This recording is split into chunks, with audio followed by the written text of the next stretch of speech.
Hi, welcome back guys. This is your friend, Parallel Deku, back with another fanfiction. This is the second part of What If Deku Was the Only One Alive? Now before starting, please give this video a like, and subscribe to the channel if you want more videos like this. Now let's get into the fanfic. The viewing room was completely silent as UAS staff stared at the screens in front of them. Holy FCK. Aizawa wasn't sure who said it, but he definitely agreed. The new unknown had just taken out All Might, the number one and known as the strongest hero. Every blow had been matched with ease, even when Seit attacks were completely wrecking the city around them. Parts of the fight had been just too fast for the cameras to pick up, leaving behind nothing but a blur of white and blue. Titan obviously didn't just give Midoriya strength on par with All Might. All Might's vast strength was probably the most popular thing about the hero, being able to finish fights with a single punch and shrugging off attacks with a smile. But what Aizawa cared about was speed. It didn't matter how strong or how skilled you were if someone could kill you before you could react. So as soon as Midoriya showed that capability, he watched him during the battle closely. The fight was a slow escalation, Aizawa stated. Ken nodded. All Might would fight with a certain amount of power, and then Midoriya would force him to use more, and then more and more. Midoriya wasn't the one being tested. All Might was. 13 breathed, eyes wide in her helmet. All Might definitely wasn't holding back on that last punch. Ectoplasm said, I've never even seen him use that much power before. And what was up with the red lightning? Magic. And then Midoriya hit back just as strong without even trying.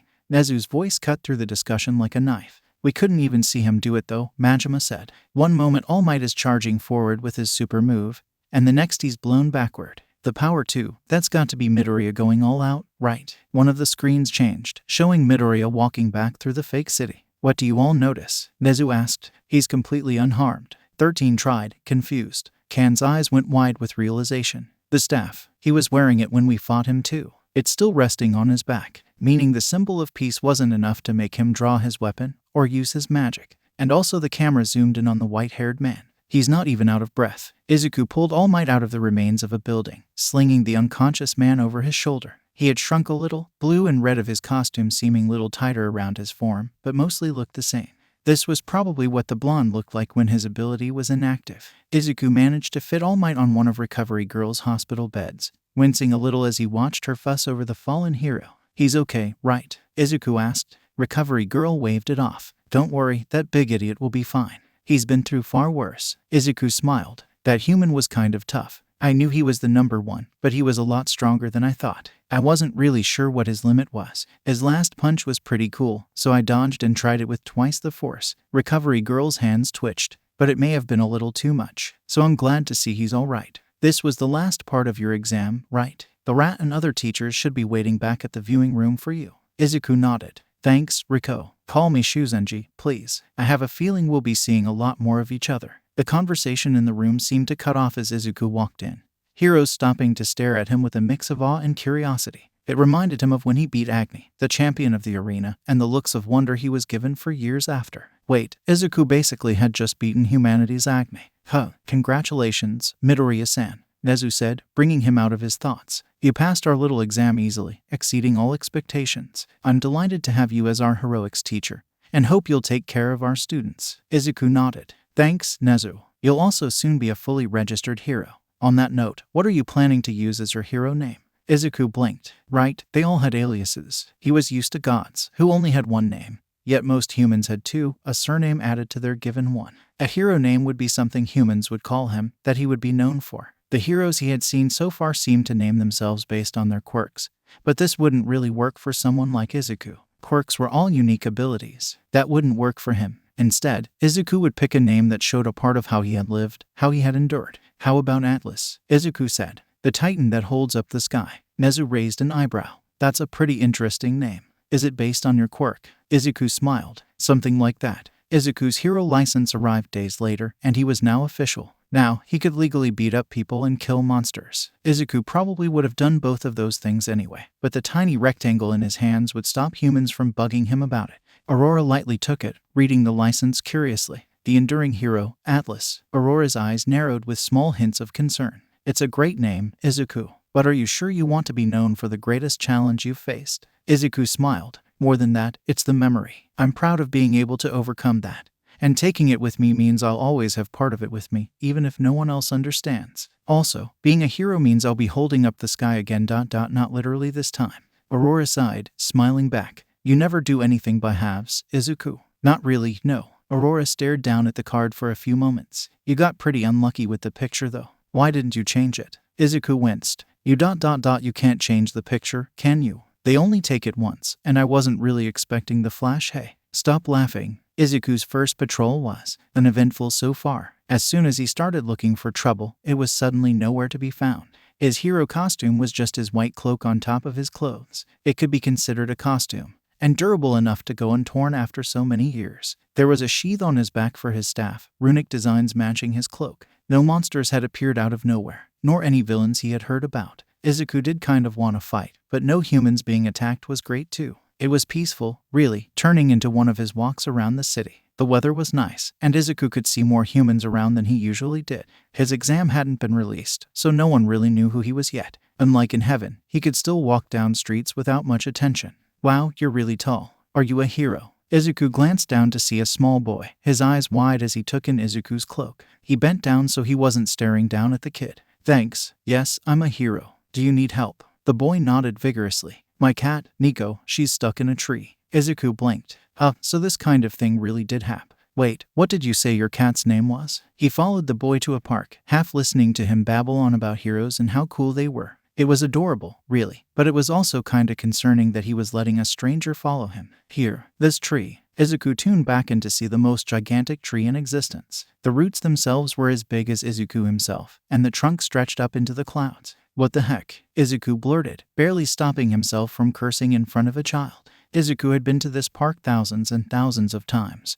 There was no way he would forget something this huge. That's what one-sen said. The boy exclaimed, pointing. As they got closer, Izuku could in fact see a dark-haired girl, fingertips pressed together as she stood in front of the trunk, concentrating. Despite her efforts, though, nothing seemed to be happening. The boy ran up to her, poking her arm to get the girl's attention. Nisan, look, I got help, he's a hero. She seemed to be around Akari's age, meaning she was around 20 in human years. Her eyes were suspicious as he approached, but it seemed to fade a little when she heard he was a hero. I'm Yui Kodai. This is my little brother, Makoto, she stated simply. Makoto has no control. The mentioned boy looked a little sheepish. So when Nico got stuck, this happened. Kodai gestured at the behemoth in front of them. How did Nico get stuck in the first place? Izuku asked. Nico has this really cool jump quirk, and can get really high, which is why I'm supposed to be extra careful at parks. Makoto trailed off. When I change plants, they grow really big and then go back to normal. If I shrink it now, Nisan says that Nico will fall. But it's too big for Nisan to use her quirk on. So you need me to get Nico down first. Izuku nodded. All right. He took a few steps back from the two kids. Then he leaped. Izuku shot straight up into the air, watching the bark pass by him as he flew, Makoto's surprised shout barely reaching his ears. The houses shrank beneath him, the kids turning into small specks on the ground. He broke through the clouds, covering his eyes from the sun. They stretched below him in a vast expanse, like a appealing, fluffy blanket covering the world. Izuku landed on a huge branch, gazing up at the forest of branches above him. That would take a while to look through for something small. Izuku activated Void, his mana weaving into the atmosphere as his mana sense increased 100-fold. He had to concentrate to ignore the tree itself, a huge mass of mana probing at his mind. Makoto's quirk was amazing, and he really wanted to ask the kid how it worked. His sister too, since it seemed to resize things as well. If they increased the amount of mana as well. There, a small amount of mana, slightly moving as well. Izuku placed one foot on the trunk, then the other, and started walking straight up, the air around him twisting to support his body and anchor it to the wood. He ran a bit, until with a flip he was on the right branch, at last. Nico seemed terrified, probably from being this high up. Izuku took a step forward, then hesitated. Spooking her would be a bad idea right now. Nico saw him, inching a bit away from him and towards the edge of the branch. It reminded Izuku of Kira when he had scared the poor cat those first few weeks, and wanted to calm him down. A small bundle of blankets formed out of the air, purple and fluffy. Nico blinked as they wrapped around her fur securely. Thankfully, she wasn't struggling and seemed comfortable. You ready, Nico? Blue eyes stared back at him, and he took that as a yes. Izuku stepped off the branch with a grin, wind trailing through his hair and blowing at his cloak as he fell through the sky. He kept firm control of the blankets, making sure Nico was safe. They broke through the clouds, plummeting fast as the ground rose up to meet them. Izuku landed lightly, absorbing the immense impact with his legs. He grinned at the siblings, seeing the open awe on their faces. The cat bundle floated next to him, Nico letting out a meow. Makoto moved to grab the cat, hugging her to his CHson happily. Kodai was still staring at him, eyes wide. Got your cat. It's a good thing you didn't do this near the center of the park. That could have been ... bad. Kodai unfroze at his words, bowing slightly. Thank you for saving Nico. Makoto smiled back at him, warm. Thank you so much. Kodai sighed. You didn't even ask for his name. Atlas, Izuku said. Atlas-san, you're so strong. Was that your quirk? You went whoosh into the sky all of a sudden. Thanks, kid. Izuku ruffled his hair on instinct, and the boy beamed at him. Can I have your autograph? Makoto asked, bouncing on his feet. Izuku blinked. My ... what? The boy offered him a notepad and pen your autograph. He wants you to sign it, Kodai said quietly. Oh, sure. Izuku wrote his hero name, watching the boy hug the notepad, as if it was a present well wished for. Nico didn't seem to mind being squished against the boy, shifting slightly as the air blankets dissipated. Makoto shrunk the tree, and the effort to do so seemed to knock the boy out completely. His sister caught him, twisting so Makoto and Nico were resting on her back. Do you need any help taking them back? Izuku asked. Kodai tilted her head for a moment in consideration, before shaking it in response. She waved as she walked away, her cat and brother slung across her back. Izuku glanced back at the now normal-sized tree, feeling the monor size down by the same proportion. Quirks really were something. This is ridiculous. Akari huffed. Izuku blinked, looking up from his hero guidebook. What is humans? You know the study guide for the UA exam, right? Akari asked, waving the paper at him. Yeah, UA is one of Japan's top universities, or whatever. But most of the academics here are stuff I learned before I was even in school. The only new subjects for me besides heroics are going to be history and English. Isn't that a good thing? You'll have a break from how much you study in Arcadia, and you'll have more time to focus on heroics. Akari slumped face first into the couch. But I'll be so bored. You know, there are only several thousands of years of recorded human history. That's still quite a bit. Yeah, but humans only care about the last 200 years before the drift, when quirks first started to appear. 2 centuries. And that's it. I'm older than that. Huh, that's pretty weird, actually. Right, it is just 3 years, though, for their entire history curriculum. Akari stilled. The other students, what about them? They're 20 years old. 20. Dad, they're babies. Besides the occasional robbery, most of his work was just saving people who lost control of their quirks. Since the tree incident, Izuku had stopped a woman from flying into space, another from putting her neighborhood to sleep, and 2 twins from burning down their house. Magic was something you learned to use over time. In contrast, humans had quirks almost as soon as they were born, and a lot of them really needed to practice more. Izuku sighed, closing his eyes. It would be a while before humans had full control of their abilities again. The teacher in him badly wanted to fix that, but there wasn't much he could do. It wasn't like these people were his students. Something small ran straight into him and Izuku stopped on instinct, arms curling around to stop them from falling back. Another child. Quirk-related. Hello, Izuku started, then froze as he got a proper look at her. Her hair was long and silver, trailing down almost too long and wide. Terrified red eyes stared up at him. Combined with what she was wearing, old pieces of cloth, it was a clear picture. There you are, Ari. Izuku looked up from her to see a young man, a bird mask covering the lower part of his face. His fingers danced a little on his coat, drawing Izuku's eyes to black gloves. Izuku grit his teeth, hiding his growing anger behind a smile. Is she your daughter? The man smiled back. It reached his eyes, but the contempt in them didn't fade. Yes, she is, hero. I'm sorry she ran into you. It's all right. I am a little concerned, though. Was your drifting time strong? Your daughter seems to be wearing rags. Yuri shifted slightly in his arms, horn poking Izuku's CHson. And she's wearing bandages. Coming back after drifting is weird indeed. Yuri is a little clumsy, and it's just terrible how often she falls. Yuri, let's go home. No need to bother the hero more. Yuri gripped him a little tighter, and the man's gloved hands finally stopped tapping. You know, I haven't been a hero very long, Izuku said. Really? Nope. So I don't have much experience with things like this. Izuku bent down, picking up the small girl with one arm. I do have a daughter, though, and it's pretty obvious Iri's not yours. The man's eyes narrowed. People around them were starting to stare at the confrontation, pausing on the street. This isn't any of your business. Izuku held Iri closer, clenching his other fist. I think it is. He glared, facade finally dropping. So this was your plan, Iri. Run, run, until you find a hero dumb enough to think they could stop me. Is that what you thought would happen, even after this long? His voice grew louder with every word, malice practically dripping from his tone. It's been a while since I showed you, after all. The black gloves came off, slowly gliding to the ground. That you'll never be free. The man pressed his palms to the ground, and the earth rose up. Huge spikes erupted from the ground, taking up the entire street in a single attack, about to kill every human around them, including Iri. Izuku sidestepped the attack about to impale him. At the same time, dozens of purple chains lifted every bystander high above the sea of spikes, dangling them in the air. That was fast, hero. How about thigh? Izuku crossed the distance between them in an instant, eyes blazing. Shut up. Izuku barely held back in time. The uppercut hitting the man's chin so strong his head whipped back, mask shattering into a million pieces from the impact. And Izuku found that he didn't mind much. The villain flew up in an arc before crashing onto the ground, unconscious. Eri gasped in his arms, and he could have sworn he heard one of the people above him cheer as he carefully lowered them to the ground. The street was completely ruined, spikes filling the area and stabbing into the nearby buildings. But no one seemed to be hurt besides the villain, so Izuku counted it as a win. Izuku realized he was still holding Eri, looking down at her.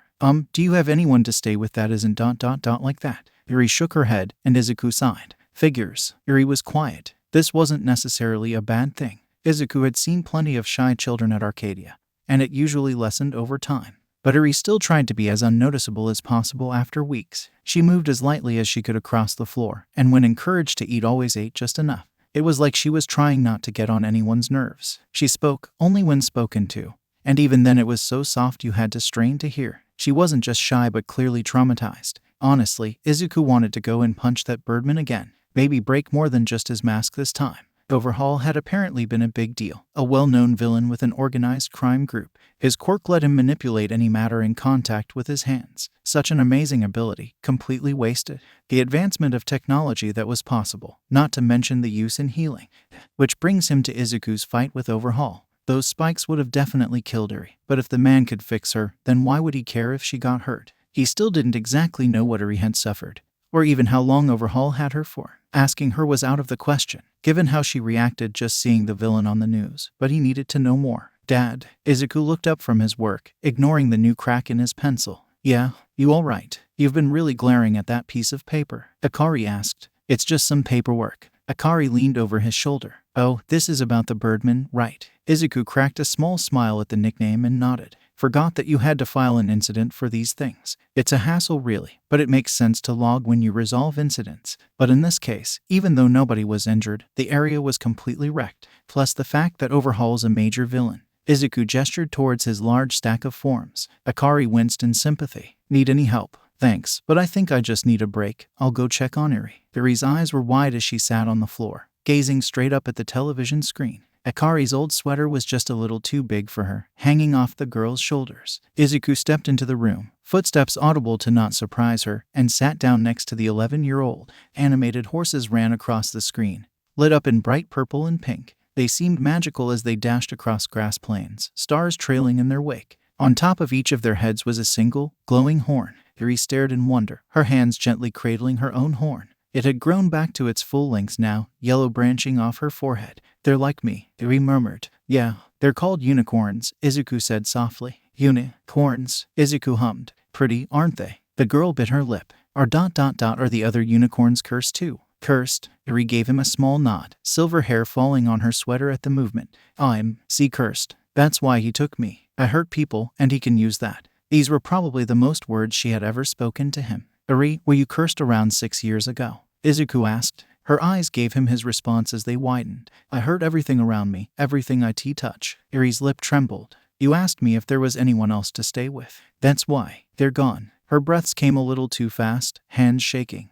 That's why you should just leave me. You're all so nice, but I'm evil and cursed and I'll hurt you all. Izuku could feel her quirk, glowing gold as it flowed from her body into the horn on her head in a massive energy. Izuku's own mana poked at it curiously, the brilliant light responding in kind. You know, Eri, I believed in curses once. Izuku watched the unicorns run bright and free as wide red eyes turned to him. Unlike everyone else, I didn't drift. Out of every human, I ended up being the only one left on Earth. One out of billions. With just a weekly checkup, I was left here, completely and utterly alone for so many years. A hint of old bitterness filled his voice. What else could it be but a curse? But it wasn't. I got everything I could ever want now and more. So I don't believe in curses anymore. I believe in myself because it's what I do that matters in the end.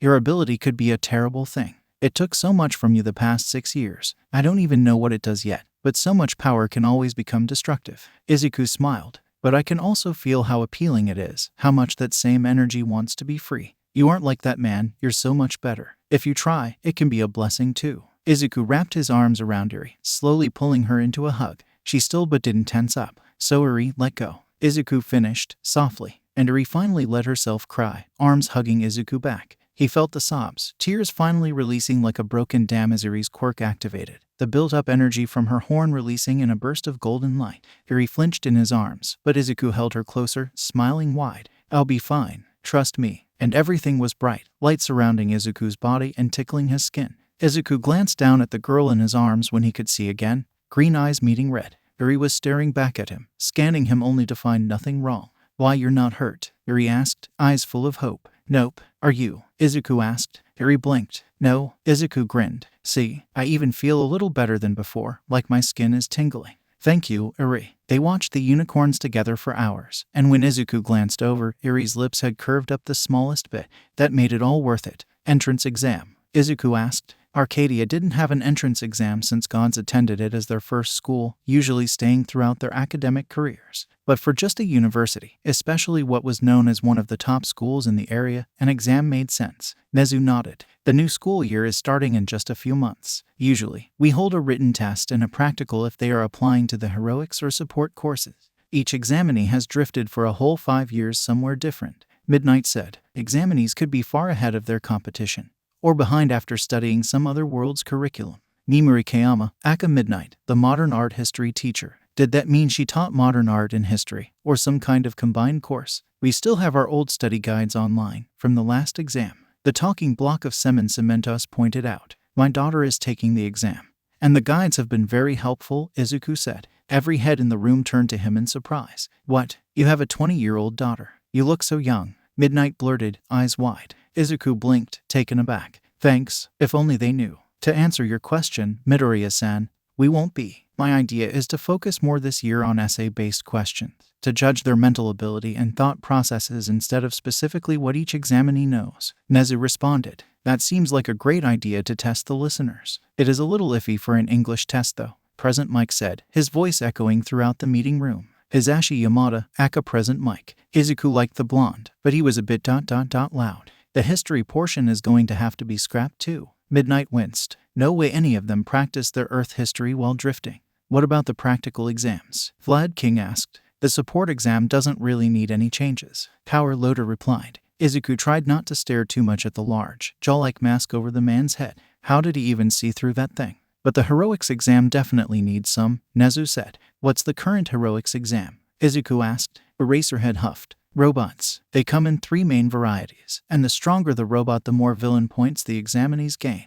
But what about people with abilities that affect living beings? Or really anything that doesn't cause physical damage? Do they get weapons? No, they aren't allowed any items that aren't needed to use their quirks. It's irrational, really. There is a rescue point system, granted upon saving other examinees, but since it would defeat the purpose, students don't know about it. The exam is completely biased in favor of physical quirks, and the Hero Commission has never let us change it. Eraserhead's own quirk was useless on robots. Izuku could see why he was bitter about giving an exam like that. Nezu clapped his paws, excited. But this year is different. After the drift, no one can stop us from overhauling the exam. After all, robots won't prepare them for monsters and magical villains. We should keep the rescue points, though. Vlad King said. Saving people in danger should always be something we look for in an examinee. Eraserhead nodded. But what about the villain points? Izuku smiled at the underground hero as he pulled out a small communicator, shaped like a circle. I may have an idea for that. Eraserhead. Eri looked at the full shelves around her in awe as they walked through the doors. There's so much. What is this place? It's a grocery store, Eri. Store. Oh, I've heard of those. It's where we go to buy stuff to cook with.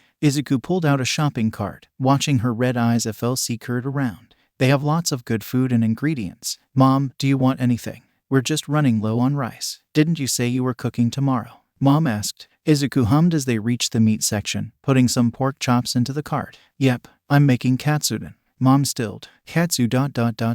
Eri repeated, curious. Izuku grinned down at her. My favorite food, it's delicious. You'll love it. You still love katsudon, Mom said softly. For as long as I can remember, I had the ingredients on bread, so I've always made katsudon once a month.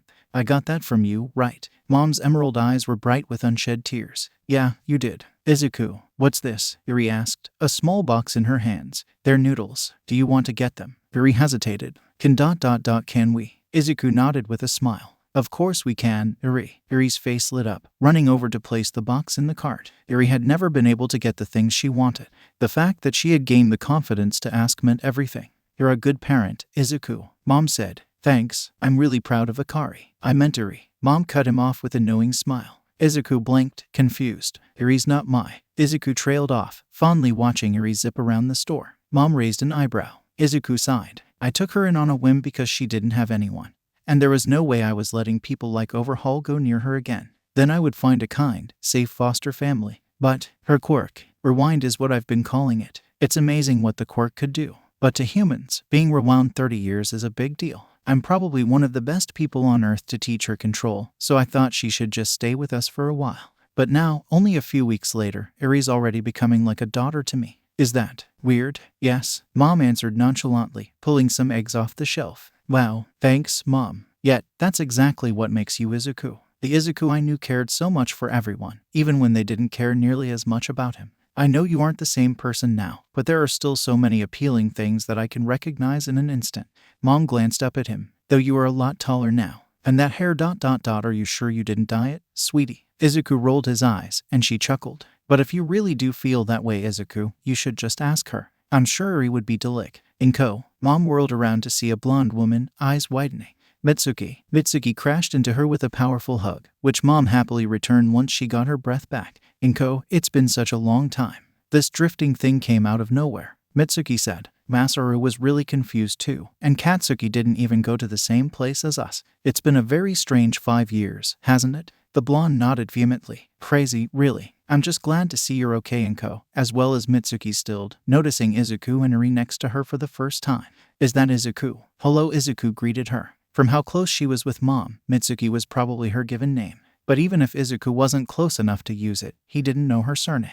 Mitsuki-san, you look so much older, and taller too. What even? Eri tugged at his shirt, and Izuku glanced down to meet her curious eyes. This is Eri. She's 11. Hi. Mitsuki just stared at them for a minute. Why don't you three come over for dinner? Mitsuki asked, voice a little shaky. We can swap our stories then. That works for me, Mom said. Izuku, yeah, I'll just need to call Aurora first. Aurora, she's my wife. You're what? You became a model? Mom asked. Mitsuki nodded, a proud grin on her face. It was pretty weird at first. Utopia is so bright in Future Y, so it took a while for us to adjust. But once we did, it was great. Right, Masaru? The blonde elbowed her husband in the side. Yeah, Masaru Bakugo seemed like the complete opposite of his wife, overbearing confidence replaced with quiet thoughtfulness. We were unexpectedly quite successful in the show business. Masaru already worked in the fashion industry, so with my quirk and looks, we were set. What exactly is your quirk, Mitsuki-san? Izuku asked. He watched Eri out of the corner of his eye as she ate, making sure the curry wasn't too spicy for her. Just call me Mitsuki. The woman waved off the honorific. My quirk lets my skin emit glycerin, so my skin always stays youthful like this. Mitsuki tilted her head, a bit of confusion in her eyes. But wouldn't you already know that, Izuku? I remember you being a huge quirk nerd. Izuku was cut off as a blonde boy walked down the stairs, red eyes sweeping over everyone without notice before he pulled out his chair and sat, piling Mitsuki's cooking into his mouth at a rapid pace. Katsuki. The blonde glanced up, doing a double take when he realized, in fact, that there were 3 other people at the table. Auntie and Co. And Deku. Izuku blinked, realizing the boy was looking at him. I'm Izuku, not Deku. Those do kinda sound similar, though. I can see why you got them mixed up after so long. The blonde stared, angry red eyes narrowing. Deku, what the F? The world slowed to a familiar halt, Mitsuki's spoon frozen mid-bite. Carefully, Izuku stepped around the table, covering the boy's mouth with a clean napkin. MMPH. Izuku frowned. There's a child here, don't curse. Also, my name is Izuku. Katsuki glared at him, and Izuku removed the napkin. What child? And how did you teleport here, you? That one. Izuku pointed at Eri. Eri waved shyly at the Bakugas, and Mitsuki cooed. Whose child is that? Deku. Izuku. Izuku corrected. Deku. Katsuki insisted. Izuku. Deku. Deku. Izuku arg. Izuku smiled. Thanks, Katsuki. As for the other thing, I was just about to explain that to Mitsuki. Mitsuki, before you interrupted. Now, may I finish? Katsuki huffed. Fine, let's hear your SHMMPH. He spat out the napkin. That's disgusting. Then stop cursing near Eri. Izuku scolded. I drifted to a planet called Eret. It was pretty nice. Though instead of drifting for 5 years like you all, I was gone for over 20. What? Mitsuki and Katsuki said at the same time.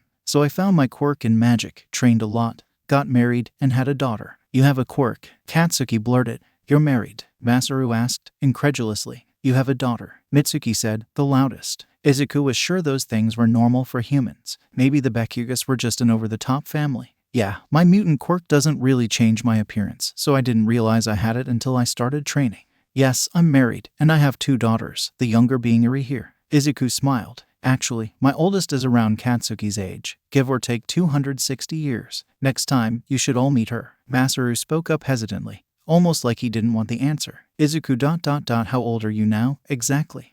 40, why? Mitsuki choked. It was almost night when they left the Backlash, Eri dozing off peacefully in Mom's arms. Mitsuki had plenty of stories to tell of the past 5 years and reminisced with Mom about Katsuki's childhood with Izuku. It was interesting to hear about young Izuku, but Izuku also felt quite guilty for forgetting her now. Masaru came out of his shell the longer the evening went, his well-meaning remarks slipping behind Mitsuki's words with ease. Despite their contrast, Izuku could understand their dynamic now. Their son clearly took after his mother, but his pride was far, far greater. From the way Katsuki acted, the relationship between him and young Izuku was nothing like what Mitsuki had told him. Mom, can you go on ahead? Izuku asked. Izuku, is everything okay? His mother spoke softly, careful not to wake Eri. Don't worry, I'll be there in a bit. There's just something I need to do. Izuku smiled fondly, watching the slight tension leave her shoulders as she nodded. Izuku was alone for a minute on the street, watching the stars above him. It was quiet now, spare the cars passing by and low conversations around him. Angry footsteps broke him out of his thoughts, and Izuku looked at the approaching boy as his blonde hair reflected in the streetlight. Red eyes already fixed into a glare. Katsuki, Deku. Katsuki returned. Izuku raised an eyebrow. You do know that's not my name, right? Of course I FC King do. Then, I grew up with that city nerd, my entire life until I drifted. The only kid without a quirk, without any power. Yet he still wanted to be a hero, despite being so weak, so pathetically useless. That's why Izuku is Deku. But you're right, you're nothing like Deku. That wasn't FC King teleportation, was it? You were faster than I could see. Katsuki gritted, his teeth as if the admission pained him. You're even a hero. And your hair is FC King white. Katsuki's fists were clenched at his side, tensing as his voice rose. You're not that city Deku. There's no way. So who the hell are you? Right, I'm not Deku. I'm Izuku. Izuku stated simply. Katsuki snapped. The boy lunged, his palm outstretched as the sweat sparked. A purple sphere of air appeared in front of the charging boy, covering the large explosion inside of it as the attack nullified. Even as Katsuki's eyes widened at the display of magic, his leg was swng forward in a kick, foot covered in flame. Izuku stepped past the flaming kick, too fast for the boy's red eyes to track. With one leg still in the air, the boy was unbalanced. A targeted poke to the back and the blonde was knocked to the ground. Chains materialized, tying him to the asphalt. 20 years is a long time, Katsuki. The words were quiet but so heavy with meaning the boy stilled. 1,000 was even longer. You're right, I am pretty different from the Izuku you know. A hand drifted to his head, rubbing his white hair self-consciously. My quirk is called Titan, a simple mutant enhancer. The more I train and my body develops, the exponentially stronger I grow. Katsuki's face shifted in realization. It makes sense, doesn't it? I didn't even notice the quirk until I had trained for a decade. And I was far stronger than I should be. A part of that was true, actually. Izuku hadn't realized how powerful he was for quite a while. My drift was enough time for me to find power and family, to realize things and change. Izuku turned, chains vanishing. I'm Izuku, not Deku. Remember that when I'm teaching you next year, Katsuki. The words hung in the air as Izuku walked away, leaving a stunned blonde to an empty street. Izuku clumsily tapped the green button on his smartphone, raising it to his ear. Heaven's communicators were much easier. But unfortunately, this was just what humans used. They didn't even work sometimes. Hello, this is Sir Night-Eye, a stern voice said. Can I assume I'm talking to Atlas? That's right. Do you need something? Izuku asked. I'm calling to set up a meeting about the Shai Hasekai case. I couldn't find the number of your hero agency. Oh, that's because I don't have one. There is a pause. Then we should meet at my agency. Does Santa work for you? Night-Eye asked. Yeah, I'll see you then. The line cut off abruptly, the equivalent of someone dashing off mid-conversation. Rude. Izuku walked into the building, a little curious. Of course, he could go anywhere he wanted during the drift, when there were 0 humans to stop him, but the idea of breaking into a place like this was strangely uncomfortable. A blue girl led him to Night-Eye's office, bright with excitement, and gave him a brief tour on the way. Bubble Girl was nice, but her hero costume was just ridiculous. She was supposed to fight in that, right? It was like the girl was asking to be hit in the gut. Izuku kept those thoughts to himself though, thanking her for showing him where it was. He would surely have gotten lost in the maze of hallways. A man glanced up from his as Izuku walked in. "You're an All Might fan?" Izuku couldn't help asking. The walls were filled with posters and merchandise, and there was even a life-size cutout of the hero. Night Eye nodded seriously. He wore glasses and a suit and had green hair mixed with yellow stripes. The lean man pulled off a strict presence like he was observing you with complete focus. "The biggest. He's who gave me your number, actually." Night Eye reached into his desk, pulling out a file. "You know All Might. We go back a long time." Before Izuku could question that, the hero was moving on. "My agency worked for months on the Shai Hasekai case. But then we drifted, and as you can imagine, resuming cases from 5 years ago is difficult." Izuku winced in sympathy. Paperwork was annoying. Paperwork from years ago must be a pain. "What's the Shai Hasekai?" "A powerful Yakuza group that's mostly stayed under the radar, with almost no evidence to stick to them. After the drift, though, their movements started to become erratic, traceable, and then one day, you came along." Night Eye held up a photo of a man in a bird mask and took out their leader, taking the girl that was with him in the process. "The Shai Hasekai are essentially headless chickens running around now, and we've almost captured all of them. I must thank you for knocking out such a dangerous threat." Izuku shrugged. "It wasn't much, but currently, we lack information on exactly what operations the Yakuza were running. I asked you to come here today to see if you learned anything from the girl you took in, and her time with the villain. I'm surprised you waited this long to call." "Night Eye," Izuku commented. "Anyone with working eyes can tell that Overhaul clearly wasn't treating her well." Night Eye stated, "An adjustment PRD is necessary, especially for victims in cases such as this." Izuku noted the traces of emotion behind that stern mask. "Good. Rewind. Eri's quirk lets her reverse any living thing back to a previous state." He met Night Eye's wide eyes. "From what Eri has told me, he definitely wanted to use that ability for his own goals, and didn't mind disassembling and reassembling her to do so." Night Eye nodded grimly. "Overhaul's quirk makes this picture a lot more gruesome." Izuku thought of the wrecked street, massive with no care for the lives around them. "Yeah, it really does." The man stood, so Izuku did as well. "Thank you for coming today, Atlas. I'll inform you if this case has any urgent developments." Night Eye held out his hand. Izuku was a little surprised at the dismissal, almost as abrupt as he was over the phone. But seeing the man in person, he must be quite a busy person. Izuku shook his hand, and suddenly there was energy focusing into Night Eye's eyes as yellow turned to purple, pupils changing.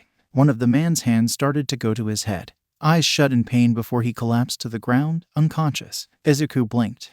Thankfully, the camera told the agency that he had, in fact, not knocked out their boss. He carried the downed hero on Centipter's instructions to a hospital bed before, waiting in a provided chair, a bit of anxiety poking at him. Izuku had no idea what happened after all, just that Night Eye's ability failed somehow, so he just decided to wait. Night Eye stumbled out of the infirmary half an hour later, hand on his forehead. His sidekicks fluttered around him, worried, until the hero raised a hand and shooed them away. "Are you okay?" Izuku asked. "A headache, but that's my fault," the man admitted, slumping down in the chair next to Izuku. His perfect composure from before was missing. "My quirk is called Foresight. With a touch, I can accurately see someone's short-term future," Night Eye said. Izuku's face tightened a little. "And you tried to use this on me. That was a pretty big breach of privacy, someone seeing some of his life without his permission. I apologize for using my quirk on you like that, but someone completely unknown, powerful enough to best our strongest hero, needed to be verified. Now that I trust you, I won't do so without consent or necessity." Izuku had to admit that he was pretty suspicious, especially when he dealt with Overhaul so easily. "But you had to spy on my life with your ability. There was no other way." Night Eye looked a little uncomfortable. "Foresight is impossible to deceive." Izuku rolled his eyes. "So, what did you see?" "My quirk failed on you. I saw nothing but a blur, the film blazing over my eyes in an instant. I felt a piercing pain in my head before I lost consciousness." Izuku tilted his hat. "Wait, but if you didn't see anything, then why do you trust me now? Centipter told me how you carried me to the infirmary. Also, this experience has shown me that blindly using my ability on others instead of trusting my instincts and those of my coworkers is inadvisable." Night Eye pushed up his glasses. "But I am quite curious about something. Why did Foresight fail? Is it because of your quirk?" Izuku nodded. "My speed comes from a mutant quirk. Even now, I'm slowing down to a stop. That's why. A sudden burst in speed would be normal if a little disorienting.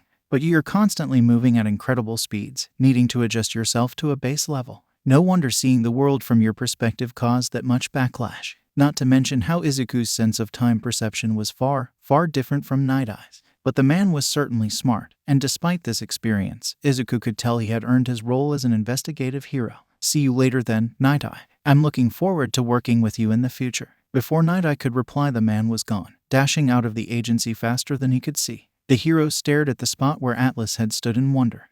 I deserved that, didn't I? Night muttered. You sure did, boss. Bubble Girl chirped. Dad had left early for UA, probably to set up the exam. So after getting ready and armed with school supplies, she walked out the doorway. Even though Dad had definitely made the physical part a challenge, she could do this. Probably. Well, either way, she was going to try her best. Good luck, Ni-chan, Yuri called out brightly. Akari was going to destroy this exam. UA was impressive, with huge buildings that stretched straight up. The auditorium wasn't nearly as large as Arcadia's, though. Akari took her seat near the back, next to a blonde with red eyes. He was glaring up at the front with some kind of intense focus as a man walked up to the stage. What the hell was that hair? It shot straight up, like the man had lost a fight with an electrical outlet.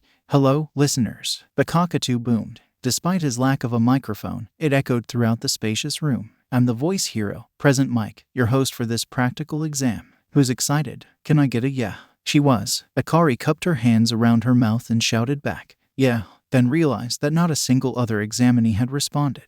Almost every head turned to look at her, and Akari now wanted to bury herself into the ground. Mike, however, grinned. Thank you, listener. A board lit up behind the hero. 3 shadowed figures listed. This year's practical exam will be point-based. There are 4 different enemies you will encounter. Robots will count for 1 villain point, and you will find several throughout your zone. Fake monsters, stimulated through an ability, will be more of a challenge and count as 2 villain points each. And for the 3-pointers, Mike's grin grew wider and next to him a familiar woman appeared. Blonde hair with green eyes scanning the room. Was that Loki-sensei? Loki here will be helping out. Mike stepped back, and the goddess took the stage. In her hand, a microphone appeared. Hello everyone, my name is Loki, and I'll be serving as your 3-pointer today. A clone of the woman appeared next to her, and they both bowed to the audience. There won't be too many of us around, but will definitely be a challenge. Good luck, students. With that, both Lokis winked and vanished into thin air. That covers your 3 enemies, listeners. Also, Mike paused, looking at a student waving his arm in the air frantically. Yes, a boy shot up from his seat. Excuse me, I have a question. Mike cut him off kindly. Then it should wait till after I'm finished. You dig?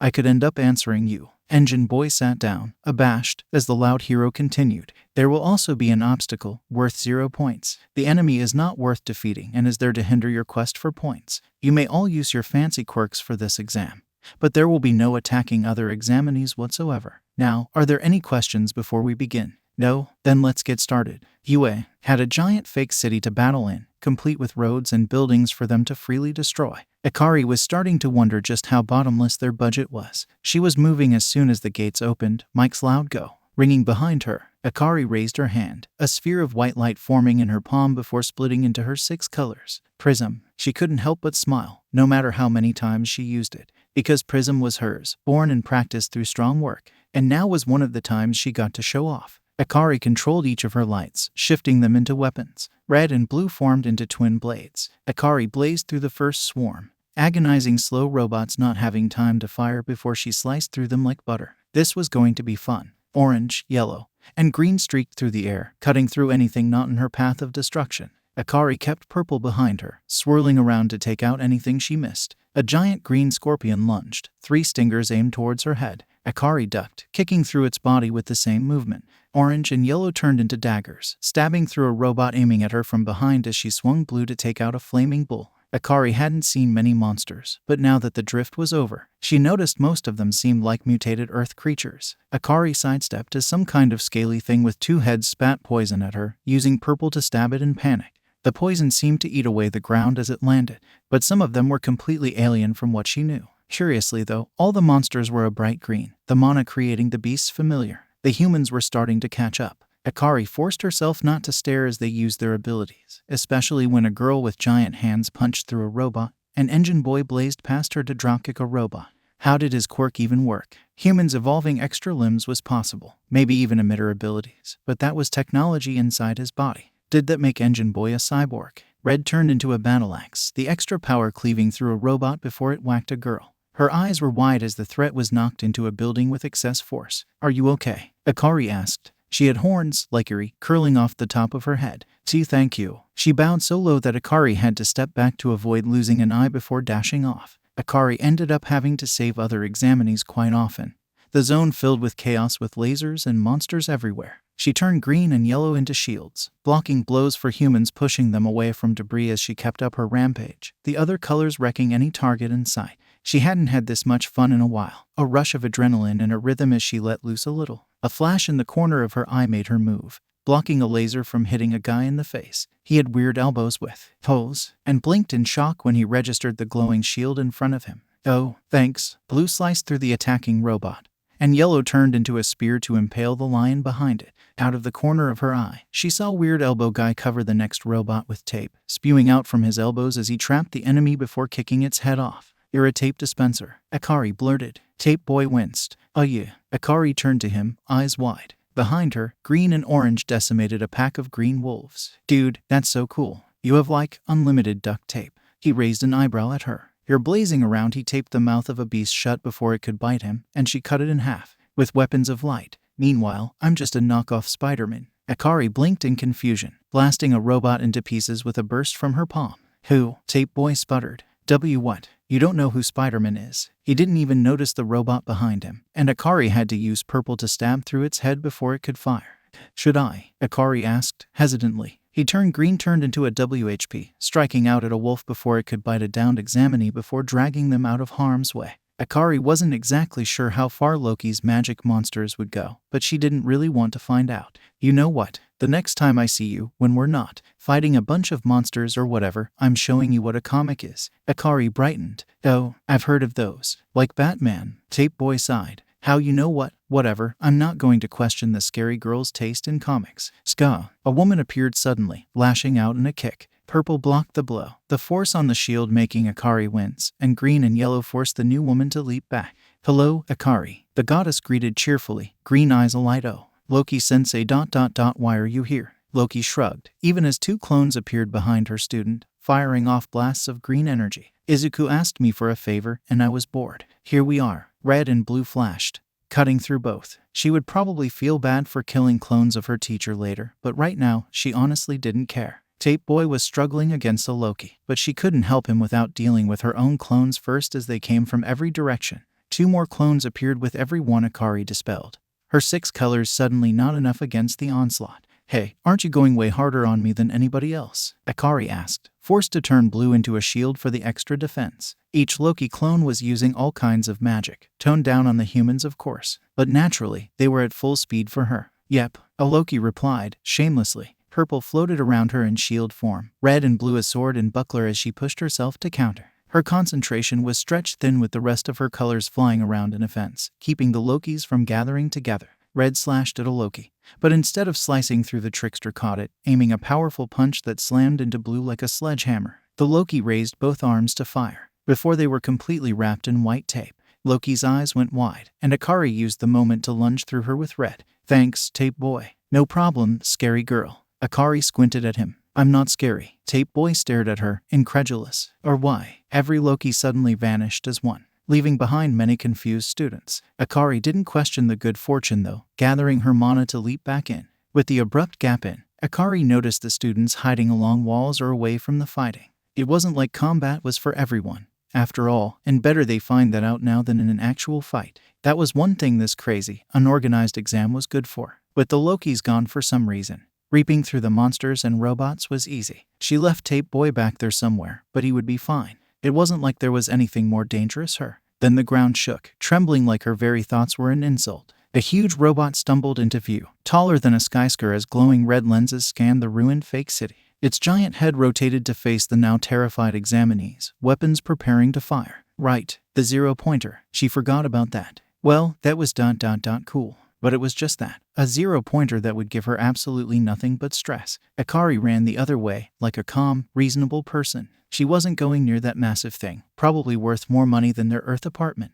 Mana pinged at the edge of her senses, especially since, unlike the other escaping humans, this light pink presence was right in front of the approaching robot, and not moving, meaning they were stuck in front of the giant threat. Briefly, Akari wondered how anybody could hold such an uncontrolled, dangerous exam.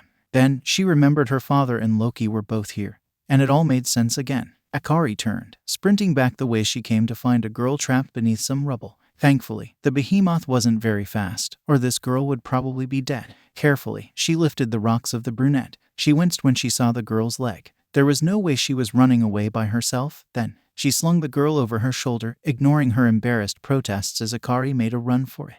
Akari carried the brunette for around 10 seconds before the exam finally ended, the deadly heap of scrap metal slowing to a stop. She sighed, watching a nice gray-haired woman embrace the girl she just saved on the leg, the injury vanishing in an instant, as the girl with giant hands from earlier carried a guy made of steel out of the testing zone, unconscious, while half of the examinees just stared around in shock. This was going to be a long 3 years. Izuku picked up the phone on the first ring, the sun starting to rise as his daily routine finished. "Oh, hey Night-Eye. Overhaul is dead." Izuku blinked as the words set into his hazy morning brain. Overhaul? Wasn't he in jail? He was, Night-Eye confirmed, and his cell was isolated, so it couldn't have been another prisoner. This morning guard came by for a check and Overhaul was just dead. We can't even tell how it happened, since there's zero sign of injury. Was he sick? Izuku asked. Perfectly healthy the day before. And if this was an attack, the list of people with a grudge against a Yakuza boss is high. I thought you should be the first to know, being the one who captured him, after all. Izuku was new to the investigative part of heroics, but he had a feeling this wasn't just a petty grudge. Thanks for telling me, Night-Eye, Izuku said. You'll call me if you need help, right? The line went silent, and Izuku was just about to check if he had been hung up on again when the man spoke. Of course, open it. I don't know. Maybe we should wait for Dad and Mom. Akari wondered. Ni-san, Iri whined, pleading with her eyes. Adorable. Akari smiled, picking up the girl and placing her in her lap. All right. Iri adjusted herself, content. And Akari avoided her horn as she leaned over to open the package. She was expecting a letter, but instead, the fancy UA envelope dropped a metal disc on the table. A hologram lit up above the disc, casting Iri's odd face in blue light as it displayed a dark-haired man. Akari Midoriya, you got 135 villain points. When we add the rescue points your total score comes out to 151. The man yawned. That makes you the top score on the entrance exam, or whatever. Can't believe I have to do 19 more of these. Wow, you're amazing, Ni-san. It was a human exam and she had been training way longer than her competition. But getting first, especially when she tried her best, still meant a lot to her. Akari patted her sister on the head, and Iri leaned into the touch. Thanks, Iri. The doorway, like everything else in this school, was huge. Though with mutant quirks existing, like the tall guy sitting in the back with 6 arms, Akari could see why. More students filled in, taking seats near their friends. Akari wasn't really used to new people, ranking up with the same kids until she passed them. Having 19 new classmates was a little surreal, and she observed them as they made their first impressions. Humans called their abilities quirks, the abilities they suddenly gained as a child. Akari knew enough English to directly translate the word, a unique trait or habit. It made sense now, seeing her new classmates. Every human was strangely unique in some way, with physical differences even outside mutant quirks and emphasized personalities. Akari was happy to see that Tape Boy got in, especially. The angry blonde from before sat in front of her, slamming his feet onto the desk in front of him and setting off Engine Boy into a rant. Fuji, Akari said, getting the attention of the winged boy as he walked in. His was the only name she knew here, after all. Fuji glanced at her, surprised. Midoriya-san, right? Akari nodded. I remember you, it's been a while. It's lucky that we're in the same class. Akari cut off, her head snapping to the side. A muted presence, but with their mana unsuppressed it was like a beacon to anyone who could sense magic. A giant yellow caterpillar was slowly making its way across the floor, undetected to the talking students. When Akari stared at it, the caterpillar paused, standing up. Oh, a sleeping bag. That made more sense. The bag was unzipped with practice speed, leaving an exhausted-looking man in a dark combat suit, the same guy who gave her the exam results. There was some kind of wrapping around his neck, and the conversations around the room slowly stopped as they noticed him. It took a full minute for you all to quiet down, and only one student here even noticed me come in. Much to improve on. My name is Aizawa Shota, and I'm your homeroom teacher. Behind me are your gym uniforms. Get dressed in the changing rooms and meet me on the field. Hurry up, you have 5 minutes. The scruffy man walked out of the room as he finished, leaving them rushing to comply. Aizawa-sensei seemed like a serious person, which was probably exactly what heroes in training needed. But at the same time, he seemed to exclude an aura of pure exhaustion, like he was seconds from falling asleep. It didn't look like he had taken care of his hair once in his life, either. Were all human teachers like this? Dark eyes scanned the crowd. Today we'll be holding the Quirk assessment test, a simple set of physical exams. But sensei, what about orientation? A brunette asked. Oh, girl, Akari saved. A waste of time, really. So every year, I've held this instead. You've probably done exercises like this to measure your growth throughout your schooling on Earth without any quirks. But now you'll have free reign to use your abilities, including magic, to get your best score. Lots of students seem to light up with excitement, getting to show off, test themselves. But whoever comes in last is expelled from UA University. Aizawa finished with an evil smirk on his face. Silence. Then, everyone started talking at once, protesting with loud voices that drowned each other out. Akari only smiled. A challenge was exactly what she was here for, after all. The rest, on the other hand, you can't do that. It's not fair. A blonde yelled, a black bolt running through his hair. Aizawa only raised an eyebrow, unimpressed. And, are you going to say the same thing when you're fighting for your life against villains? Or trying not to be eaten by a monster? But we passed the exam. A voice came from somewhere behind Akari. Congrats. Now you need to pass this. Aizawa cut them off. The man held up a red. Midoriya, you got first place in the entrance exam. As a demonstration, stand in that circle and launch the as far as you can. Akari caught the in her palm, feeling its weight as she stared at the field in front of her. She could hear the students whispering behind her, excited to see the top-placed examinee's abilities. She could, really, just toss the and get more than enough distance. After decades of training with Dad, her physical strength was nothing to scoff at, especially by human standards. But that would be boring. Moreover, she definitely wasn't going to spend 3 years holding back, and Akari had shown off her magic in the exam. If Akari was going to be a hero, then she might as well be the best one, right? Akari glanced back at the crowd. You might want to cover your ears. A girl with headphone like Jax did so immediately, along with a few others. The rest just seemed confused, though. At least she'd warned them. Akari's mana flowed out, a brilliant sphere of light enveloping. Soon it was completely covered, a white projectile bristling with energy in her hand. It was almost too bright for the other students to look at, lighting up her face. Akari winded back her arm. YUT. And launched with all her strength. The white beam streaked through the clouds, vanishing in an instant. The boom came immediately after as the sound barrier shattered. The force knocked a few students off her feet. Their eyes wide as the wind blew past them, the bushes around them flattened. There was a giant hole in the clouds, stretching wide from where her throw pierced through. Akari grinned. It wasn't as strong as Dad's javelin. Not yet. But it was definitely pretty cool. Aizawa was still standing, impressively, despite being the closest to her. Akari could see a bit of his carefree mask break, eyes calculating. But then the tired look was back, just a second later. Infinity, you must have thrown it outside the atmosphere. Aizawa intoned, holding up the distance gauge. The rest of you, see this as an example to push yourselves as far as you can go. Holy shit, did she say yeet? That chick just launched the into space. How do we beat that? Aizawa ignored them. Next, Akari felt a little guilty, destroying her classmates at the physical tests. Then again, some of them clearly hadn't trained their bodies at all, like that electric guy. Most of them were creative with their abilities. A guy who shot beams out of his stomach propelled himself for the sprint.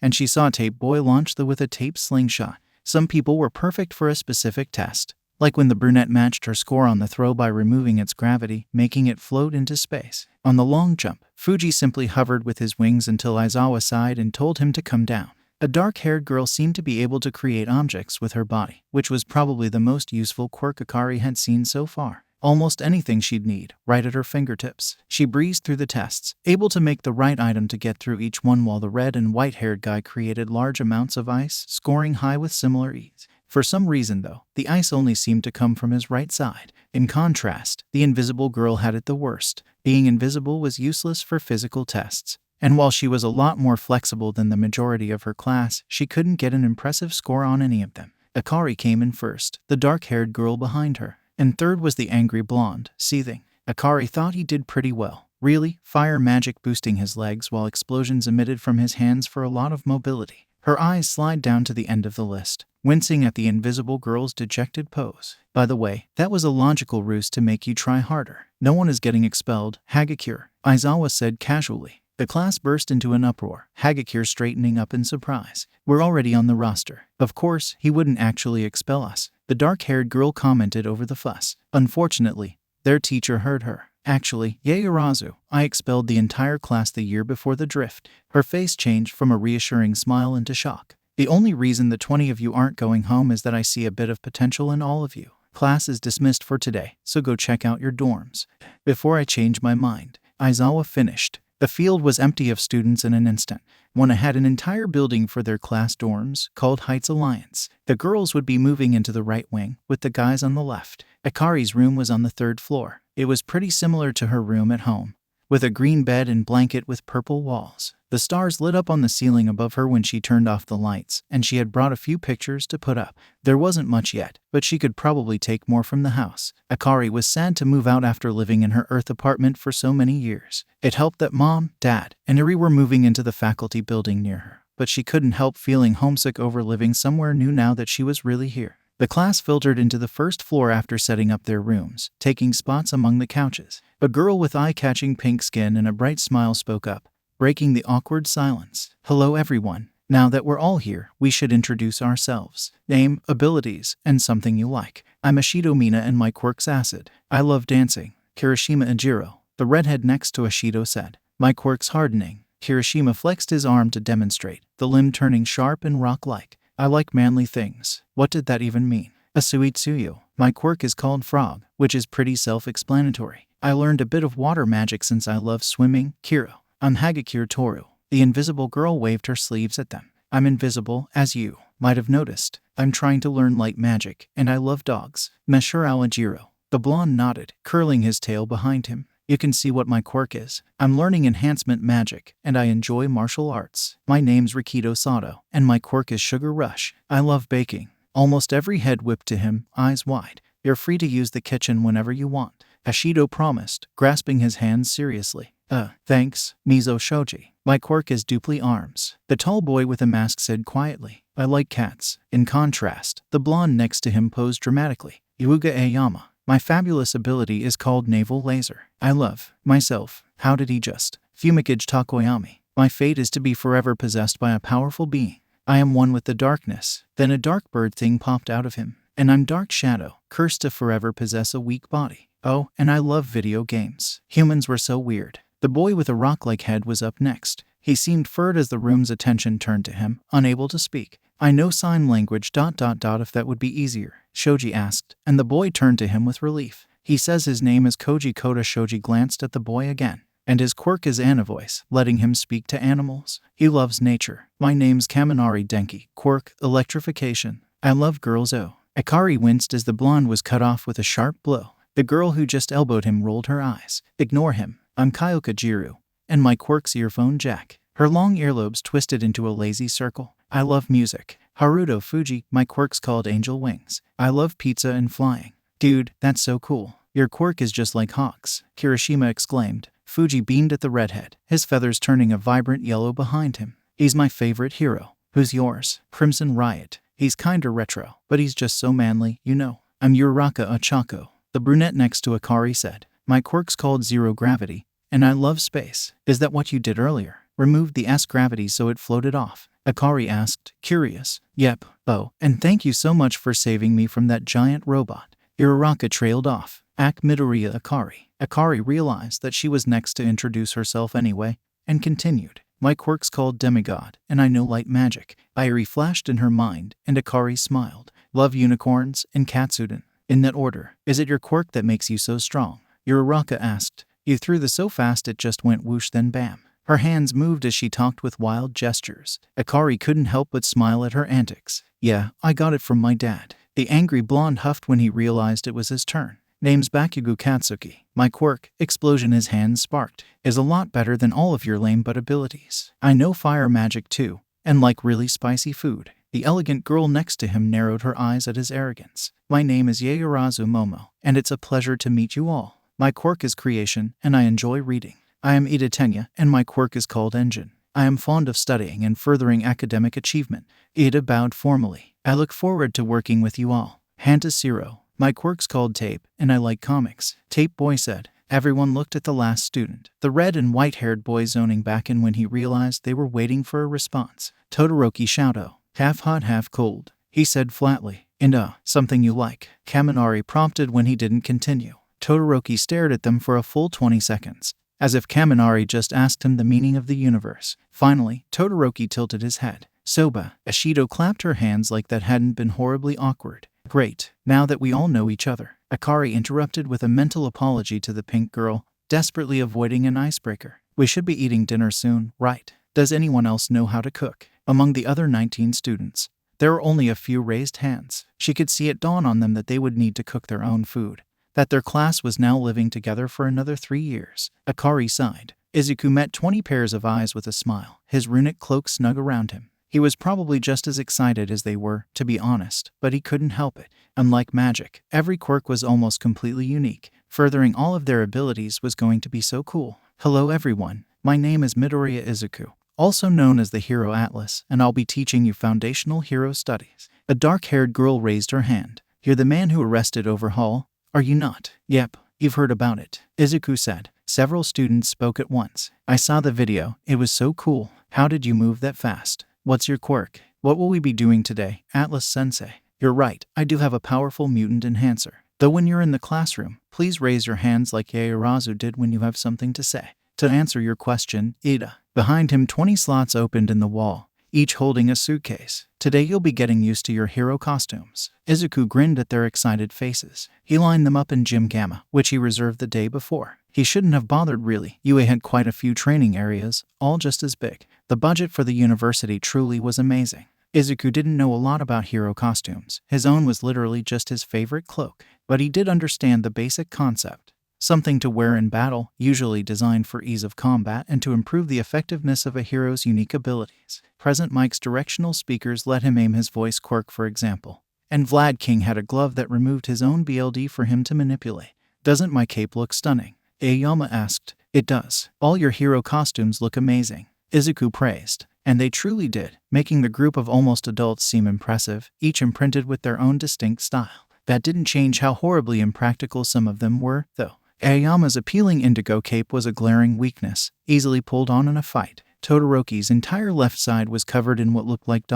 fake eyes. That would probably mess with the hot side of his quirk. And if it was symbolizing that the boy was just going to be using his eyes, well, that was even worse. Yaoyorozu's costume was revealing. Though it made sense with her quirk, more exposed skin would let her wield her creations better and bring out bigger objects. It didn't change the fact, though, that she was practically asking to be hit in the stomach. It worked for Kirishima, whose ability was essentially armor, but Yaoyorozu didn't have that same luxury. He almost winced when he saw Hagakure's costume. It was probably tough to make a costume that could turn invisible, but a support department just giving someone gloves to fight in was absolutely ridiculous. Izuku would definitely bring this up to them later, but for now, he let them enjoy their first time being in costume, glancing at each other in awe. He gave Akari a thumbs up when he saw her, and she forgot to be embarrassed by him long enough to grin back. He put them through stretches first, getting their muscles ready for what they were going to do next. Plus, if a costume was too bulky or constraining to stretch, you probably couldn't fight in it.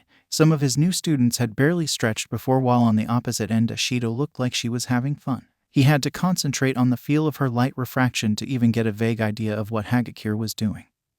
But the invisible girl was even more flexible than Ashido. When they were done, Izuku reinforced the air, creating a large purple dome in the center to function as the arena. I'll be pairing each of you off to fight, Izuku said. The rules are simple. If you are unable to move, surrender, or are forced out of the battle area, you lose. No maiming or other serious injuries, obviously. He ignored Bakugo's disappointed huff. When you're not fighting, try to observe your classmates since we'll be discussing the battles after. Any questions, Ashido? Are we allowed to damage the floor? The pink girl asked. Izuku blinked. Yeah, sure. The muttered yes was concerning. Ajiro was up first for his casual confidence, clearly used to sparring. He faced Fuji. The boy's wings turned a light red, tensing up behind him. As soon as the match started, Ajiro leaped. He flipped midair, building momentum as his tail swung down like a sledgehammer on his opponent. Fuji's eyes widened, wings folding above him just in time. The blow made him wince, knees bending from the force. Ajiro landed smoothly, tail sliding off the block as he aimed a flurry of jabs at Fuji's body. Fuji seemed to have some training as well, deflecting and countering with his own attacks. His wings shot forward, forcing the tailed boy to back out of range whenever they lashed out.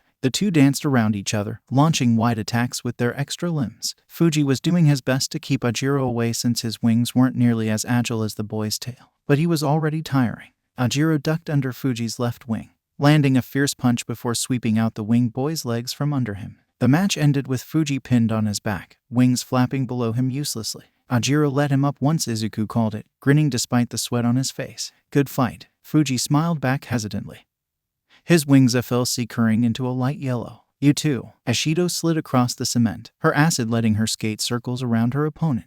The ground withered beneath her as she moved. Shoji was chasing after her, multiple arms growing to grab the pink girl. Ashido tossed globs of acid in wide arcs to keep him at bay. The tall boy was surprisingly agile, sidestepping her attacks. Izuku noticed that her projectiles didn't eat through the ground, meaning that she could effectively control how corrosive her acid was. To use her quirk in combat, she needs perfect control to avoid permanently injuring her opponent. This was probably how Shoji was catching up to her so easily. Subconsciously, Ashido was afraid of messing up and hurting him, so she wasn't aiming strong at him. Ashido was mobile in a way only years of practice could get you, dodging through the barrage of arms with grace. The girl didn't seem to have an actual basis in hand-to-hand combat though, so when Shoji did grab her, Ashido was easily tossed out of the arena. But there was definitely potential there. Aoyama had the right idea. Blasts of blue energy forcing Yaoyorozu to focus on dodging so she wouldn't have time to make anything. She seemed frustrated at first, unable to make anything complex, before the solution came to her. She had been commenting on the matches before her. Her tactical sense was impressive for someone so young. Yaoyorozu ducked under the next beam, a shield forming on her left hand as she sprinted toward the fancy blonde, the metal letting her deflect the light beams as she approached. The downside of freely attacking that much was the intelligent girl had now figured out his pattern, letting her weave through his increasingly panicked attacks easily. Aoyama's eyes widened as she got close, firing a huge beam that literally backfired when the girl pulled a mirror from her stomach. The light reflected off the shining surface, crashing back into the unfortunate blonde and throwing him out of the arena. The less said about Hagakure and Koda's match, the better. Zero and Uraraka's fight went on the longest, a tense match to see whose quirk would grip the other first. Zero finally slipped up when Uraraka grabbed his next string of tape, removing the gravity and pulling the surprised boy towards her into a vicious punch before throwing him out of bounds. Kaminari let out all of his electricity in a single burst that Kirishima's fully hardened body tanked. The redhead lowered his arms to attack, only to find the blonde stumbling around with a dazed expression. Izuku definitely needed to fix that. Unleashing a single attack before becoming useless and vulnerable could get the boy killed. Fighting without frying his own brain would be great as well. Katsuki and Ada were up last for the day, since this would probably be the most intense match. And at least one of them would most likely need to visit Recovery Girl. Ada's hero costume was a bright white that protected his entire body, complete with a helmet. The well-designed suit of armor didn't seem to hinder him at all, instead offering protection that he was probably about to need. Katsuki's hero costume fit his demolition theme, with huge grenade bracers attached to his wrists. The bottom of his boots were bare, and Izuku immediately found out why. Mana concentrated into his feet, fire pushing out and launching him like a rocket as soon as Izuku started the match. At the same time, his arms pointed behind him and let off explosions, boosting him even further. Ada accelerated immediately, ducking just in time as the first flaming kick blazed over his head and SWNGNG his own roundhouse to counter. Katsuki seemed ready for it though, blasting himself over the kick in an impressive show of control before landing behind his opponent and landing a searing palm to Ida's back. Take that, FC King 4 Eyes. The other boy stumbled, recovering fast to throw an armored elbow. Katsuki easily sidestepped, a cocky smirk as he lashed out with a fiery leg, only for Ida's own engine-enhanced kick to slam into his attack with a crack. The blonde was knocked off balance and Ida's engines kicked into gear, grabbing Katsuki as he zoomed towards the edge of the arena. Katsuki reacted fast, twisting out of the taller boy's grip. His palms blasted away armored arms before scoring a clean hit on Ida's torso, a large explosion throwing Ida back. Katsuki lunged for Ida's helmet only to miss as the boy ducked, knee shooting up at his opponent's chin. Katsuki parried the attack with an explosion, showing off his pure reaction speed, before kicking straight up, a WHP of flame striking Ida's CH sent with a hiss. Ida was exhausted, and while Katsuki was too, sweating only made the blonde's quirk powerful. Then tall boy's stance set into something determined, and his engines began to fire blue. His speed increased almost tenfold, as Ida streaked towards his opponent at a velocity that only Izuku could properly see. His first kick was a blur of silver that Katsuki's arms raised to block on instinct, red eyes widening as the powerful blow hit his side. The impact traveled through, knocking the blonde harshly to the ground as he tumbled. Katsuki rolled to his feet, blasting the ground as Ida approached. The rippling cement was a smart obstacle against an enemy too fast to defend against, but Ida was too fast, leaping over the attack and catching the blonde in a tackle. Katsuki blew him off with a blast, but Ida was already blazing back towards him, unfazed. There was no way for the blonde to dodge or counter another blow, so his hand drifted to the gauntlets on his wrist, but there was no way he was going to make it.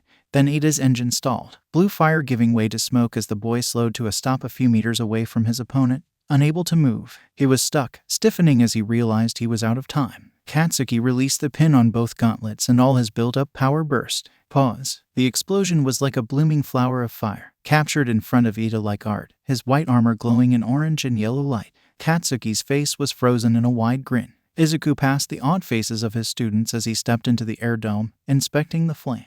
Pretty powerful for human levels, but not enough to seriously injure his strictest student. If Katsuki had more time to collect sweat, well, it would be a completely different story. Just to be safe though, Izuku carved away a bit of the explosion. He pushed Kaminari and Ashido, who were directly behind Ida, out of the way before stepping back. In huge twin blasts, slamming Ida into the wall with a massive crash. Ashido gasped, not even noticing she had just teleported as the armored boy slumped to the ground, unconscious. Meanwhile, Katsuki stumbled out of the arena, standing on pure stubbornness before collapsing onto Kirishima. Akari was staring at Izuku, the only one to catch a hint of what he just did, and Izuku winked at his daughter before picking up both of his fallen students. Great work today, everyone. Izuku grinned at the rest of his class. They really had been amazing, especially for the first day. Your fights were pretty impressive, though it got a little bit more exciting at the end than I expected. If you didn't battle today, then you'll be going next class. Remember to talk to me about any concerns or changes you want to make to your costumes. Izuku gave them a thumbs up at the chimed yes, Atlas-sensei. Class dismissed. Recovery girl didn't, in fact, kill him. You did the right thing, dearie. A simple exercise in a controlled environment. Better than I can say for some idiots. Shuzenji muttered, embraced both unconscious boys on the forehead.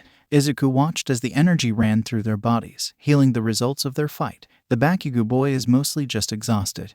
And with my quirk, Ada will be fine after just a little rest. That said, Shuzenji's cane hit the floor with a sharp clack. I don't want to see any more of your students here for a while, understand? Yes, ma'am. Izuku gave her a salute, and she rolled her eyes at him. Bakugo, you can't put that much in there. Akari sighed. The blonde turned, a handful of peppers held over their curry. Why the hell not? You'll kill, like, half our classmates. Bakugo huffed. Serves them right, the weaklings. My preparation is due, Bakugo. Are you putting in all of those? Ajiro exclaimed. It's going to be spicy. But how are the rest of us going to eat it? Bakugo paused, considering. You have a point, Tail. I just told you my name. My cooking going to waste would be a F-seeking tragedy. The blonde went to remove the poison, tucking away half. Kaminari, Akari reminded him. Most of his peppers, muttering something under his breath about wimps and natural selection as he did. Kaminari coughed, hurriedly sipping his water. Man, this curry's really spicy. Todoroki blinked at him from his spot on the couch. I thought it was mild. I don't feel anything. Bakugo's head whipped back and forth between them, unable to choose who to lash out at. Ada-san, you're part of the Ada family, correct? I've heard that they have been in heroics for generations. Yaoyorozu asked. Akari closed her eyes, savoring the taste of her next spoon. Bakugo acted like a child, but his curry was pretty good. Ada pushed up his glasses. Indeed, just like my brother, Ingenium, I will become a worthy hero to fulfill my family's legacy. That's really cool, Ada. I wish my reason for being a hero was as noble. Uraraka trailed off. Akari glanced at her, curious. Can I ask why you became a hero then, Uraraka? The brunette fidgeted with her hands. For the money. My parents have a construction company, but they aren't very well off. But Uraraka-san, is your quirk not perfectly suited to such work? Yaoyorozu pointed out. That's what I said. Uraraka exclaimed. I could make all that heavy lifting so easy, and they wouldn't have to worry about machine costs. But they wanted me to follow my own dreams. Ever since I was a kid, I've idolized 13, the rescue hero. I'll rescue people just like she does, and earn enough that they'll never need to work again.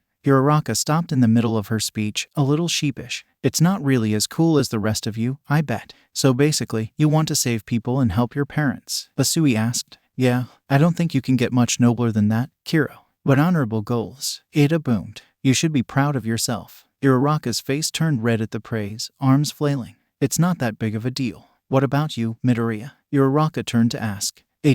Why do you want to be a hero? Akari shrugged. I learned about heroes a few months ago. Ada coughed. And I was like, that seems kind of fun, why not? You came to UA because you were bored. Yaoyorozu blurted, incredulous. Pretty much. Dad's a hero too. Atlas-sensei is your father, correct? You have the same surname, but I didn't want to assume. Ada said. Yep, it's kinda weird having your dad as a teacher, to be honest. Akari said. It seems we're both related to heroes, Midoriya-san. Please, just call me Akari. She didn't think she would ever get used to being called Midoriya-san. Mom, on the other hand, seemed to love it for some reason. Akari was used to given names. Having to worry about a surname, and when you had permission to call someone by their given name was just a hassle. Then again, with so many humans around, they would probably get confused without two names to identify themselves. Ida gasped, looking scandalized. Then you should all call me Tsu. Asui chimed in. Isn't it too early? Ida started. Tsu's eyes narrowed, cutting him off with a glare. Tsu, Ida wilted, resigning himself to informality.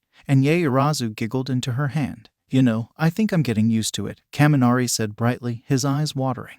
This isn't spicy at all. Bakugo finally snapped, and his palms sparkled. Time to die, Pikachu. A high-pitched scream. Aizawa popped his head in, alert, saw a panicked Kaminari running around the couch while chased by a yelling Bakugo, then immediately walked back out the door. Satsuna showed exactly why she was a recommended student, splitting herself into 50 different pieces that each flew independently as they barraged her opponent, Nirengaki. The small boy seemed helpless against the onslaught of body parts, scrambling to dodge as they attacked him from every angle. It was then that Izuku truly gave up on making sense of quirks. Maybe Satsuna had a link to each piece of herself, letting her move telekinetically. But how was she breathing while separated like that? Satsuna wins, Izuku announced as Nirengaki was forced out of the purple arena after he was finally cornered. He had done well, really, considering how bad of a matchup his Twin Impact was against Lizard Tail Splitter. Twin Impact had an incredible amount of potential, offensive power growing exponentially with the user's physical strength.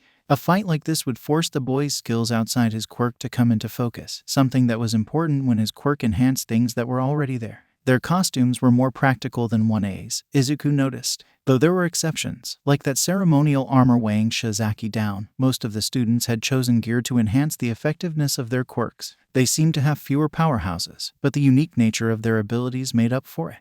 Maybe Eraserhead and Vlad King would let him pair the classes up against each other. That'd be interesting. Izuku raised an eyebrow as Katsuki stormed up to him. The rest of one are not even out of the changing rooms yet. Where the hell are they? What do you mean? Izuku asked. Katsuki held out his grenade-like gauntlets, intact except for the missing firing pins on the front. Don't treat me like a FC King idiot. Ah, those. Don't worry, they haven't been misplaced. I just removed them for now. The blonde scowled. This is about that FC King glasses, isn't it? Why? His stuck-up butt is completely fine. This time, at least. Izuku cut him off. Katsuki. How full were your gauntlets when you pulled the pin? Katsuki hesitated for a split second. Not very. The match didn't last long, so I didn't have much sweat built up. The pause before his answer was obvious after decades of dealing with bullshitting students. Your gauntlets are designed well, Izuku said. They function as bracers, protecting your wrists from the backlash of your quirk. But more importantly, they store your explosive sweat as you fight, letting you unleash it in a huge blast later. IFC King, no. But your gauntlets don't actually tell you how much sweat is stored up, right? Izuku continued as if he hadn't been interrupted.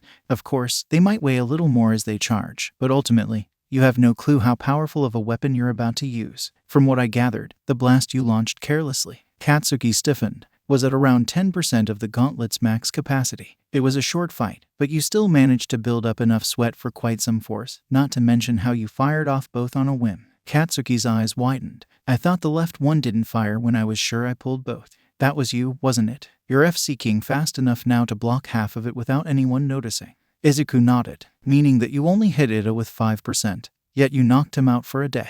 If he wasn't wearing that armor, he might have even broken limbs. Unlike your carefully controlled explosions, your support gear is truly lethal. If you want to use them in the field, you need to prove to me you understand that, Katsuki. Izuku didn't know much about being a hero, but he did know what controlling overwhelming power was like. And that knowledge was exactly what a boy with this much pride and drive needed. To be honest, most of Akari's new classes were pretty boring. She didn't mind having an easier year, but there was a point where it just felt slow. You would think that with a divine sense of time an hour would breeze by. Wrong. It was the opposite. Every pained minute stretching more than it should as Cementos talked about literature. It helped a little that all her teachers were unique, each with their own pro-hero persona. The amount of innuendos Midnight dropped in a single class was incredible, some so subtle it was like a verbal scavenger hunt. Present Mike was a bit too loud, but he did teach the only new subject she had. Akari had almost zero background in English, so learning it actually took some effort. Maybe she should learn other human languages. She'd probably never use them, though. Akari sighed. She couldn't wait for heroics, where she could work off her boredom by beating someone to a pulp. Wait, that sounded bad. Bakugo was sulking when Akari walked in, which was weird, but the lack of screaming was definitely welcome. Today we'll be finishing off the battles from last class for those who haven't gone yet. Dad's clear voice carried throughout the gym as he set up his fancy air sphere, the arena brimming with purple mana as it expanded. What a show-off. He could have just drawn a circle or something. Sato pulled a sugary treat from his hero costume, and his muscles bulged as he ate. The bright yellow costume stretched with him as his quirk activated, and the boy rushed forward, only to cover his ears as a wave of sound blasted past him. Jiru's jacks plugged into her legs, weaponizing her heartbeat in vibrational bursts. She crouched low on her side of the arena, focusing her attacks on Sato's head. Akari winced. No matter how durable Sato's quirk made him, that noise wouldn't hurt any less. If her ears were ringing from here, then the boy must be in agony. Sato's fist smashed into the ground in front of him, cracking open the concrete. Jiru sidestepped the fissure, forced to cut off the audio as she moved. Sato leaped towards the girl in the opening, fists already swngng as he landed. Jiru ducked under his punches easily, edging towards the boundary. It seemed that Sugar Rush didn't make Sato any faster, only enhancing his physical strength. In fact, the added muscle mass made him even slower. Combined with how straightforward he was in his attacks, Sato was just too predictable. Jiru was just about to be pushed out when her ear jacks suddenly stabbed straight for the boy's eyes. His hands immediately rose to cover his face in reflex, and Jiru used the distraction to step behind him. Jiru's jacks went into the amplifiers on her arms, releasing a powerful short-range blast into Sato's back, knocking him out of the purple dome. Akari walked into the arena as Jiru helped the boy up, Todoroki doing the same. They were the last ones to fight. The purple arena grew bigger as if in preparation for the mayhem they were about to cause. Akari's hero costume was simple, a green cloak with runic designs similar to Dad's. Unlike his, though, it was more reinforced, and its cloth was weaved just for her. She could see Todoroki's scar completely. Facing him like this, a deep red reaching down the left side of his face. His eyes were just as mismatched as his hair, a bright blue contrasting with a dark gray. More importantly, though, was the large layer of fake ice covering the left side of the body. Not only did this boy have zero fashion sense, but he'd also rendered his left arm completely useless. With his quirk was called half hot, half cold. "You're not going to use your fire, are you?" Akari asked. Todoroki's emotionless face didn't shift, but his heterochromatic eyes narrowed. Akari shrugged. "You're only handicapping yourself after all, so it's fine. Start." Todoroki's right arm swung forward, and with it came a wave of ice crashing toward her like a tidal wave. That Akari shattered with a single slash, blade of light bright in her hand. ... As long as you're strong enough to go without it. Lines of spikes taller than she was, pillars rising beneath her, and sharp ice fragments fired at her body like bullets. Unlike most of their classmates, Todoroki seemed experienced, launching dangerous attacks with a familiarity you could only get from years of sparring. Akari's physical abilities could be held back to peak human levels, but she couldn't turn off her reflexes, her dynamic vision. Her sword sang through the rapidly chilling air, reaping his ice with precise slashes as she countered his attacks. Todoroki couldn't manipulate ice, Akari realized, as each of his constructions was stuck where they were instead of being used again. Sure, that was less space for her to dodge, but the leftover ice wasn't even an obstacle. His right side cooled down the air, letting him create ice ... from the water vapor. Akari had no clue, and it didn't really matter where he was getting it. What did matter was how she could feel her skin getting colder, her uncovered hands bristling just before his next attack. Akari could sense mana now, somewhat, but sensing quirks was usually impossible. Dad could do it, but well ... he was weird. Todoroki's ice, though, was enough like elemental magic to let her trace it. It also helped that whenever the boy attacked, his right arm whipped around he was conducting an orchestra. Akari frowned. Her opponent hadn't actually moved a single step the entire match. She must be going way too easy on him. That could be fixed. Akari dashed at him, batting away ice shards. She flipped over a massive hand that drilled through the concrete under her and sidestepped a massive spike before ducking under the twisting ice pillars before slashing them apart. She hadn't had the chance to be this acrobatic in ages, and it felt wonderful. Todoroki didn't seem to share her opinion though, his attacks getting larger and larger. Todoroki stomped and the ground froze, covering the concrete with ice like a snowy field. Akari's feet were now stuck to the ground as another wave rushed towards her. Akari pushed off the ground, shattering the ice around her as she kicked off. She rose high into the air, the purple dome now so wide she didn't need to worry about hitting its ceiling. She could see his breath clearly from above, white mist blowing against his eyes. Todoroki glared up at her, gritting his teeth in concentration. Ice spikes emerged from the entire arena below her, flying up in a single inescapable attack. Akari's sword glowed with mana as she swung, energy trailing behind the mighty slash and cleaving through the attack with an arc of light. She fell, forcing Todoroki to dodge as she crashed down where he previously stood. "What's it with you and spikes, man?" Akari asked. She was getting a little tired of his lack of creativity. Before the stunned boy could reply, Akari suddenly launched her sword, the blade flying in a deadly line for her opponent.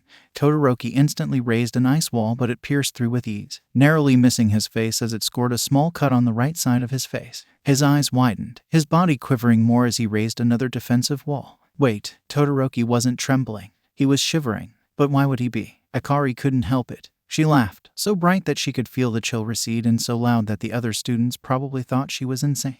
This was so stupid. What? Todoroki growled. Oh, he must think she was laughing about hurting him. Sorry, it's just your quirk. Akari snickered. You're throwing around half your power, just your ice, out of pride or something, instead of fighting with both your ice and your fire. If you had magic, then that would make sense. But I forgot that you have a quirk. And, Todoroki prompted, a little annoyed. Sorry, I ramble a bit sometimes. Quirks have different side effects and backlash from their use. I was like, why is he shaking? I'm not even that scary. But then I realized that when you reduce the temperature, it affects you too. Todoroki's right eye twitched. That means all you've done this entire match is damage yourself and act too stubborn to stop. Right now, you're freezing your own body and rapidly reaching hypothermia, which looks really painful. Why don't you warm yours? I'll never use his power. Todoroki snarled. I don't care. I'll become the number one with just my mother's ice. The floor around them was wrecked, pieces of ice littered throughout. Every ice creation had been decimated, leaving Todoroki with nothing but debris and a cut on his cheek that was starting to bleed. The air now felt freezing cold, and she could almost hear his teeth chattering. Meanwhile, Akari didn't have a single scratch, costume almost pristine despite the fight. She raised an eyebrow. And how's that going for you? Akari asked. I don't even need to beat you myself. You're freezing yourself out of commission for me. How are you going to be a hero like that, much less the best? The air temperature suddenly dropped even further, the chill making Akari wince as it swept past her. It was a full-on glacier, jagged and so huge that for a second she could see nothing but all-encompassing ice rushing towards her like a tsunami. Akari's mana focused into her hand, more and more until it was too bright to see her own fist. Then she punched. The massive storm fell to her blow, shattering into a million pieces that rained around her. The arena turned solid, a reinforced wall protecting the audience from the shrapnel. The shockwave rammed into Todoroki's body, and an instinctive wall was all that stopped the boy from flying out of bounds. The ice cracked as it stopped his momentum. Todoroki was completely shivering now. Akari was on him as soon as he managed to stand up with a series of jabs. She batted away a freezing palm before landing a hit on his shoulder, and then another to his ch. Todoroki was good at hand-to-hand combat, but while exhausted and half-frozen he was just so slow. He ducked under a kick just in time, and the attack destroyed the damaged wall behind him. Todoroki's right hand moved for the last time. SWNGNG, a sword of ice that she punched straight through like paper. His mismatched eyes went wide as her fist struck his gut before she spun, launching a crushing kick that knocked him out cold. Akari picked up the unconscious boy as the match was called, his skin so icy it stung. That wasn't just pride. There had to be a reason Todoroki wouldn't use his fire, even when he was almost completely frozen. But why? Izuku walked in for homeroom, and a surprised class stared back at him. Atlas-sensei, Uraraka asked, tentatively, why is there a little girl playing with your hair? And, where's Aizawa-sensei? Izuku smiled, patting Yuri's leg. The girl didn't stir from his spot on his shoulders, completely focused on her task. She wasn't doing a very good job, but she was having fun. Maybe he'd ask Aurora to teach her. This is my daughter, Iri. She's 11, Izuku said. Iri looked up when she heard her name, meeting 20 pairs of eyes, before furring under the amount of attention. Today is a little different, so you'll be in heroics for the entire day. She's the cutest thing I've ever seen, Ashido declared immediately. Hagakure nodded her entire body in agreement. Eri waved shyly at the students, and Ashido squealed. What will we be doing, Atlas-sensei? Yaoyorozu asked, unable to resist waving back at the girl. We'll be going on a field trip to the USJ for rescue training. This isn't necessary, so you can opt out if you really want to, but it's a valuable experience. When no one spoke up, Izuku continued. We'll leave in about 10 minutes, so suit up in your hero costumes. A few students had taken his costume suggestions. Izuku noticed. Aoyama's red cape was gone from his shining armor. The boy had been reluctant but gave in after Izuku convinced him that it wouldn't be very stylish to get pulled by. Uraraka swch out her heels, and her new shoes could absorb her landings even better. The racer had met them at the buses, his eyes scanning over their students as he counted them over. Izuku raised an eyebrow. Did you think I lost one of them? Izuku asked. Eraserhead muttered something about not underestimating the hellspawn before climbing into the bus. Ada tried to organize the class seating before Yaoyorozu, the new class president, pointed out that they didn't need to. Eraserhead was already bundled into his yellow sleeping bag like a caterpillar when they filled in. Izuku took a seat near the front with eerie conversations starting up behind him as the bus started moving. Akari, I've been told that I'm very direct at times. Can I ask you something? Asui started. Akari smiled at the frog-like girl. I've noticed that, too. Your magic is really advanced, far more than from anything I've seen heroes use so far. Where did you drift to learn that much? Several students seemed to lean in, interested in learning about their strongest classmate. Even Katsuki had stilled at the question. Akari shrugged. It was a pretty normal world. My school taught us magic. My mom's even better than I am at it. And she taught me almost everything I know about my light magic. What about the thing with the different colors? Zero asked from the back. I saw you fight during the entrance exam with them, but since then your magic's just been a pure white. Akari used prism, splitting a small white into her lights. I call it prism, sort of a trump card. Akari grinned, a little bit of challenge in her eyes. None of you have made me use it yet, though. I'll take you on any day. Flashlight. Katsuki barked. That's so manly, Midoriya, Kirishima said. He glanced down at his hardened arm. I wish my quirk was that flashy, but it's kinda boring. Your quirk definitely isn't boring, Kirishima. Izuku cut in. That kind of defensive ability is incredibly useful in a fight and is also perfect for protecting people. Not to mention that you look pretty cool when your quirk is fully activated. Kirishima's face was almost as red as his hair. Thanks, Atlas-sensei. What about me, Atlas-sensei? A student chimed in. Or me. Hello, everyone. 13 greeted them, her full spacesuit on. Welcome to the USJ, otherwise known as the Unforeseen Simulation Joint. Hiroraka's eyes were wide. Oh my god, it's 13. This is the best day of my life. Eraserhead rolled his eyes as several others had similar reactions to the rescue hero. 13 launched into a great speech about how dangerous their abilities could be. Eri, still on his shoulders, was hanging on her every word. Instead of listening, though, Izuku's attention was focused on something else. Some kind of strange energy was forming below, at the central plaza. Not magic, so it had to be a quirk of some kind. Eraserhead picked up on his alertness and turned. Then the energy condensed into a mass of darkness, pitch black with dark purple edges, extending wide as a group walked through. The first figure was a normal-looking man with a pleasant smile, a fashionable suit fitting his form. His hair was pure white, just like Izuku's. The second was less normal. A younger man covered in severed hands trailing after the first figure like a child would a parent. A third wasn't the slightest bit normal. A giant hulking creature with black skin that had red scars running through it. The monster had a beak and its brain was exposed. A small army of humans followed, filled with confidence and cocky smirks. The last one through was a cloud of darkness in a suit, obviously the one who made the portal that closed behind him. An attack, then. He squeezed Iri's leg in reassurance, before placing her in Ashido's arms. Izuku smiled at them before walking up to Eraserhead's side. What's going on? Is this an exercise? Kirishima asked, a bit of fear in his voice.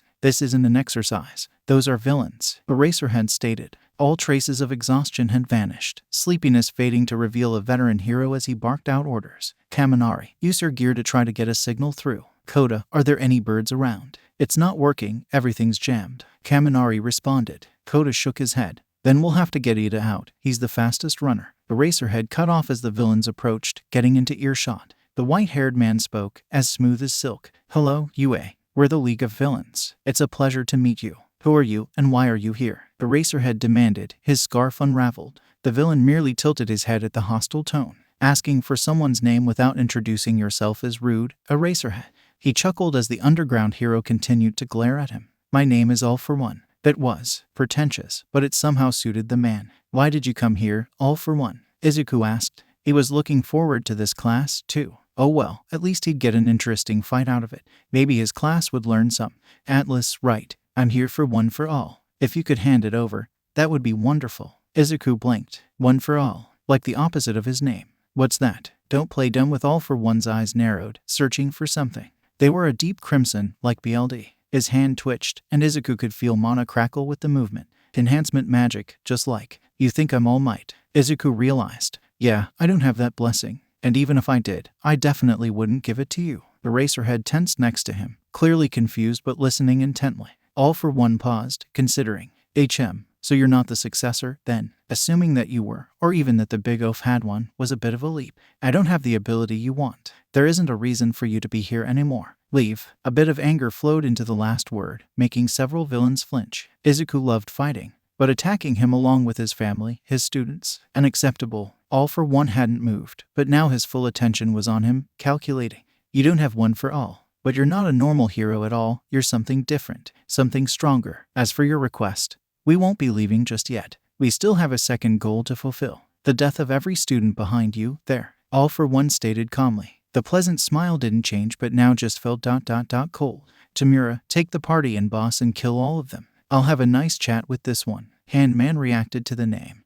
And the army, monster, and suited darkness followed him as he marched towards the class. Eraserhead's voice was completely steady, calming down the terrified students. Gather together and don't move until I tell you to. 13. Be ready to use your quirk. 13 didn't seem to have much combat experience, but they were a hero for a reason and could hopefully defend the students. Eraserhead was incredibly skilled for a human, and Izuku didn't doubt that he could take on the weak-looking army of villains easily. The newly named Tamura and Portal villain were more of a threat though. And that monster, from what Izuku could tell, that thing was as strong as All Might. He had no idea how they had a monster following commands, but it would snap his co-workers like toothpicks. Izuku would have liked to defeat that thing himself before wiping out the rest, but he couldn't risk taking his eyes off All for One. He'd have to rely on Akari to kill it, and that made him grit his teeth. All for One raised an eyebrow, surprised when Izuku didn't move. You're not going to help them with that, so the best thing to do would be to deal with this man as fast as possible.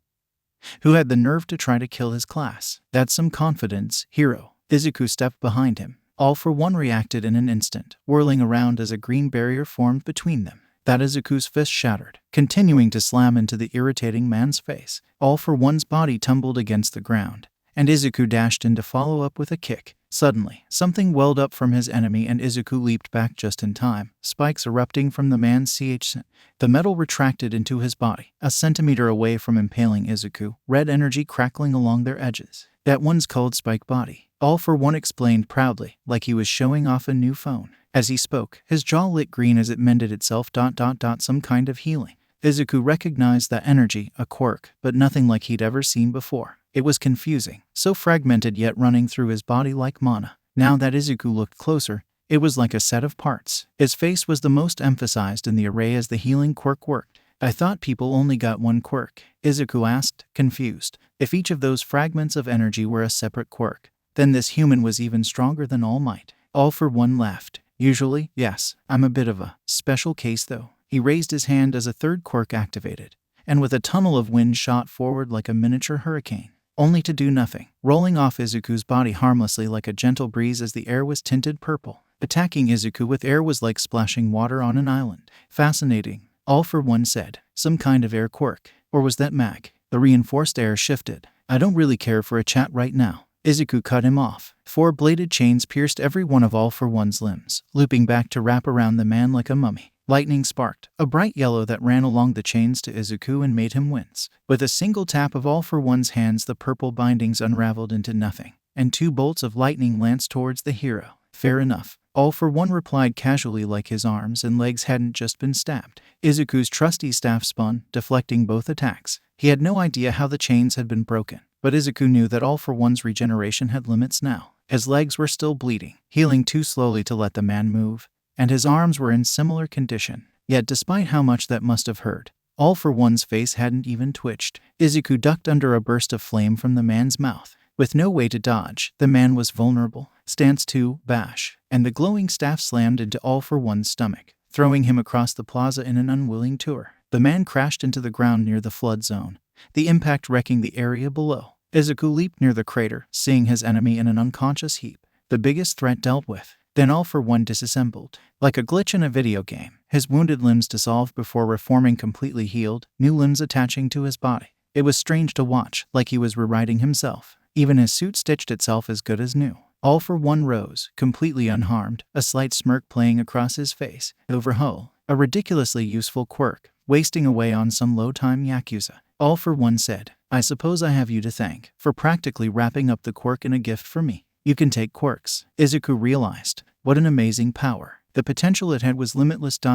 Yet just like Overhaul, it ended up with a villain. All for One smiled, but it didn't reach his eyes. His fingertips lit up, red energy shooting out like streaks of light. What gave it away? A shield of air blocked the projectiles, and Izuku's staff spun, stopping the lightning that followed. All for One was forced to duck as a chain sliced past his head, and disassembled a second one. The name, Izuku answered honestly. All for One should have set off red flags in his head. Really? All for One's hands slapped the ground and it opened underneath Izuku in a gaping pit. The edges of the abyss were jagged, and Izuku caught himself on a purple platform as he fell before jumping up, the earth shutting beneath him like a giant jaw. Two deep blue dragons shot out from All for One's back, zooming towards Izuku's airborne form. The hero twisted, easily shattering both with twin kicks. Izuku landed, launching the air in a spiral that drilled towards his enemy. It was casually ripped apart as well, but the purple covering his view let Izuku land another blow to his face. Izuku leaned back, a deadly hand just short of grabbing him. Stance 1, sweep, and knocked All for One down.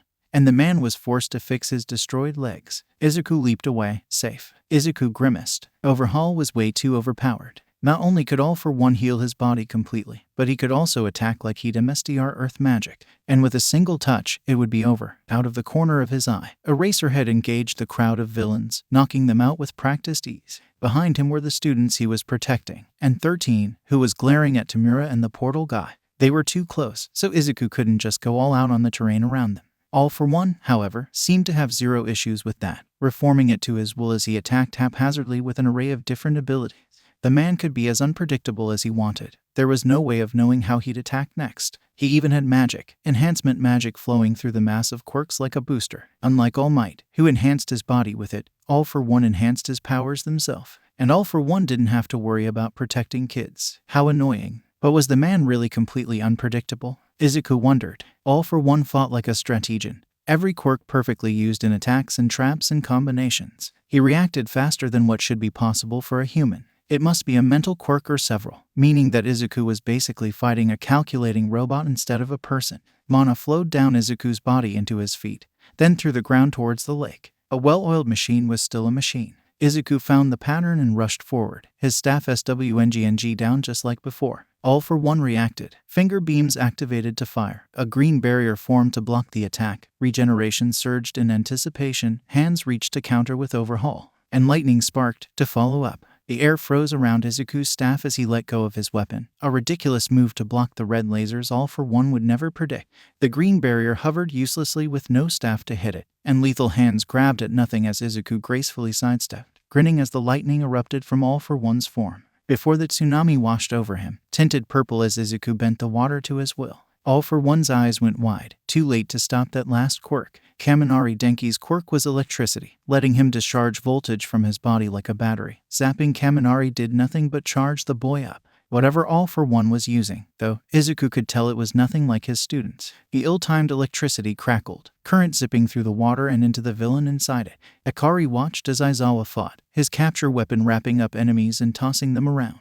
Quirks were erased with glaring red eyes, leaving confused villains completely open. He wielded the sword in his hands well, countering attacks and knocking out humans with the flat of the blade.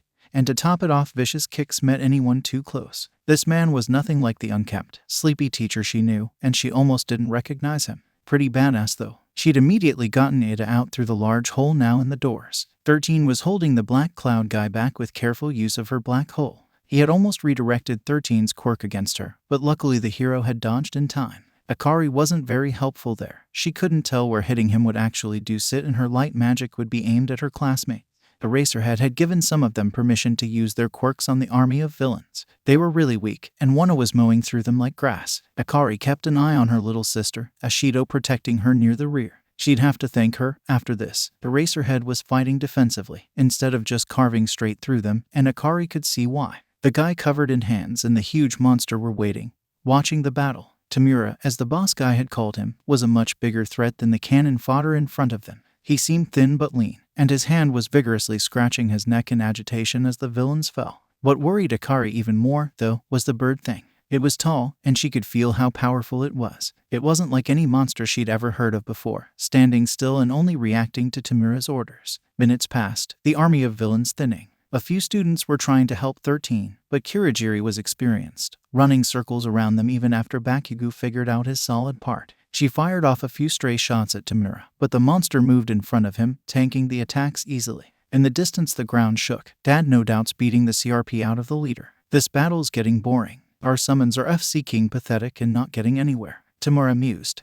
Oh well, Sensei will be happy if I finish early. The scratching stopped. Namu, kill. The giant bird thing moved. It was like Akari's limbs were filled with Lee. The students and villains around her were in slow motion. Aizawa was punching a woman in the face, a rare blink stretching on forever, and one of Kirigiri's portals was slowly opening, an oval of collapsing darkness. The Namu, meanwhile, was jogging, bulky arms reaching out to crush her closed-eye teacher so fast that none of the humans could even track it. But Akari knew exactly what this was like. Trying to move at dad's speed was like moving underwater, every movement a painfully slow process. It was as if he'd conquered time itself, and you could do nothing but watch as he drifted through it as easy as could be. Namu, well, was nowhere near as fast as he was. She leaped, her arm lifting up as white mana concentrated into her hand. She wasn't moving fast enough. The Namu was almost there, its palm way bigger than Aizawa's head, so she pushed herself to be faster, and now it was less dragging herself through the currents and more swimming. In a single movement, Akari pushed her teacher out of the way and a completed white sword slashed up,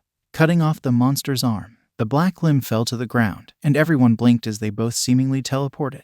Midoriya, get back from that thing, Aizawa shouted. His concern was admirable. But Aizawa, you stand zero chance here. Let me handle it. Aizawa wasn't stupid, but she could see how much it hurt him to have a student fight the bigger threat as he turned, punching the next villain a little too strong. What's this? Tamura said. Someone brave enough to take on the Namu. How interesting. Like a bad horror movie, the stump on the monster's hand regrew until in seconds it had a fully functional arm once more. Tamura snickered. You don't stand a chance against a boss of this level, though. A boss level? Huh. Akari grinned. That sounds pretty fun. Tamura started. She could do without the whole kill order thing, thanks. Out of her non-sword hand, a WHP of light struck fast, forcing the man to leap back. It clipped his face, slapping the hand off, and it landed on the ground. She was just collecting severed limbs now. Angry red eyes, pale skin, and chapped lips were revealed to the unfortunate world. Akari winced. On second thought, you can put that thing back on. Father, the weird guy shrieked. What? You dare? Namu, kill her. Akari launched her sword straight forward. As predicted, the Namu dashed in a direct line for her, letting the blade pierce through its exposed brain. Naturally, this made it pause for exactly 1 second before it started moving again. She was going to need to do a lot more than that. Prism. Akari didn't even get to say her super cool name out loud before she was forced to roll under a strike that pulverized the ground. Her lights formed as she stood up, 5 lights forming into blades that whizzed around her enemy, scoring cuts as she dodged. It was like playing tag, but not fun and very stressful. Purple formed into a large shield, weathering blows that she couldn't avoid. Each impact jolted her arms, and she gritted her teeth. The Namu grew back every wound she made. It just wouldn't die, even when its heart was gone. Todoroki was trying to help, but the ice was barely an obstacle for the monster. Todoroki still wasn't using his FC King Fire, something she'd yell about later. Each time he stabbed it, though, he bought Akari valuable time. Tamura laughed when she cut off the stupid bird's head for the 10th time. That isn't going to work. The Namu can regenerate as much as it wants. With its quirk combination, you don't stand a chance. Oh, quirks. That made sense. She wasn't sure why her enemy was giving out information though, but she definitely wasn't going to complain. Red and orange formed into spears, stabbing through Namu's arms while her other colors linked into chains, wrapping around its legs. Aizawa-sensei, Akari yelled. He turned, assessing the situation in an instant, and a razor turned on the monster. The stab wounds in its arms stopped healing, and Akari immediately attacked in a whirlwind of rainbow blades in a desperate effort. The Namu fell to the ground without its limbs, head, or heart like the mess it was. Akari's blades flew back to her, hovering, and she drew a long breath with no monster chasing her. The Namu, finally, didn't get up. You cheaters. Tamura seethed and sprinted towards Aizawa. The man whirled, capture scarf wrapping around the man-child, only for the scarf to disintegrate into nothing. Aizawa's eyes widened as he ducked under the lethal hands, aiming careful kicks to avoid becoming dust. Some of the remnants of the scarf fell as they fought, a bit blowing into Aizawa's eyes, and he blinked. And a familiar crunch reached Akari's ears. Of FC King course, the Namu stood, fully healed, ready to continue its previous order. What was it going to take to kill that freak show? Its regeneration kicked in after it was definitely dead. An erasure would have taken care of any revival quirks, meaning they'd have to completely eradicate the thing. And Akari wasn't strong enough to do that, but she knew who could. Izuku wrinkled his nose as the water flowed away to leave his ruined enemy. He'd been lucky to never smell burning flesh before. It really was rotten. All for one broke himself and came back together whole once again, standing up, several quirk combinations already set. He hadn't even bothered to repair the suit this time. Atlas, was it? I thought you were a hero. All for one mused. In my 200 years, I've never seen a proclaimed hero that was this violent. Stabbing, lethal amounts of impact, electrification. Really, it's a wonder I missed a monster like you 5 years ago. Izuku rolled his eyes. You're clearly still fine, so it's not like I've overestimated you. And why would I hold back on an enemy like this? Then again, you are quirkless. Izuku stilled. What? All for one laughed. You thought I didn't notice. I can't sense any quirk inside of you, despite the impressive amount of mana you have. But if you don't have one for all, how are you this strong? I guess I'll just have to pull the truth from your dead body. All for one sighed. The villain was getting ready to kill Izuku, meaning he thought he had seen everything he had to offer. For someone so smart,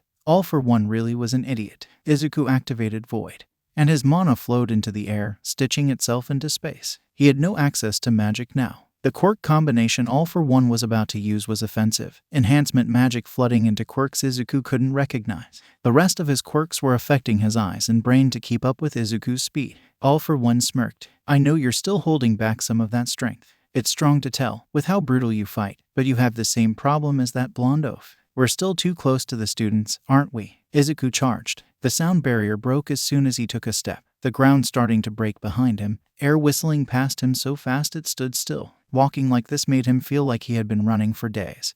But Izuku still pushed himself into a sprint. He gripped his staff harder, an anchoring weight in a silent world. All for One was still moving, mental and reflex quirks stacking on top of each other to bring the human to incredible heights. The quirk combination activated as Izuku approached. Hundreds of swords formed into existence in front of him, hanging for an instant like a wall before the telekinesis kicked in with a red outline.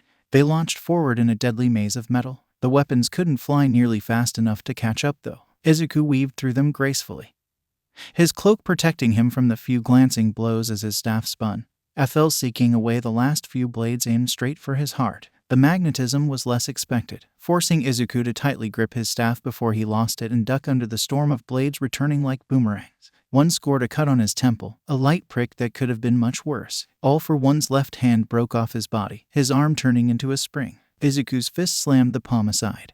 All for One tried to activate Overhaul in triumph, only for nothing to happen. After all, how could he focus on a biological process when they were moving that fast? All for One's mistake cost him 10 strikes, slamming into his Seit in a single breath. His other hand turned into a massive drill, and Izuku sidestepped to land a crushing kick that shattered it, rendering the arm useless. Then every bit of All for One's energy focused into a single quirk. Izuku was forced to stop moving as something pressed him down, the world returning to sound and perception. His feet dug into the ground like someone had put a huge weight on his back. Yet he couldn't feel anything there. All for One was breathing strong, finally able to activate Overhaul with visible relief. Yet Izuku couldn't move from whatever quirk had been used on him, his tired muscles aching further. The BSD already turned up the FC King gravity. That quirk didn't even make sense. Like that, hero? All for One mocked, clearly glad that they had slowed down from supersonic speeds. Even someone that powerful can't handle that much gravity for very long.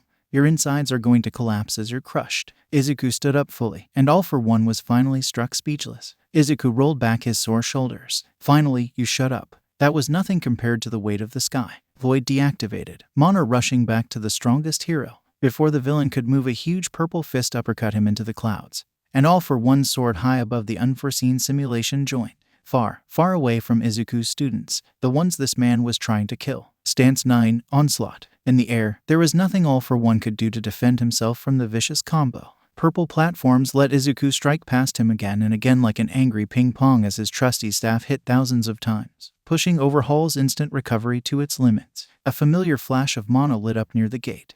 So his daughter had a plan. Who was Izuku to object? Izuku's next strike sent All for One hurtling towards the ground like a meteor, hitting the ground with a mighty crash near where they had started. The man slowly pushed himself to his feet, swaying. The businessman mask was completely gone now, Overhaul and regeneration struggling to repair his broken body as he glared, burning with anger. All for One raised his arm for a final attack, quirks surging, before cutting off completely, like a dead car. The villain looked at his hand, confused before a giant form landed on his head and knocked him to the ground.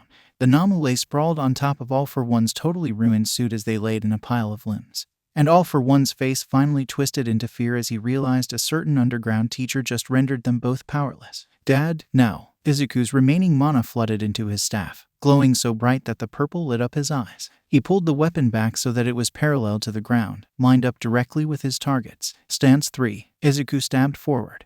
Every single bit of his force focused into the small base of the reinforced staff in a single lethal move. Pierce. The air shattered around the staff in a horizontal tornado of power as everything hundreds of meters in front of him was erased. The ground wasn't spared. The eviscerated earth was left in a giant trench, extending out in a straight line.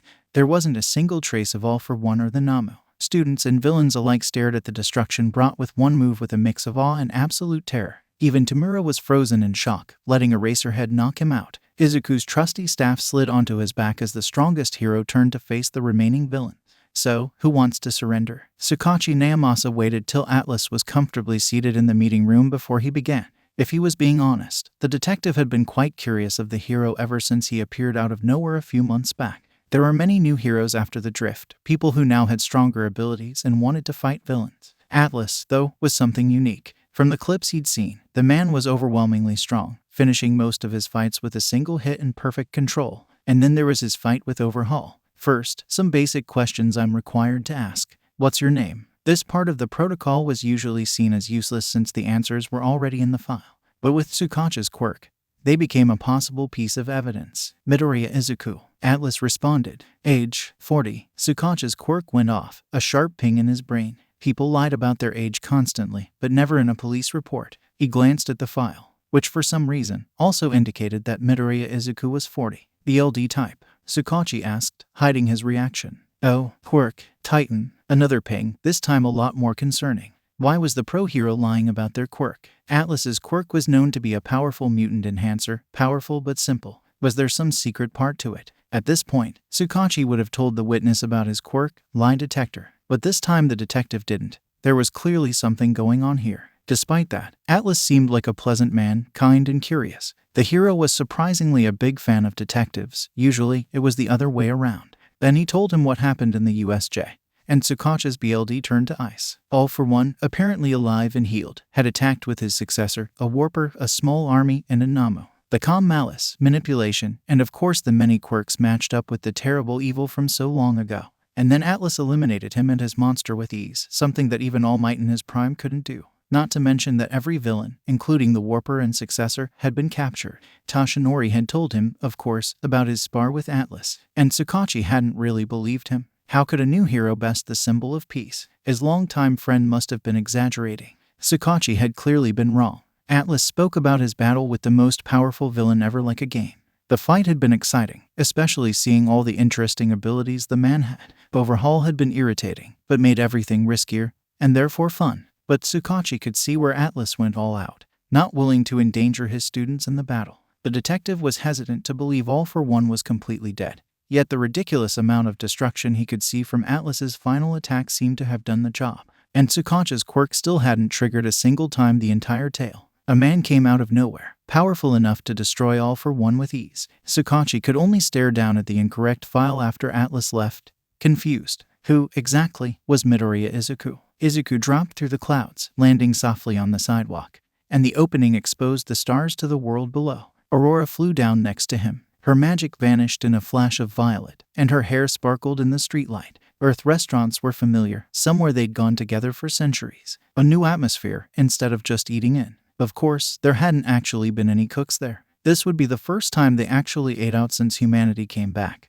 And the change was small yet jarring at the same time. There were now light conversations around them as they took their table. I wonder if you're ever going to get tired of eating that. Aurora mused as Izuku instinctively ordered katsudon. I was so worried I would. Izuku laughed. I think when the drift happened, I ate it almost every day. I remember that. It was kind of tedious, getting you the ingredients every day. But I did get some every Saturday, and well, human food is wonderful. Aurora slurped up her soba from the chopsticks, letting out a pleased hum. How she could still look so elegant while eating soba, Izuku had no clue. You know, I don't think you missed a single sad back then. Izuku realized how, looking back, the princess making every weekly meeting for centuries was pretty incredible. Aurora shrugged. It was guilt, at first, over me being abandoned. You didn't make that choice. No, but it was still us as a whole, heaven, that sent humanity away and left you behind.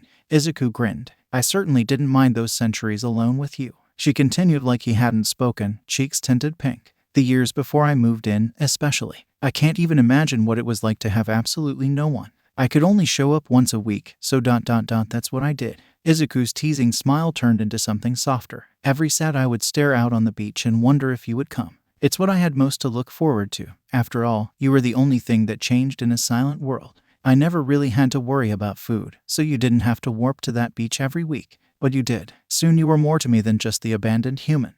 and in just half a century, I was in love with a dense dork. I wasn't that bad, Izuku protested, indignant even as his scent fluttered at the indirect confession. It took you literal years to realize that I did. I still remember that night the realization finally dawned.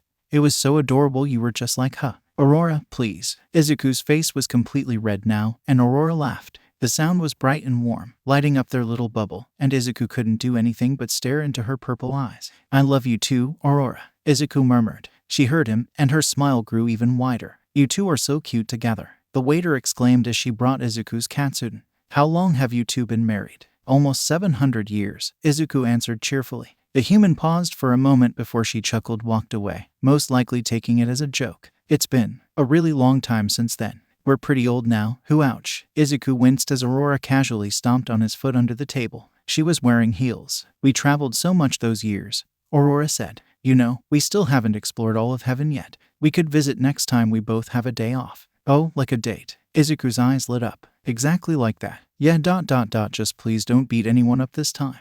What? I would never do something like that, Izuku protested. Izuku, we're still banned from Kashima Village. Izuku paused. Okay, but that guy totally deserved it. Aurora rolled her eyes, like he couldn't see the fond smile on her face. The Thunder God lived up to his title. A little too much. Izuku had finally got baby Akari to sleep when someone had decided to shake the sky with their magic for fun. So Izuku had asked him if he wanted to fight, and Kashima had arrogantly agreed. The fight didn't wreck much of the village.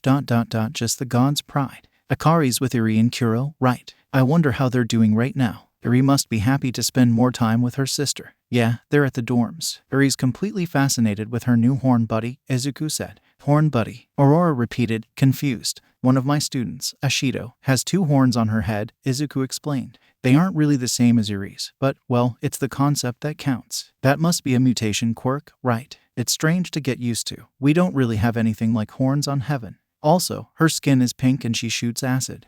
What? Class 1 addressed a lot quicker now, Izuku noticed, compared to that first day of class almost a week ago. The class had gotten the day off after the USJ incident. No students had been hurt in the attack, and Eraserhead and 13 only ended up with light injuries. But that didn't change the fact that everything could have gone much worse. Despite being heroes in training, they were still children who had to fight off murderers to survive. The young students facing him seemed more serious now, with an actual longing to improve. The UA staff had made sure every student knew about the free counseling sessions, but only a few students seemed like they were considering it.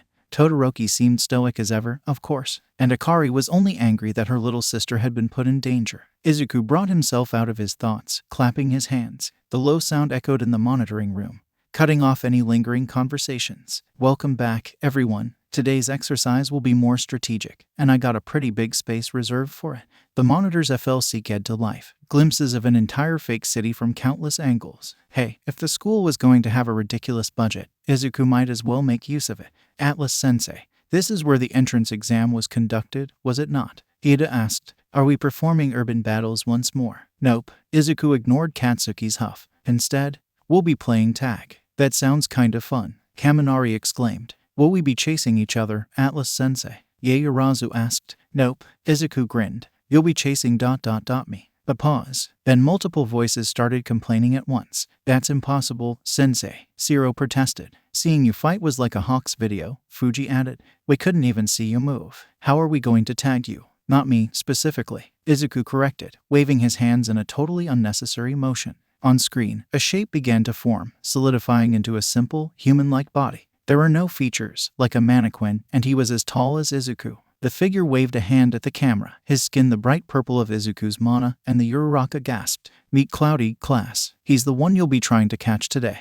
Sensei, how are you doing this? I thought your magic was some kind of air manipulation, Basui asked. Izuku blinked. I don't have any kind of elemental abilities. I only use reinforcement magic. What? But that doesn't make any, Yaoyorozu blurted, before covering her mouth, embarrassed at the outburst. That air manipulation you saw, Asui. Purple unicorns floated into existence, flying around the monitoring room. That's just me reinforcing the air around me, and then changing its shape. Stuff like Izuku gestured at Cloudy. Him are the same thing, just really complex. Yaoyorozu was actually taking notes, her eyes wide. Where had she even gotten a note per right? Her quirk. But how are you reinforcing things that you aren't touching? Not to mention something so far away. Who says I'm not? Izuku smiled, not elaborating any further. Yaoyorozu glanced at the air clone, confused. Izuku turned back to the rest of the class. You'll be put into random groups of 4, then enter the city. There is a 5-minute planning PRD, after which you must capture the enemy by wrapping your capture tape around him.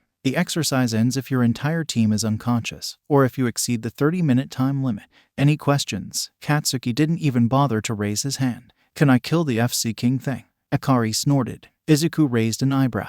If you can destroy Cloudy, then yeah, that counts as a win. Katsuki slammed his gauntlets together, a savage grin on his face. Sir, is it really a good idea to randomize the groups? Ida asked. There's no way to know who you're going to be working with in the field. Random teams will set you up for that. Ida bowed low. I apologize for questioning you, Sensei. You really don't need to bow to me. Izuku turned to the screen, letting 4 names flash. First group, Bakugo, Tokoyami, Kaminari, and Ida. On second thought, he definitely should have picked the teams. Though ... this would be a great learning experience for the students. And pretty funny to watch, too. They totally had this in the bag, in Kaminari Denki's humble opinion. Bakubro and Ida were both on his team. They had been so cool when they fought on the first day, moving so fast that Kaminari could barely see them. It was like an action movie. Tokoyami had a strong quirk too ... some kind of shadow demon. All these opus quirks combined with Kaminari's electrification, and they were set. Ida stepped forward to take charge, pushing up his glasses. We cannot underestimate this opponent. We shoo. Katsuki interrupted. Who died and made you king? FC King 4 Eyes. Ida sputtered. How rude. And for your information, I am the vice representative. I don't give a shit. Here's a plan. Angry red eyes glared at the 3 of them. Stay the hell out of my way. Kaminari couldn't help but ask. But Bakubro ... I sent this like a team thing. Shut up, Pikachu. I'll beat that purple thing all by myself. With that, Bakubro stormed off into the city, his palms sparkling. A loud timer sounded, signaling the early end of their planning time. Ida was frozen for a few moments before dashing after him, leaving their remaining 2 teammates alone. What a mad banquet of darkness, Tokoyami muttered. Kaminari had no clue what he just said, but he agreed. It seems that Bakugo isn't going to be working with us, Ida said when they caught up, his jaw clenched. DMN, no honorifics. Ida might as well have cussed. We'll need to work around him. That replica is but a pale imitation of the real threat. While our foe is contending with the flames of wrath, we can force it to yield with our combined strength, Tokoyami said. What? Dark Shadow laughed. The looks on your faces. Fumi here's a chunny, you see. He means that he wants to attack the air clone while it's busy with the hothead, or something. Oh ... that sounds good. Kaminari gave the shadow creature a thumbs up. This class really had some interesting personalities. That only made it more fun to get to know them, though. Ida nodded. Simple and effective. We wait for the perfect moment, and Katsuki flew above the buildings, explosions from his hands and fire from his feet propelling him forward. He'd been waiting for a chance to fight, training harder than before ever since those BSDRD had attacked the USJ. Now he had a chance to test that out. Katsuki's eyes scanned the fake city from his aerial view. He'd picked the most likely path for the fake Deku to appear, a straight path from where they'd started. This wasn't hide and seek, so the target should be easy to spot. And then Katsuki did, a bright purple completely exposed against the dull gray buildings. Gotcha, Katsuki grinned, sharply changing direction with a twist of his body. He blasted towards the clone, palm outstretched. Die. Cloudy backflipped, landing smoothly on the next building over as Katsuki smashed through the rooftop. Katsuki reversed his momentum, feet flaring like thrusters as he flew back at his opponent. Cloudy sidestepped the punch, grabbing Katsuki's arm in an iron grip. Before he knew it, the world turned on his head, and he was slammed down with a painful thump. The FC King nerve. Katsuki reacted immediately, mana flowing into his legs as he aimed at Cloudy's ankles. The BSDRD leaped up to avoid the attack, blocking Katsuki's next kick. A purple forearm took Katsuki's explosion-enhanced elbow like it was nothing. Cloudy punched forward and Katsuki ducked in, getting close enough for both of his palms to hit the clone's head. Go to hell. Compressed bomb. A huge boom almost covered his yell, and smoke filled the rooftop. A lethal technique created solely for monsters. A point-blank explosion between his hands. Katsuki readied another explosion, ready to finish the clone off. The smoke cleared to reveal a cracked building, no opponent in sight. Where? A kick hit him strong in the back, making him hiss. Katsuki's reflexes kicked in and he swung behind him. The counter missed as Cloudy jumped back a safe distance, watching. Katsuki clenched his fist. His explosions affected the thing, dealing knockback. But Cloudy was super durable and could hit back strong. Not even a scratch had remained from his point-blank attack. On the other hand, he was moving at only above average speeds, instead of the insane sit that the white-haired BSDRD did. That meant Katsuki could still land hits. Cloudy suddenly turned and sprinted away, skipping across the rooftops. Katsuki froze before running in pursuit. SHT. Cloudy had no reason to fight him, did he? All the purple FC had to do was run, and Katsuki would lose. Get back here, d a minute, Katsuki shouted. Cloudy wasn't too fast, and with Katsuki's speed he could catch up to him easily. But Cloudy was skilled, weaving through explosions and flames and dodging every attack he threw at him. That white-haired BSTRD was controlling him, wasn't he? The reflexes on the thing were irritating. Cloudy met his palm strike with one of his own, and the sweat ignited harmlessly in his purple hand. At the same time, his knee nearly cracked Katsuki's chin, and the opening let him get away again. The counterattacks were the biggest problem. If he wasn't careful, that Seit was going to knock him out. Katsuki needed to corner him somewhere. Katsuki's leg swung in an arc, a blade of flame slicing through the air. Cloudy changed direction as the roof in front of him was destroyed, vaulting over the sudden fire. An explosion wrecked a building a few minutes later, keeping him moving in the same direction. Katsuki kept up his small explosions and fires as he herded the pest, keeping up the pressure. Actually hitting Cloudy was almost impossible though, the clone running gracefully over ledges and rolling under obstacles. If Katsuki wasn't so annoyed, he'd probably be impressed at Deku's Parker. The debris everywhere from Katsuki's attacks had become weapons. Anything was a lethal attack when launched with an explosion. Rocks and pipes had become unwilling projectiles, shattering against his purple enemy. Finally, Cloudy approached his cage, a ridiculously tall building marking the center of the city. In there, Katsuki could let loose, with no way for Cloudy to dodge in the confined space, and bring the entire thing down. He blasted forward at top speed and Cloudy whirled around, arms lifting to block a punch, only for Katsuki to feint into a dropkick, striking him full in the CH and sending the clone flying towards the skyscraper. Suddenly, Cloudy twisted in midair and planted both feet on the side of the building. Instead of falling, the clone kept moving, running straight up as windows cracked below him. The FCK, reinforced air, Deku had said, molded into a solid human and running around with perfect agility. Of course, it wasn't affected by gravity. That would be too easy, wouldn't it? DMN. Bakubro's strong, Kaminari-sen exclaimed, watching the blonde unleash pure destruction with his quirk and magic, chasing after Cloudy. Despite the wrecked building, the clone was still getting away, defying physics as it leaped between falling debris. It was even running faster than Ida without his reciprocal. But how are we going to get up there, Ida? Unfortunately, the rest of them couldn't fly or run up buildings. Ada only stared up at the skyscraper, speechless. Impossible. Had Bakugo really gotten that much stronger in such a short time? Or had the blonde just been holding back when they fought? Cloudy grabbed onto the ledge, flipping himself onto the roof of the building. Big mistake. Katsuki soared up right behind him, rising higher with a fierce grin on his face. On the roof of the skyscraper, there was nowhere for Cloudy to run. All the clone could do was watch as Katsuki pulled out his trump card. Katsuki stopped, now far above the clone, hovering in place. Then he fell like a meteor, spinning faster and faster, explosions twisting the smoke around him in a spiral as a trail of flame pushed him even faster. Howitzer. Katsuki broke out of his spin at the last moment, palm crackling with an explosion from all of his momentum. Impact. The blast was deafening, a sharp pain against his ears as the rooftop crumbled below him. Katsuki winced as the knockback hit his wrists. FCK that hurt. The heat left in a rush, bristling against Katsuki's skin. The shockwave knocked Cloudy high into the air, and the clone plummeted down, unmoving as the air rushed past his body. He slammed into the street, the crash inaudible to Katsuki's ringing ears as he landed nearby, explosions slowing his descent.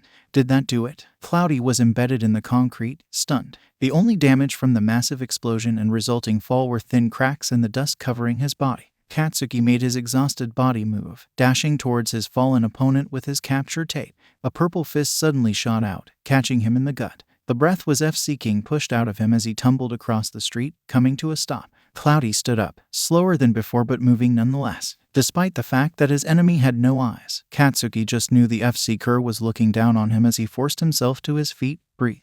He could keep going, he wasn't done yet. Now, attack. An annoying voice shouted, somewhere to his side. FCK. He'd completely forgotten about those idiots. Cloudy's arm shot behind him, catching a kick from Glasses. Glasses' other leg slammed into Cloudy's ankle, putting the clone off balance. The armored boy rushed in to keep up his attack. But this time Cloudy sidestepped and he tripped. Dark Shadow lunged, pinning Cloudy to the ground. Katsuki used the chance to fire off an explosion, but the clone was unfazed. The city shadow demon, though, was very scared of the explosion for some reason, leaping back to Bird Brain. The now free air clone had no problem fending off Glasses and Katsuki. The DMN engine kid was getting in Katsuki's way, and it was so FC frustrating. his missed kicks jabbing at Katsuki's strained arms as they jostled each other. Their styles didn't match up at all, and they were doing more damage to each other than Cloudy. FCK off, engines, bird brain. Katsuki shouted, I have this covered. Takoyami tilted his head, glancing at the ruined landscape. It does not seem to be so, Bakugo. Shut up. Dark Shadow's next rush completely missed, making glasses trip and face plant into the concrete. This would usually be hilarious, but the opening let Cloudy land another punch on Katsuki's synthetic like how. Dark Shadow moved to attack again, but Katsuki's next kick made him flinch back. Was he afraid of the light? The thing that Katsuki, with his explosions and flames, made constantly. The sentient Quirk nudged glasses off balance as it suddenly drew back, making him stumble. When Cloudy ducked, Katsuki's foot slammed into Glasses' weird helmet. Now that was satisfying. Bakugo, Glasses yelled as the blow knocked him to the ground. If he could see his face, the idiot would probably be glaring at him.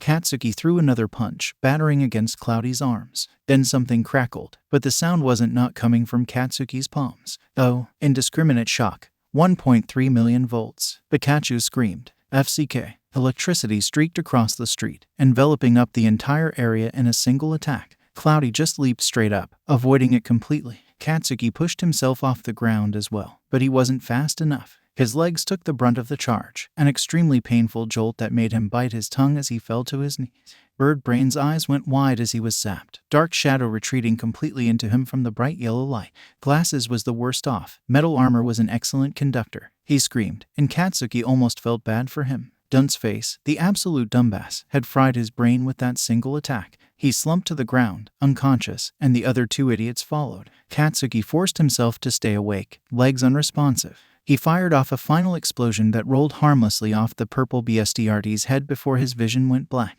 The monitoring room stared at the screens, stunned at the absolute trainwreck they'd just witnessed. So that was a pretty good example of what not to do. A thin strand of mana, invisible to the inexperienced humans in the room, was connected to Izuku's palm like a wire. It ran out of the monitoring room, through the hallways, and into the fake city. Air clones were something he'd worked out with Loki, modeled after her abilities. They weren't as good as Loki's clones. They were actual beings that could think and function, while Izuku's were more like drones. Still, the advantage of numbers was undeniable. Cloudy was effectively just manipulated mana. To work long range, Izuku needed a camera set up on Cloudy's forehead to see what was happening. What do you think that the first team did wrong? Izuku asked. He would have liked to go over it while the team was here, but somehow, all of them had ended up unconscious. Yaoyorozu's hand shot up. This exercise is based on teamwork, correct? Team 1 seemed to struggle with that. Jiru snorted. Bakugo-san abandoned his team at the start, and while Ida tried to lead the remaining members, his plan was too simple and directly clashed with Bakugo. Neither of them could fight in a team. And Kaminari-sen messed up pretty bad at the end, Kiro, Asui said bluntly. Izuku hummed. That's all true. But what about Takoyami? What could he have done better? Yaoyorozu wavered. I thought Takoyami did well in the exercise. He listened to his teammates and carried out the plan. Dark Shadow is weak to light. Izuku explained. Being on a team with Bakugo was terrible luck for him. Yet Takoyami never told his teammates about that. As a result, Dark Shadow couldn't function well. Of course, Bakugo didn't even plan with them, but Kaminari's quirk produces light as well. Fighting with someone means that you cover for their weaknesses, not just work with their strengths. Atlas Sensei was pretty cool back there. Kirishima Ajiro exclaimed. Teamwork was so manly. If the four of us work together, we can totally beat this exercise. We get 5 minutes to plan, right? Ajiro said. Can't believe that the first team wasted that. Sue tilted her head in thought. From what we saw, I doubt we can knock Cloudy out. He seems super durable, Kiro. To win, we'll need to use the capture tape. Our quirks are both good for capture, right Sue? Call me Sue. Sue interrupted. Sue, Zero corrected. If Kirishima and Ajiro hold Cloudy off, the two of us can wrap him up. From there, we just need to get the capture tape around him. We can't afford to underestimate Cloudy, though. The skill he showed against Bakugo was still incredible. Ajiro noted. Cloudy's body looked like some kind of purple stone, strong enough to tank a giant explosion with ease. Would his hardening be enough? Izuku's phone connected to the camera on Cloudy's head. He reinforced Cloudy's body, fixing up the minor damage Katsuki left, before making the clone stand up. It was oddly similar to playing a video game, just with a very difficult controller. It had taken a lot of practice to make complex movements with Cloudy, moving each part of his body precisely. Now Izuku could control the clone easily, even from this far away, to the point that Cloudy was like an extra limb. The planning PRD ended, and Cloudy took off in a sprint. Izuku decided to run through the streets. this time keeping off the rooftops. The camera on Cloudy's forehead was holding up well, and the empty streets came through in perfect quality despite the fast pace. He'd have to thank Power Loader for helping with that. Again, minutes passed, yet strangely, nothing happened. The student should have attacked by now. He was in plain view, yet he hadn't seen a single one. Isui, Kirishima, Shiro, and Ajiro. They didn't seem like the kind of group to slack off in exercise, so they must have a plan of some kind.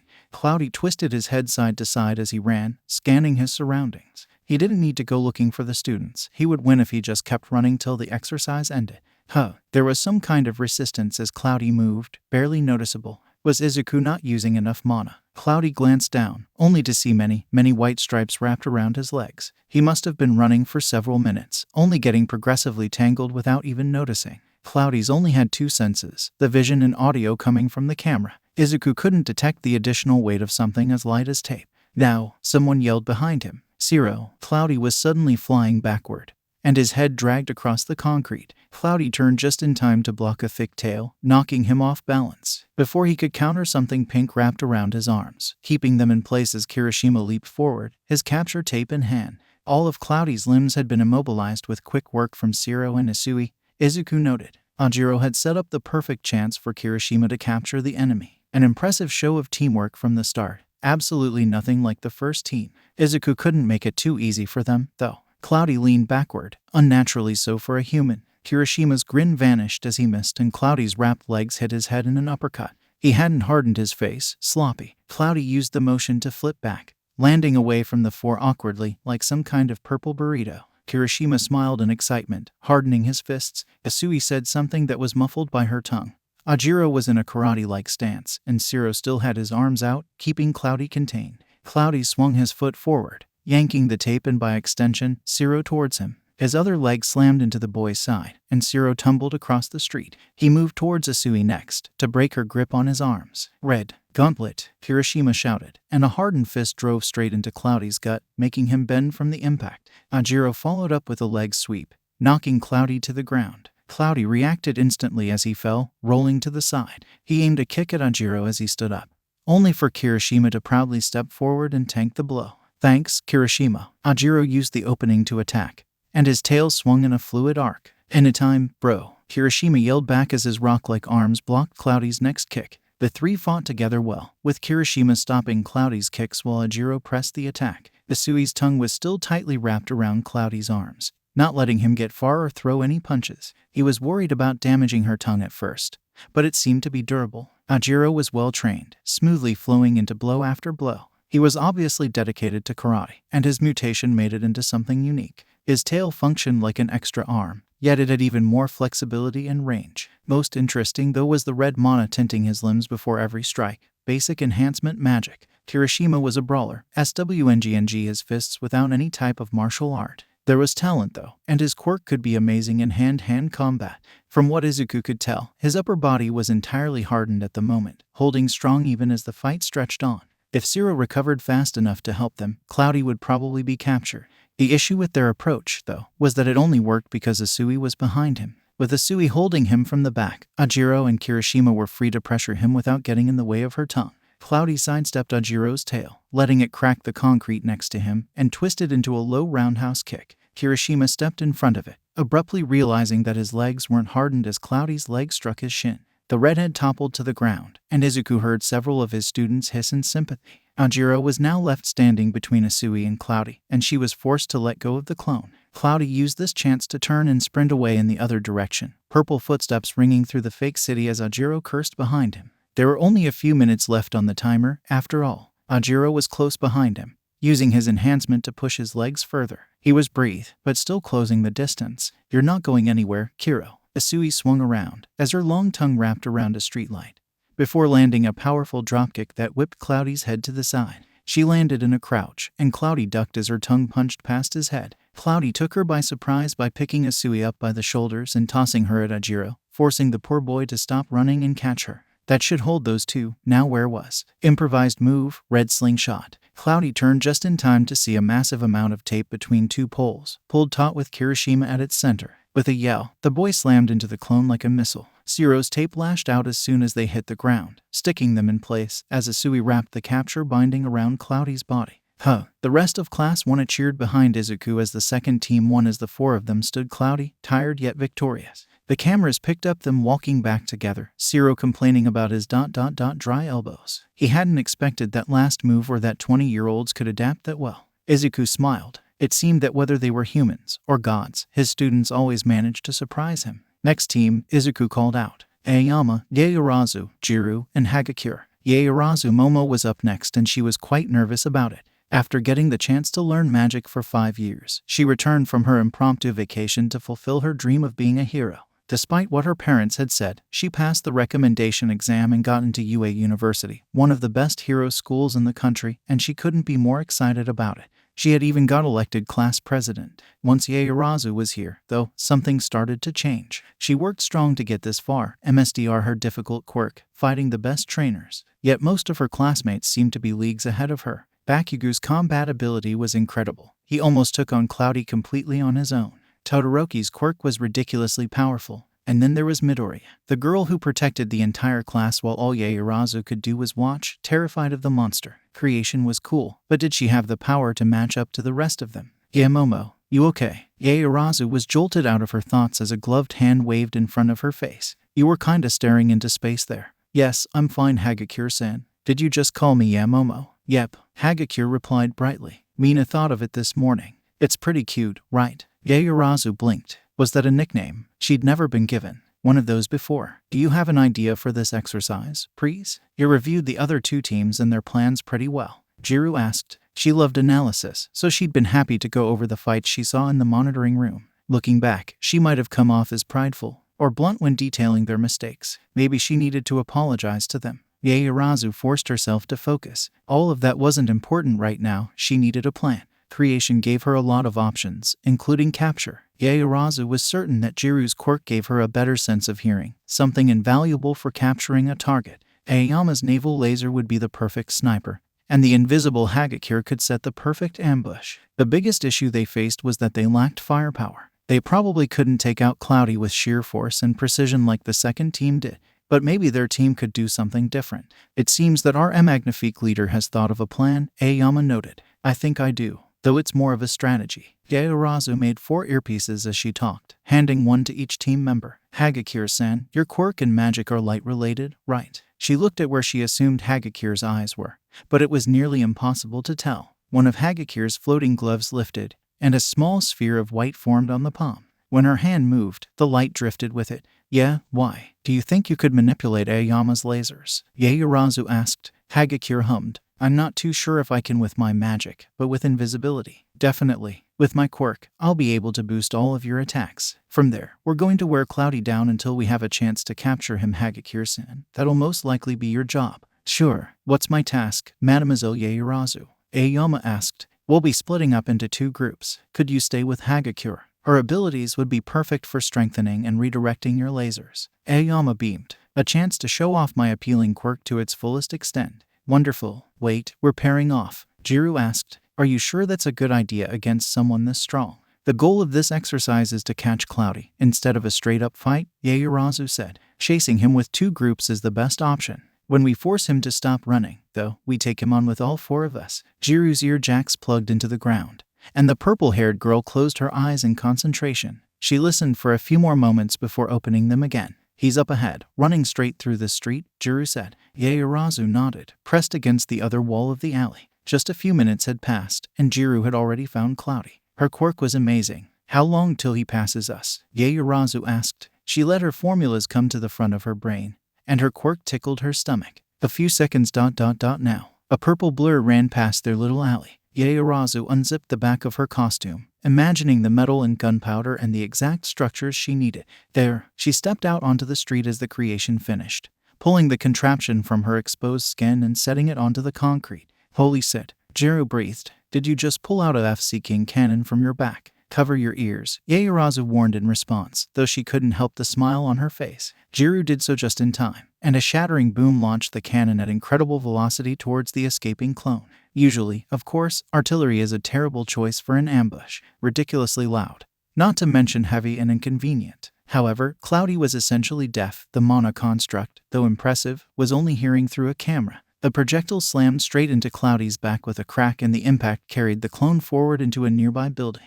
Jiru's jacks plugged into her legs, and she fired off a vibrational blast into the unstable foundation. The concrete tumbled down, covering Cloudy completely. He burst out of his coffin just a moment later, and rocks were thrown to the side with frightening ease. Yaoyorozu immediately fired again, but the cannon flew past the clone's head as he dodged, tearing through the street. Another wave of sound clipped Cloudy's legs, giving Yaoyorozu an opening. A steel katana formed out of her shoulder, her hand closing around the simple handle, and she swung the blade in the same movement. Cloudy simply raised an arm and the sword stopped short, barely making a dent. Atlas-sensei had said Cloudy was made out of the air. Yet the purple, stone-like clone was durable enough to take a cannon shot like it was nothing, and her katana couldn't even slice his body. Cloudy seemed to SWCH strategies as they pressured him, counter-attacking to force them to back off instead of merely running away. Her katana chipped against his arms as they fought, dealing little damage and barely deflecting Cloudy's attacks. His blows were held back, but still heavy and fast enough that she couldn't afford to lose concentration. Meanwhile, Jiru supported her from a distance, taking shots at Cloudy whenever she could. Yaoyorozu sidestepped a punch, forming a boot around her shoe for a metal kick that struck the clone in the sent, knocking him back. She used the breather to make her staff, making wide, controlled swings. She created more and more weapons, daggers and gauntlets and grenades to force him towards Jiru-san. Earjack stabbed near Cloudy's feet, and a shockwave wrecked the ground below. He tripped, vulnerable, and Yaoyorozu pulled a massive greatsword out her back, making the edge as sharp as she could. Her tired arms protested under the weight as she struck down with all of her might. Cloudy rolled to the side and the sword dug itself into concrete. He moved before she could recover, his purple fist striking her exposed stomach strong enough to make her stumble backward. He was even stronger than she expected. She needed a new plan, something to create. Yaoyorozu's eyes went wide, creating a metal shield just in time for another punch to slam into it. The impact knocked her down, her mind scrambling to think. Cloudy's head suddenly whipped to the side from a burst of sound. Jiru plugged her jacks into her arms, and the vibrational jolt of a punch at short range was almost concussive. She used the opening to get Yaoyorozu out of the way, and instead of continuing the fight, the powerful clone escaped down the street. He was out of sight within moments. Jiru held out a hand and Yaoyorozu took it gratefully, breathed as she was pulled onto her feet. "You okay, please? Took a pretty bad hit there." "Yes, I'm fine. We should get moving. He shouldn't have gotten far." Jiru blinked. "What? We just tried taking him on ourselves. It clearly didn't work out. We got a lot of information, though." Yaoyorozu brightened. "Our attacks affect him. He's just very durable. His vision is limited, just as I thought. And your quirk works quite well despite Cloudy being deaf." Jiru shrugged. "I don't need to hold back on the vibration since Cloudy isn't human. So, what now? For our next ambush." Another bright blue beam struck Cloudy's side, and the clone stumbled. Aoyama posed from a distance, a shining sniper firing laser after laser. His quirk had its limit, but with stomach medication on hand, that limit was much higher. Hagakure had ditched her gloves, going for a capture whenever she had the chance. Cloudy couldn't see, hear, or even feel the girl, but since the capture tape became visible when she took it out of her hair, his reflexes were enough to keep getting away. She lacked experience from what Yaoyorozu could tell, but her invisibility was strong to counter, and Aoyama was making more and more openings for her. 15 minutes had passed, and Yaoyorozu was starting to see the results of their strategy. Repeated attacks and guerrilla warfare were getting to the clone, thin lines of damage visible on his purple body. With Cloudy running away from Aoyama and Hagakure, it was the perfect time for Yaoyorozu and Jiru to cut him off from the front. Yaoyorozu leaped out in front of him, activating her little reinforcement magic. She swung her reinforced staff down, and the metal connected with his shoulder. A white appeared behind him, seeming to float before the magic struck Cloudy's legs. Hagakure pulled out her capture tape, starting to loop it around his arm. Cloudy twisted away at the last moment, knocking heads with the invisible girl in the process. Jiru's jacks stabbed into Cloudy's camera, but they didn't seem to do any damage to it. "Oh, Hagakure, are you okay?" Yaoyorozu asked, worried. "Did she get a concussion from that?" "Yeah, I'm fine. That hurt a lot, though." Hagakure made another light sphere as she talked, punching Cloudy in the face. At the same time, one of Aoyama's lasers struck the back of his head. Yet Cloudy was barely phased. How could a clone even be this durable? Cloudy caught the end of Yaoyorozu's staff, yanking it out of her grip. It twirled between the clone's purple fingers, lazily spinning in a wheel. Yaoyorozu's eyes went wide. She'd never considered that someone could take one of her weapons before, and then use them better than she could. The gray metal blurred into motion, somehow deflecting a vibrational blast. The weapon swung in a perfect circle around Cloudy, and there was an audible crack as it knocked Hagakure down. Yaoyorozu barely had the time to form a new staff before Cloudy attacked, and the blunt end was stopped inches from her face. The way Cloudy used the staff was nothing like she did. It was graceful and precise, every part of the weapon jabbing and swing in perfect balance. It was almost like it was an extension of himself. Cloudy batted away a poke at his head, launching another 2 attacks that she barely blocked. She didn't see the low arc that swept her off her feet, and Yaoyorozu's back hit the ground, leaving her winded. The clone sprinted towards Aoyama, the only team member left standing. He weaved through the array of lasers effortlessly, getting closer and closer to the boy. Aoyama panicked, firing off a massive blue beam, only for the clone to duck under it. The attack flew past Cloudy and into something invisible before the light was redirected back the way it came, and the laser slammed into Cloudy's back, throwing him across the street. Yaoyorozu forced herself to her feet, tapping the device on her wrist and pulling up the formulas she needed. Cloudy lunged at Aoyama, but he pushed himself far away using naval laser just in time. Yaoyorozu finally pulled her strongest weapon out of her back a few seconds later, bracing the heavy weight against her shoulder as her stomach screamed at the loss of lipids. "Hagakure-san," Yaoyorozu called out. "Here." The voice responded cheerfully next to her. Jiru blinked, covering her ears on instinct. Wait, please, is that a..." Yaoyorozu fired, and the rocket moved faster than her eyes could track. The smell of smoke was almost tangible, and the explosion did more than anything Bakugo had managed, she noticed with satisfaction. The area around Cloudy had been completely wrecked, the building behind him unrecognizable and the street ruined. Cloudy was still standing, but his arms had a clear dent in them and cracks were running down his body. The stolen staff had been destroyed from the attack. Yaoyorozu only had enough food left for a metal baton now, and the rest of her team was just as tired as she was. Despite that, she was having so much fun, fighting such a strong enemy like a real hero. Her parents would probably call her crazy if they could see her now. Yaoyorozu reinforced the baton before jabbing his shansome. At the same time, a wave of sound pushed him to his knees and Hagakure leaped onto Cloudy's back. The invisible girl wrapped the capture tape around him, letting out a cheer. "Gotcha." Their teacher's voice rang throughout the fake city soon after, signaling their victory. Atlas-sensei smiled at them as they returned, and the class clapped like they'd won a war. "That was well done," Atlas-sensei praised, and she smiled back in pride. "So for this team's analysis." Then Yaoyorozu's stomach chose that moment to finally voice its displeasure, letting out a rumble loud enough to cut her teacher off. Yaoyorozu flushed, sheepish. Can I go get dinner first?" Yaoyorozu happily munched on her bento as Izuku resumed class. The rest of the third team was still trying to catch their breath. Aoyama and Jiru had pushed their quirks pretty far, and Hagakure had to be constantly on the move. They had passed and done great, in Izuku's opinion. Their plan was smart, Akari said, and they carried it out well. "Yeah, Momo, I didn't know you could make actual rocket launchers. And grenades too." Ashido gushed. "You're like a cooler Bekubro." Naturally, the mentioned boy took offense to that. "What the hell did you just say, you DMN extra?" "Yeah, and you were super fast with that staff. Where'd you learn that?" Kirishima interrupted. After only a few days of living in a dorm, it seemed the other students were used to Katsuki's language. Izuku still wasn't. Why did the boy even need to curse that much? Yaoyorozu blushed under the praise. "I have several tutors I practice with often, since my ability to create weapons would be useless without training." "I guess that's true," Kaminari said. "I don't think I could remember how to make all of that stuff." "Of course you couldn't. Your brain's completely fried." Jiru teased. "Hey, Jiru did great," Yoraka said. "Her quirk is how you all kept finding Cloudy, right?" Yaoyorozu nodded. "Right. Her sense of hearing was the reason we could plan all those attacks in the first place." "Thanks, Prees. Her sound blasts did lots of damage, too." "What about moi?" Aoyama asked. "Wasn't I fabulous back there?" Kirishima smiled wide, exposing his shark-like teeth. "Yeah, man, your aim was amazing. Though you overused your quirk and ended up sick to your stomach." Ashido snickered, and the prideful boy wilted a little. "I couldn't really tell where you were, Hagakure, in all the fighting," Fuji admitted. "Were those white lights popping around yours?" The floating gloves waved at him. "My light magic isn't very good yet, but yeah, I can do cool stuff like that." Atlas-sensei couldn't do much against it, since you were completely invisible. "But how did you avoid running into your teammates?" Sato asked. "Oh, Momo told me to step really loud." Hagakure answered. "I didn't get it at first, but apparently Cloudy can't really hear that well, so it worked out great for us." Akari was staring at where Hagakure was, thoughtful. Did she notice something about the invisible girl's quirk? Izuku wondered, with her similar affinity for light. Izuku didn't think he'd ever have to teach an invisible student before. He could sense when she was nearby. The light did something weird around her and his mana could keep track of that. But that fact didn't change that he couldn't actually see Hagakure. What if she got knocked out, and nobody could find her? "I've been meaning to ask, Atlas-sensei."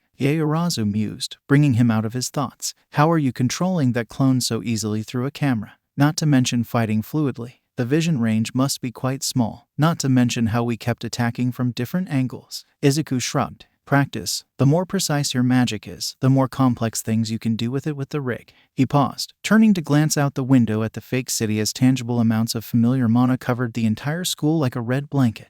There goes his class time. It came from the sky, a streak of yellow crashing down faster than the cameras could catch. It hit the street like a meteor where Cloudy stood, smashing Izuku's poor air clone into a million pieces.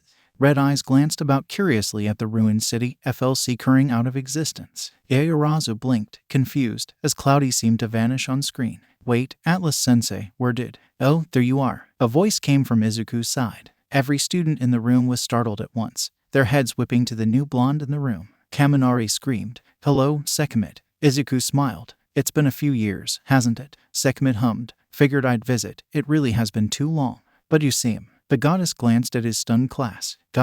Busy at the moment. Izuku introduced them. "Sekhmet, this is Class 1A. Wait, are those humans? In class, this is Sekhmet. Did she just call us humans? Well, we are humans, Ajiro-san." "But who says it like that?" "Aunt Sekhmet," a girl shouted, and the goddess's red eyes instantly softened. Sekhmet caught the flying Akari easily, whirling her around with a smile. "My favorite niece. But I'm your only. How have you been?" Sekhmet asked. "You've gotten even taller since the last time I saw you." "Great. So I beat up a god this week with that punch you mentioned, and..." Around Akari, Sekhmet flipped from a calm goddess into an excited aunt. It would be cute if Izuku wasn't so terrified of her influence. "Sekhmet, I don't think I've ever heard of a hero like that." Ida murmured. That's because she isn't a hero," Izuku said. "Sekhmet's her actual name. She's like my sensei. Atlas-sensei's sensei. She must be really strong," Kirishima exclaimed. Izuku shivered. "Yeah." Sekhmet put Akari down before she could get dizzy, ruffling her hair. "So you have human students now? Huh. When that happen?" "A few months ago. Seemed like fun." Ida was so taken aback by the casual answer, but most of the class just nodded with his explanation. Sekhmet blurred in front of Ashido, curious, and the girl jumped. "So this is the Quirk thing you mentioned, right? Been so long since I've seen one. Is the cool alien skin your ability?" Ashido seemed to relax, almost unconsciously. "My quirk's called acid, pretty self-explanatory. And I've looked like this my entire life as a neat side effect." "What's your quirk, Sekhmet-san?" "Mine? I don't have one of those things." Yaoyorozu's eyes went wide. "Wow, I've never met a quirkless person before. I didn't know there were still any people without quirks. I'm sorry. That must have been so rude." Sekhmet waved it off. "Don't worry, I don't need one of those." Izuku could only sigh as she moved at blinding speed once more, stopping in front of Ajiro. She was scaring his students on purpose, wasn't she? Have enhancement magic, just like this kid seems to. Sekhmet squinted at the tailed boy. "Though he is super weak right now." Ajiro winced. "Is it rude to ask how this girl's invisible?" Sekhmet wondered as the floating gloves let out a surprised eep. "Yeah, but since when did you care about things like that?" Izuku asked. "Well," Eraserhead burst into the room. Capture scarf ready, his eyes tinged red as they searched the room. "Where's the intruder?" The hero trailed off, watching Sekhmet pat dark shadow on the head. "This is Sekhmet," Izuku explained cheerfully. "I know her, she's just visiting." "Midoriya, she just broke through so many alarms. Where did she even come from?" "The sky, probably. We have a perfectly functional gate." Sekhmet tilted her head, confused. "Who's Midoriya?" "That's my family name," Izuku answered. "Your name is easier to say. Why do you need another?" Eraserhead raised an eyebrow. "Who exactly is she?" Sekhmet poked him in the side, and Eraserhead flinched. "Who's this?" "Another one of your students. He seems really scruffy." Uraraka choked. Eraserhead ground his teeth, and Izuku hurriedly stepped in. No, this is one of my co-workers. His name's Eraserhead." Sekhmet laughed. "What kind of name is Eraserhead? Does his head erase things?" Izuku brightened. "Exactly. It's cool." His eyes change and then abilities just go ... poof. "Really? Oi, tired man. You sit on me." Eraserhead seemed to have aged 20 years in the past minute but complied nonetheless, his eyes flashing red. Sekhmet said, thoughtfully. "It's like my mana's being suppressed, somehow, yet he isn't using any magic at all. I wonder if I could overpower it." "Please don't," Izuku pleaded. "No way would that end well." Sekhmet rolled her eyes. "Fine. I swear you take the fun out of everything. Remember when I wanted to see how far I could punt a person last decade, and you didn't let me? I think I was completely justified there. It would have been hilarious." Ada cleared his throat. "Excuse me ... but if Sekhmet isn't an alias, is that her actual name?" "Yeah, just call me Sekhmet, kid." Ida gasped, scandalized at the very idea. Eraserhead sighed, turning to Izuku as hands flew into the air, the rest of the class full of questions. Just ... get a visitor pass next time, so I never have to run here again. Alright, this is weird, Sekhmet noted. She stood on Dagobah Beach next to him, watching the sun start to set like she had so many times before. Now, though, the appealing sight was tainted by the groups of humans playing in sand and water, and shouts covered up the sound of waves. It really is, Izuku agreed. I've had a few months to get used to it, but even then, seeing so many people is just strange. Especially here. His spot. How do you train in peace, then? Izuku shrugged. I go to heaven or just run further into the ocean, out of sight. Training on the water is good practice for my magic. Anyway, right, you can make water solid. That still doesn't make any sense, by the way. Sekhmet, I've explained it so many times. Shouldn't the water just get stronger? Do you want a lecture on magic theory? Sekhmet shook her head, vehemently, and Izuku huffed. Maybe next time. That's what I thought. Also, I've been meaning to ask, but why are you wearing armor? Sekhmet blinked like she hadn't noticed the decorated plates running along her body, colored an intimidating red. Oh, this. Mom made me go to this thing earlier. Something about a challenger for my champion title. I don't know, it was really boring. Wait, isn't that supposed to be a really big deal? Izuku exclaimed. Nope, it's just a pain. I can tell when there's an actual fight. And when it's a weakling that I still have to deal with anyway. Like you. Izuku frowned. I'm not that Sekhmet ruthlessly cut him off. Izuku, how many times have you won against me? Izuku opened his mouth, before closing it. Exactly, Sekhmet said, smug. Alas, I've tried so strong to teach you everything I know. You never teach me anything, Sekhmet, you just beat me up. For centuries, only to be so disappointed. But anyway, so I knocked her out with a punch. Izuku winced in sympathy, and came to check on my precious student, to see if he's gotten any stronger. Sekhmet's voice was still light, but Izuku tensed. The speed I used in that room, with the humans. You're faster than the last time I saw you, but the actual reflexes ... they're slower. So she hadn't just been zipping around the room for fun. Izuku realized too late. You haven't had a serious fight in years, right? I haven't either. Most of the gods, and definitely none of the humans here, would really give you much of a challenge. Izuku thought of All For One, how much power he'd had to use. But that was more like dealing with an elusive bug. The man himself hadn't really posed a threat to him. All Might, who didn't have annoying amounts of regeneration, could be knocked out without using his staff. And there was no way other humans would be as strong as those two. And? Izuku asked, really not liking where this was going. Sekhmet grinned, full of teeth. I can fix that for you, my dear student. Don't worry, sensei. Izuku started. You really don't need to go through the trouble. Sekhmet warped the both of them before he could even react, the beach around them disappearing in a blur of mana. FCK. Izuku's vision sharpened, taking in the bright green trees stretching below him as far as he could see, the fact that he was high up in the air and currently falling down through branches that barely stopped his fall. He tucked his body in on impact, tumbling across the forest floor before finally coming to a stop. He stood to his feet, brushing the leaves out of his shirt. Sekhmet had probably taken him somewhere in heaven, but he had no idea where. Somewhere isolated, where a huge fight wouldn't disturb anyone. With Void, his mana would be untraceable, so Izuku could hide and escape. Knowing his sensei, though, that'd never work. She'd just destroy the entire forest. She was also ridiculously fast, so that left combat, Izuku realized, and with his trusty staff sheathed across his back, he waited. 5 seconds passed before he felt the wind shift, and he dove to the side on instinct.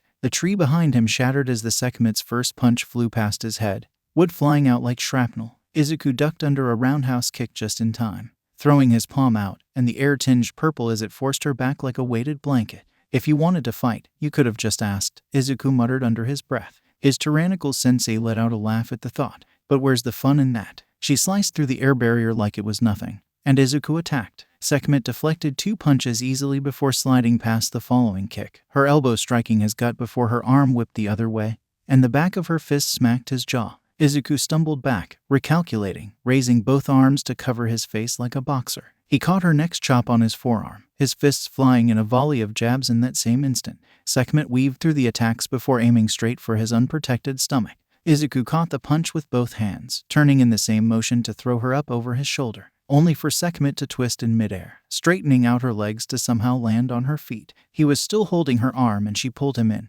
knee slamming into his gut and knocking the breath out of him. She grabbed him by the shirt and launching him through a tree, sending him tumbling across the forest clearing. Sekhmet was dashing forward before he could even stand up, but this time countless air chains stopped her, tugging at her arms. Sekhmet broke free in an instant, but more chains wrapped around her legs and dragged her down into the ground, like purple snakes. Izuku reinforced the earth to trap her before he lifted the trees around him at once. Stray leaves drifted down as Izuku raised the woods higher and higher. Little threads of air connected to the roots and flowing his magic through the floating forest. They shined purple as he dropped them down, an angry storm of trees crashing down on his sensei. She was completely covered in the pile, and Izuku wondered for a split second if that had really worked. Then the world exploded, the wall of wood helpless against the overwhelming force. Izuku's eyes went wide as the wind rushed past him, blowing back his now dusty hair. Sekhmet stood without a scratch, the forest clearing devastated around her, hand raised in the air. Her fist glowed a bright red. Ah, he'd made her get serious. Izuku felt instant regret seep into his bones. That was tricky, actually, Sekhmet mused. Not using my magic after a move like that would be pretty rude, wouldn't it? As she talked, her enhancement magic slowly massed around her like a cloak, very much not a good sign. He needed to interrupt her. Stance 6, Javelin. In a fluid movement, he unsheathed the staff from his back before pouring his reinforcement and throwing it with all of his might. The weapon cut through the air like a missile, straight at her face. Sekhmet tilted her head and the staff blazed by, only grazing her cheek. That was too obvious, Izuku. But then the air pulled at the staff, strings upon strings of mana connecting and yanking it back like a RBB band.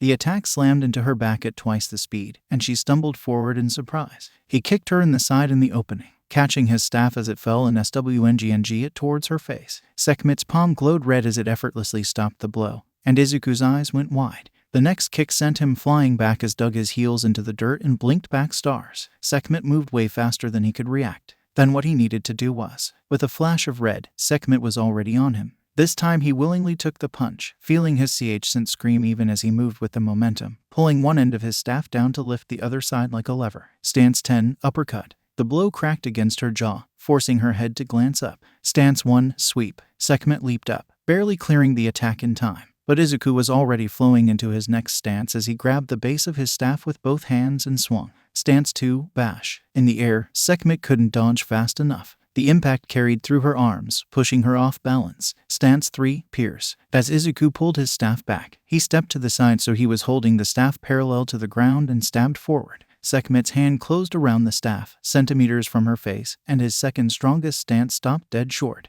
Her entire body was imbued with mana now, seeping through her like BLD. It was almost tangible in the air around her, the pure energy burning his skin as she got stronger and stronger. Izuku had never seen her use this much power before, and he was terrified. He pulled on the staff desperately, but it didn't even budge in her grip. That was a good fight, wasn't it? Very fun, Izuku said, his voice shaking. But you know, we really should be getting back now. Sekhmet cracked her knuckles. Oh, don't worry about that. I told Aurora we'd be back late. And we're just getting started, right? Izuku let go of the staff, dropping to the ground. The attack missed, and the air pressure uprooted an entire forest behind him. Loud winds all he could hear as the miniature hurricane swept across the ruined landscape.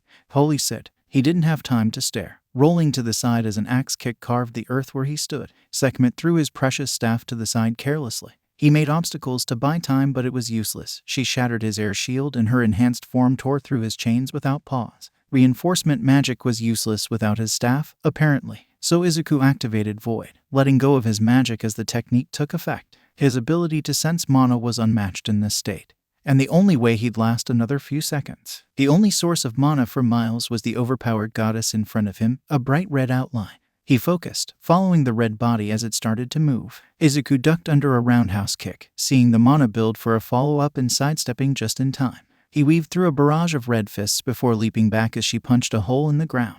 All he could see was a blur, but with her entire body enhanced, that was enough. He parried a blow that would have taken his head off, and then another aimed at his side. How are you doing that? Are you predicting my moves? Sekhmet mused, even as Izuku narrowly dodged 3 more jabs. I doubt it's some kind of precognition. Wait, I think I've got it. Her mana suddenly flared out, and Izuku jumped back on instinct. Oh, my mana. That's clever, but you can't even attack like that. Too concentrated on dodging, Izuku winced, forced to block a punch that made his left arm ache. And what if I go faster, say, 80%? Izuku twisted, but the speeding punch still struck his side before he could get out of the way. I don't remember you being this mean, Izuku whined, letting out a hiss of pain. Sekhmet shrugged. You're strong now. Why should I go easy on you? Izuku blinked. What? Really? You think I'm strong? Sekhmet rolled her eyes. I haven't gotten a chance to fight this strong in thousands of years. You're skilled, Izuku, even if you are really dense.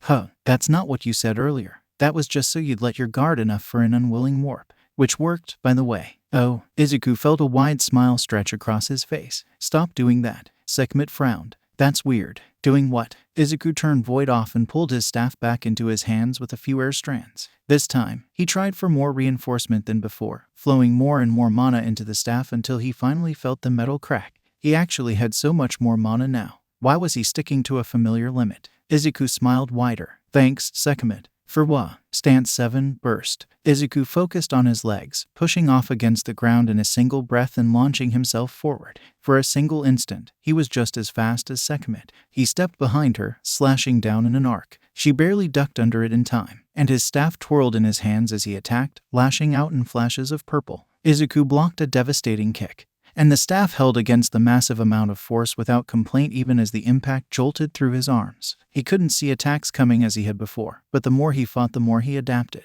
The staff spun in front of him, batting away blows as he made his own strikes. He was having fun, he realized. Stance 8, hook. He caught the back of Sekhmet's neck, yanking her forward as the other end of the staff struck her stomach.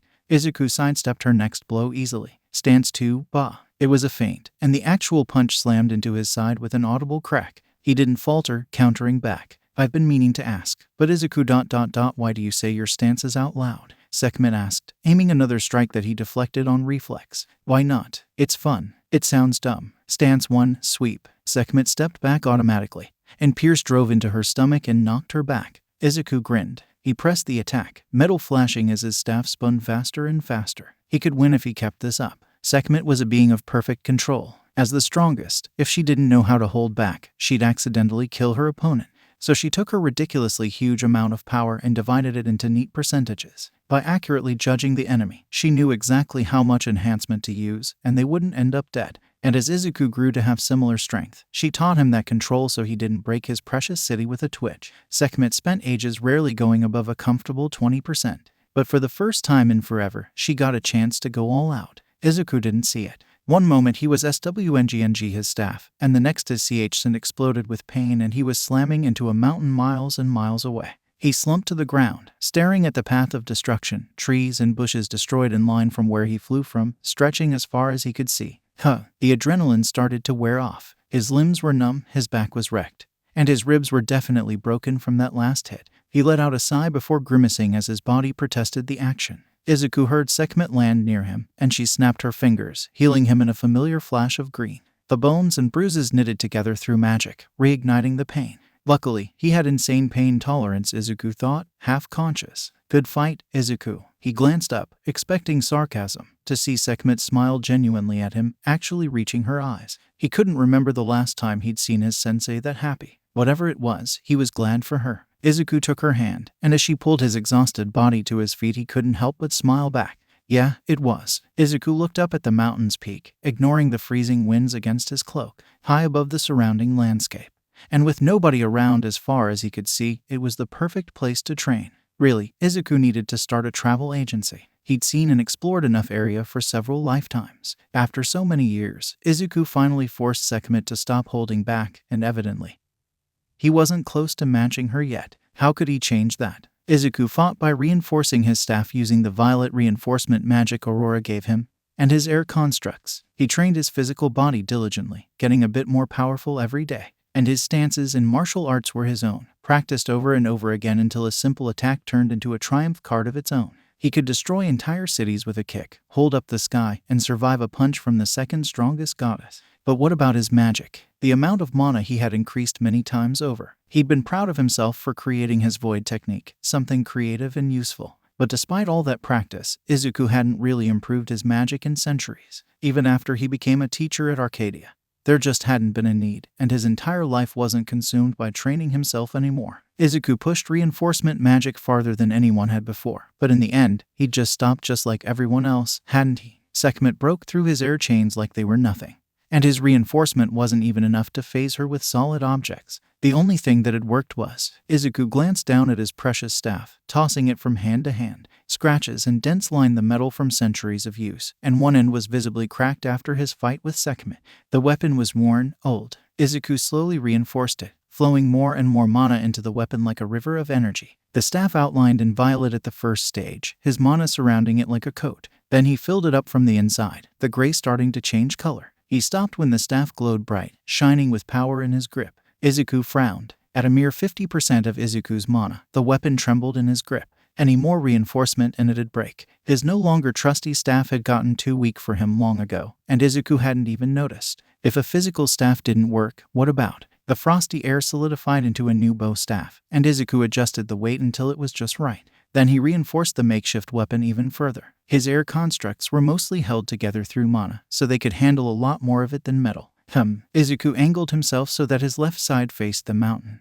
The appealing violet staff held parallel to the snowy ground beneath him and moved forward with all of his might. Stance 3, Pierce. The rock in front of him exploded inward in a massive burst of force, drilling a huge hole through the mountain and clearing the snow and mist. The strike kept going, a shockwave slamming through smaller mountain peaks almost like collapsing dominoes. But when Izuku glanced down, the air staff had completely crumbled into nothing, dissipating back into the chilling air around him. His mana couldn't hold up to the immense force yet, but an air staff could still perform a single stance, and meaning they had potential. Izuku had never even considered it before too attached to his metal one. Izuku created a second staff, stepping into another pierce that devastated the icy landscape in front of him. Then a third weapon formed into existence, move again. A fourth disintegrated.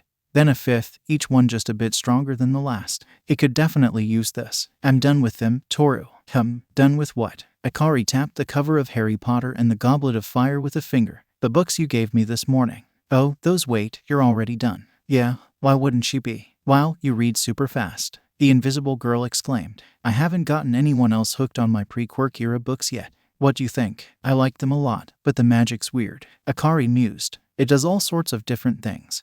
But I couldn't imagine having to shout strange words to a stick to do anything. It'd probably feel pretty ridiculous. True, but this was written over 200 years ago, back before humans had any kind of powers. I doubt the author could have guessed humanity would end up like this. White sparks drifted off her t-shirt, flying up to the ceiling. I mean, it's been 5 years and I still can't believe I have magic. Their mana was the same color, Akari noticed. Toru wasn't nearly as experienced at magic as she was, but her mutant quirk was essentially just a difficult application of magic. Akari could see Toru's vague form when she squinted, the constant light manipulation poking at her mana sense. I haven't seen anything like their magic items, though. Like, having the invisibility cloak sounds really fun. The pranks were practically endless, though you would know about that, Toru. What's being invisible like? Akari asked, curious. The floating t-shirt froze. Akari instantly regretted the rude question. I'm sorry, you don't have to answer that. Toru waved a sleeve at her. No, it's fine. I get that question a lot, looking like ... this. It's fun, sometimes. No one sees me, so I can get away with a lot of small, silly things. I made this bully think he was being haunted, once. That was fun. Wow, but the rest of the time. I hate invisibility so much. Some things are impossible when you can't see yourself or get noticed, Toru said quietly. Her voice was the only way Akari could tell what she was feeling without any facial expressions. That's why she moved her clothes so much almost every time she talked, Akari realized with growing horror. Quirks came in when humans were very young, Akari knew. Could Toru even remember what she looked like? You can't turn it off, can you? Akari muttered. Nope. Even if I try as strong as I can, or get knocked unconscious, I'll stay just like this. The t-shirt sleeves dropped, falling to her side. Sorry for venting on you like this. Akari, I've only known you for weeks, but I really needed you to understand. I'm going to help. I don't think anyone can, Akari, Toru muttered bitterly. My parents have taken me to so many. I'm going to help, Akari repeated, determined, as she grabbed both of Toru's invisible hands. I swear it. Aizawa-sensei let out a long yawn. So ... why am I here again? It's late. The three of them stood in an empty gym gamma, Akari still holding her friend's hand in a death grip.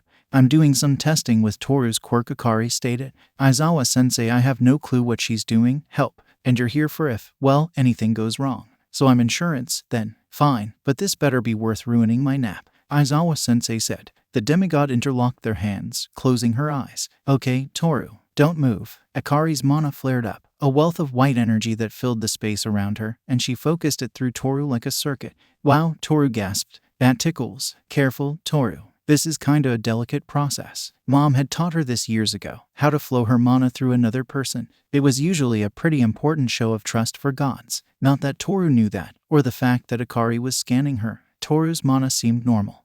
and the girl wasn't currently using any of it. Right now, Akari could vividly see how her entire body was constantly manipulating the light around her, making her invisible. But if her quirk was affecting her eyes, too, how could Toru even see? And how could Akari see things behind Toru? Akari needed to understand exactly what invisibility was doing before she messed with it, so carefully she pushed a bit of hardened light at her friend's arm. Barely enough to be a poke, and observed the results. Instead of being redirected, the reappeared behind Toru's arm. Weird. The projectile never actually passed through Toru. Did invisibility move light around as soon as it hit Toru, in some kind of transparent-like effect? Clearly, this quirk was a lot more complicated than she expected. She concentrated, building a mental image in her head before letting go of the scan. I'm going to work on this, Akari said, opening her eyes. You, she pointed at a confused Toru and an exhausted Aizawa-sensei. Meet me here in 24 hours. On the dot. Aizawa-sensei sighed. Akari marched back into Gym Gamma, dragging Toru behind her. In her other hand, she held a bright green notebook. Toru watched, stunned, as Akari flipped through pages filled with writing.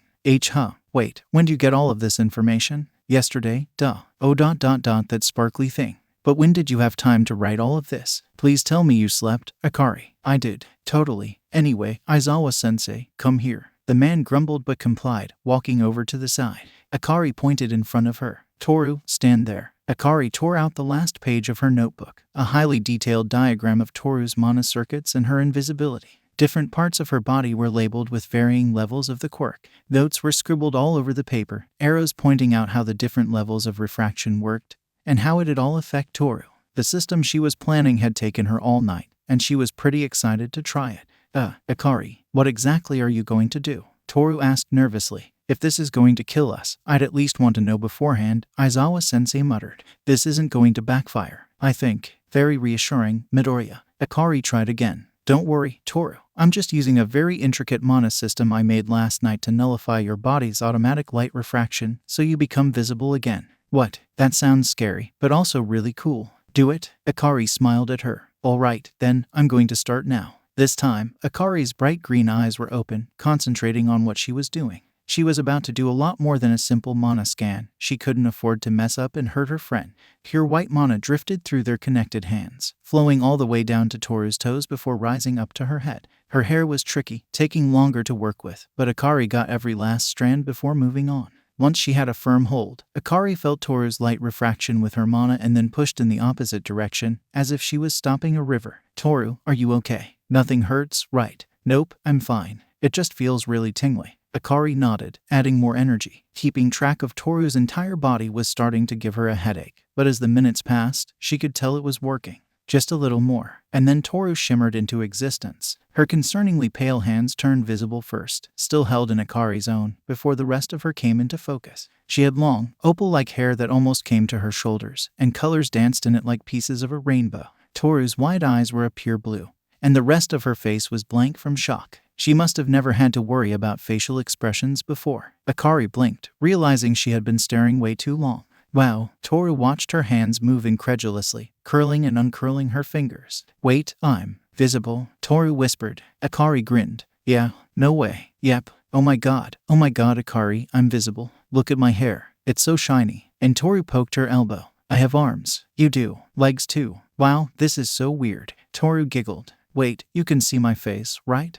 What do I look like? The now visible girl smiled, excited. Amazing. You look amazing, Toru. Here, try to take a selfie careful. Don't let go of my hand, you'll break the connection. Wow, is that me? I look nothing like I remember. Aizawa-sensei stepped up behind them, hand-cupping his chin. Interesting. How long can you hold that with your magic, Midoriya? As long as I'm touching Toru. Around 10 minutes, I guess. The mana usage isn't much, but the amount of focus I need is a lot. Aizawa-sensei nodded. I can use my erasure on Hagakure now that she's visible if you need a short break. But it won't last more than a minute. Arms wrapped around Akari as Toru pulled her into a fierce hug. Thank you, Akari. I don't even know how to. You don't have to do anything in return for me, Toru, you're my friend. Akari hesitated for a moment before hugging Toru back. It's not complete yet. You're only visible for a few minutes right now. You don't get it. Being able to see me, even if it's temporary, means everything. I even have a picture now, so I can't forget my face again. Toru pulled away enough so that Akari could see her face. The no longer invisible girl still holding onto Akari's shoulders. But Akari, can I ask you something? Akari tilted her head. Yeah, What is it? Can I introduce you to my parents? And that was how Akari was here, sitting with the Hagakure family for dinner and having no clue what to say. Had she even processed Toru's request before she said yes? Probably not. Your cooking's really good, Hagakure, Akari complimented, breaking the silence. Only for both of Toru's parents glanced at her. Her cheeks reddened. Right, that was not just Toru's mother's surname ... and she'd forgotten the honorific thing, too. Thank you, dear. Don't worry about surnames and all that here if it's less confusing. You can just call me Aka-san.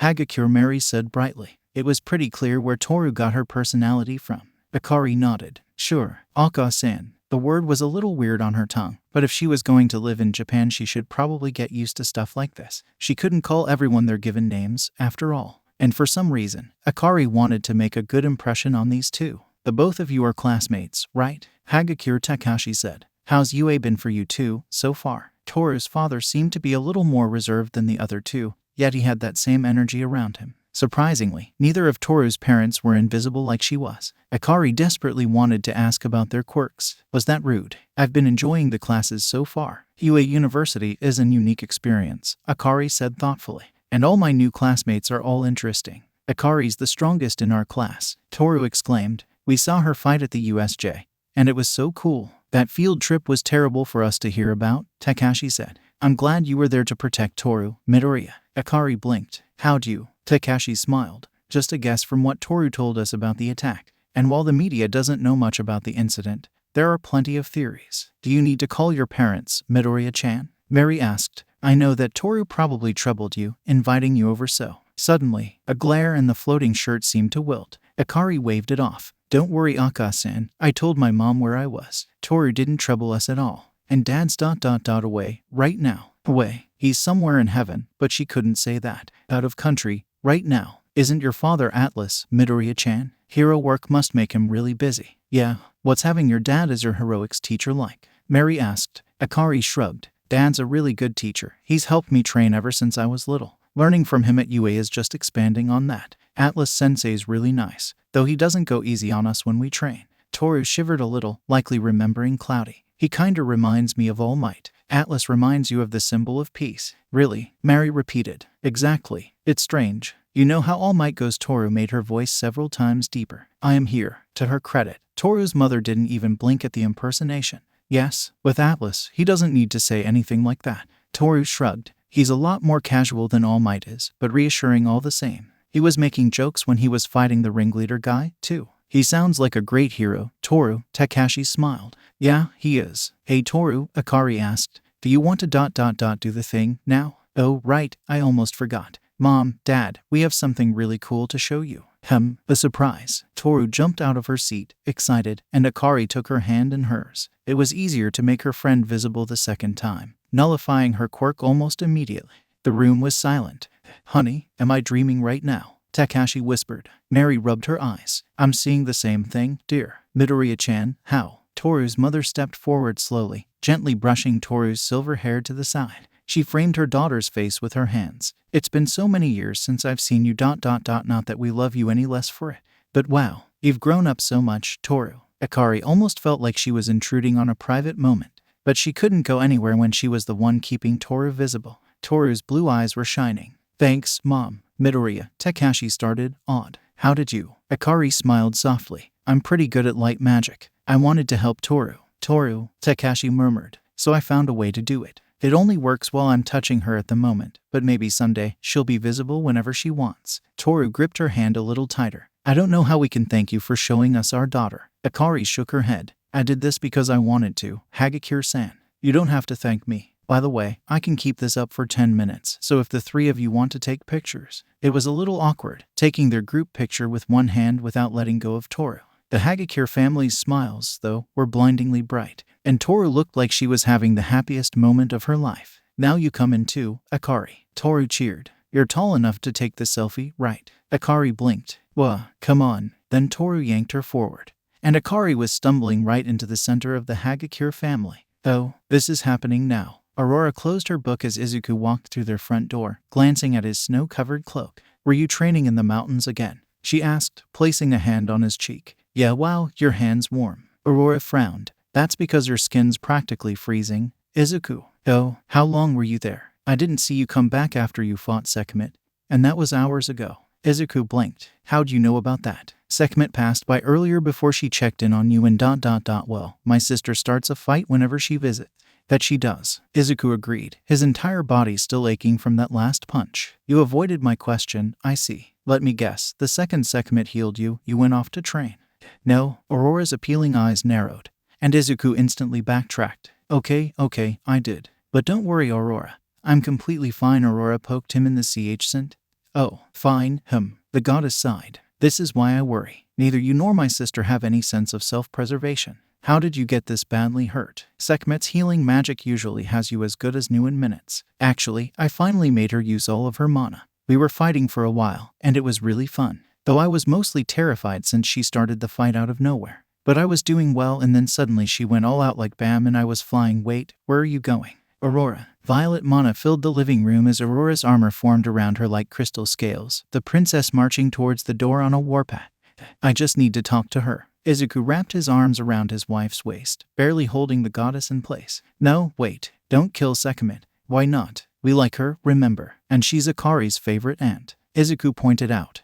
What? I don't have any other sisters, and you're an only child. Exactly. The armor finally dropped with a shimmer of light, and Aurora crossed her arms with a huff. Fine, but next time we're fighting her together, all right. Izuku grinned, hugging her tighter. Of course, only after you're completely healed. Izuku. Aurora leaned back into his ch with a sigh. And please be a little bit more careful. Sure, you got snow everywhere, too. My bad. But hey, Eri's never seen snow before, right? She'll love it. Aurora hummed. That's true. We should show her somewhere with plenty of it sometime. Izuku rested his chin on her hair. That sounds fun, Aurora. I'll ask Akari when she gets back. I'll buy Eri a cute jacket and everything. It'd probably be easier to plan a trip if we went to heaven, right? Yeah, we can't travel across Earth without raising a lot of questions, Izuku murmured. Speaking of Eri, she wanted to show you. Izuku lifted his wife up, zipping over at full speed to their youngest daughter's room. Something earlier. Aurora paused as the world around her blurred. Izuku, you know I can walk by myself, right? But this is more fun, right? Eri's red eyes lit up as soon she saw them. Izuku, you're back. They both bent down to her level, catching their unicorn in a hug. Hello, Eri, Izuku said. Did you want to show me something? Eri nodded, turning to search through the piles of papers strewn all over the floor. Some were folded into various shapes, while the rest had all kinds of drawings on them. There were pencils littered throughout the storm of art. Here, Eri proudly presented her creation to him, and Izuku took it carefully. It was a paper cone, shaded light yellow by a colored pencil. The bottom was held together firmly with tape. Oh, it was what is it? Izuku whispered to his wife. Aurora rolled her eyes at him. It goes on your forehead, silly. Eri pouted. Like this? Izuku asked, reinforcing the hat to make sure it stayed on. Eri squinted at him, judging it acceptable, before handing Aurora one too. Oh ... That's what those were. Eri beamed at them, and Izuku's heart melted faster than the snow in his hair. Now you're both unicorns, just like me. Aurora smiled, soft, as she gently adjusted the paper horn on her head. I love it, Eri. Thank you. How did you think of this? Izuku patted the girl on the head, and Eri smiled even brighter. I was thinking about how you and Dad, Izuku froze, don't have a horn, as I do. And Mom, you always say that mine is super appealing. So I made horns for you too. Eri finished, happily. That's really clever, Eri. Aurora's lip trembled. Mom, Dad ... Are you okay? We're fine. We just love you, honey. Oh, Eri thought about this, then brightened. I love you both, too. A lot. They pulled their daughter into a hug, sobbing into her unicorn onesie, and Eri's tiny arms wrapped around them tightly. Izuku hummed a song he'd heard somewhere under his breath, leaping across through the sky in his iconic cloak-turned-hero costume. Violet platforms formed underneath his feet like stepping stones, pushing him further with each jump. Excited shouts and points came from the street below. He was rapidly rising through the hero poles. He wasn't very flashy, all of his fights ending in a blink, yet he somehow had a growing fanbase anyway. According to his co-workers at UA, he was seen as the next symbol of peace, his strength compared to All Might. Izuku didn't really care. The hero rankings were based on popularity, not strength, and that's not why he became a hero. Fighting human enemies was interesting and new, each villain with their own unique quirk or magic. And then there were the sharp, foreign mana brushed against the edge of Izuku's senses, jolting him out of his thoughts. Izuku twisted midair, kicking off in the opposite direction, wind blowing past his face and rippling through his hair. Ever since humanity returned, yellow portals had been opening, carrying with them this unnatural mana that made Izuku's gut twist. They hadn't been a problem at the start, both extremely rare and bringing ridiculously weak monsters. Heroes could deal with them with ease, especially those used to taking out monsters during the drift. But as months passed, the portals only grew increasingly common and more dangerous. Izuku cut through the sky, a few jumps taking him to Hasu City in a minute. He closed in on the scene, landing on the street without a sound. Heroes were already on the scene, Izuku noticed. The duo had gotten all of the civilians out of harm's way and were beating back the creature. There was only one monster, the large yellow portal slowly closing behind it. It was bigger than anything Izuku had seen so far, a green, scaly body as wide as a truck. Two heads whipped around, blasting yellow energy at the heroes. Izuku watched as the leader, a man completely covered in white armor, blazed circles around the beast, dual blades on his arms slashing at it with each pass. His sidekick fired off blue blasts while he drew its attention, attacking from range. Their teamwork was fluid and impressive. The monster lunged, and the armored man slid under its jaws, tracing a long cut with his blades. It roared in pain, golden dust floating off the wound, and the other hero struck with a burst in the opening. Izuku stepped next to the hero as he caught his breath, the engines on his arms giving off smoke. "Hello," he startled, eyes going wide behind his helmet. "Atlas-san, when'd you get here?" Izuku lifted his hand, and the twin heads harmlessly crashed against an air barrier, protecting Ingenium's sidekick. She stared at the sudden force field, confused. "Just now. Do you two want help with that thing?" Izuku asked. They were handling it fine, but Izuku could never just sit back and watch when people were in danger. Also, this guy was clearly Ada's dad or something. Ada's dad nodded. "Yeah, that'd." Izuku's fist flew and a gaping hole carved into the monster's Seit in an instant. It stilled, both heads glancing down in confusion as it disintegrated into dust. He still didn't get why monsters died like that, but not having to deal with the bodies was nice. "Be great." He trailed off. "Holy Seit, they weren't kidding about you. Thanks for the assist." "No problem. Hey, you're Ingenium, right? I think your son's in my class," Izuku said. Ingenium's sidekick coughed next to him, and the hero seemed to wilt behind his armor. "My what?" Izuku held a hand in front of his Seit. "This tall, serious, has engines." "Oh, you mean Tenya. I heard you were the heroics teacher at UA. How's my brother doing?" Ingenium stressed the word. "He's driven and has potential, but kinda stiff. Ada emulates you a lot," Izuku commented. Their hero costumes looked nearly identical, and they even fought similarly with their engines. Ingenium seemed a lot smoother though, more natural. Ingenium chuckled. "That he does. Can I ask you something, Atlas-san?" "Sure. Why is there a yellow cone on your head?" "I thought it was a mutation at first, but up close." "Oh, this." Izuku smiled, tapping the reinforced implement with a finger. "It's my horn." Ingenium stared. "But it's clearly made of paper." "It's my horn." A yellow sleeping bag slithered into the gym like some kind of giant snake. Akari and the rest of her class didn't even bat an eye at Aizawa-sensei's entrance, though she did wonder when the man actually got into the bag. Did he crawl all the way here from the teacher's lounge? Aizawa-sensei yawned as he stood to his feet. "All right, Hellspawn. As you know, the UA Sports Festival is in 4 weeks. That means we're going to be increasing your training immensely plus ultra or whatever." Akari slowly raised her hand. "What's the sports festival?" Aizawa-sensei blinked. I guess it has been 5 years. Basically, all of the students in the year face off in competitions, with the last round being tournament fights. Many citizens tune in to watch it every year. That sounded pretty fun. Didn't we just get attacked by a bunch of villains? What if that happens again? Kaminari asked. "That won't be a concern. We will have several heroes patrolling the event and in attendance, including Atlas and All Might. This is the first sports festival after the drift, making it incredibly important to display the strength of our future heroes." "Isn't showing off our strengths and weaknesses a terrible idea?" Fuji said hesitantly. Aizawa-sensei sighed. "Yes, but that's exactly what's going to happen to any hero that works in the spotlight. If you need to, talk to me after class so you can opt out. However, this is also an excellent chance to get internship offers from heroes who see you in action."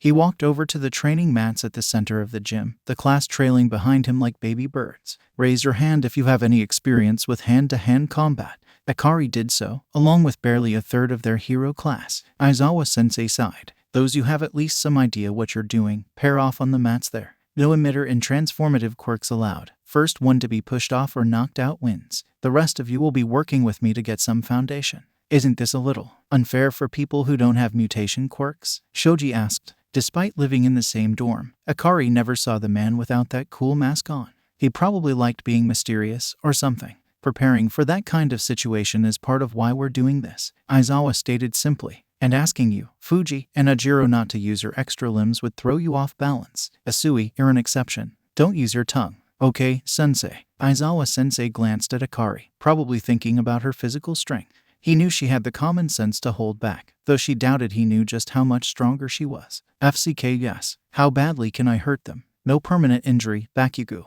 Aizawa-sensei said, leading his group away. The remaining members of Wana edged carefully away from the blonde. Akari paired up with Kirishima, standing across from the boy with the large blue training mat between them. His hero costume left him completely shirtless for some reason. Maybe it got in the way of his hardening. Let's have a manly fight, Midoriya. Kirishima grinned, his teeth razor sharp. Sure. Akari smiled back, his excitement infectious. Aizawa-sensei called the first round. Kirishima threw the first punch and Akari sidestepped just the right amount, throwing a kick at his exposed side. Kirishima winced but didn't falter, launching blow after blow. He fought completely directly, Akari noticed, steadily advancing forward like a battering ram. His punches had a bit of practice behind them, though they were wild, unrefined. Akari caught a hook on her forearm and elbowed him in the ch-sent, forcing the boy to take a step back. She swung an axe kick before he could recover, carefully holding back as she struck down his unhardened shoulder. He stumbled, barely keeping his footing. Whoa, that was fast. He rushed forward and she weaved through every punch easily, leaning just out of range. Despite that, he only grinned wider. For Akari, sparring with her classmates was a control exercise. It was easy to regulate her strength after decades of living on Earth and practicing with her dad.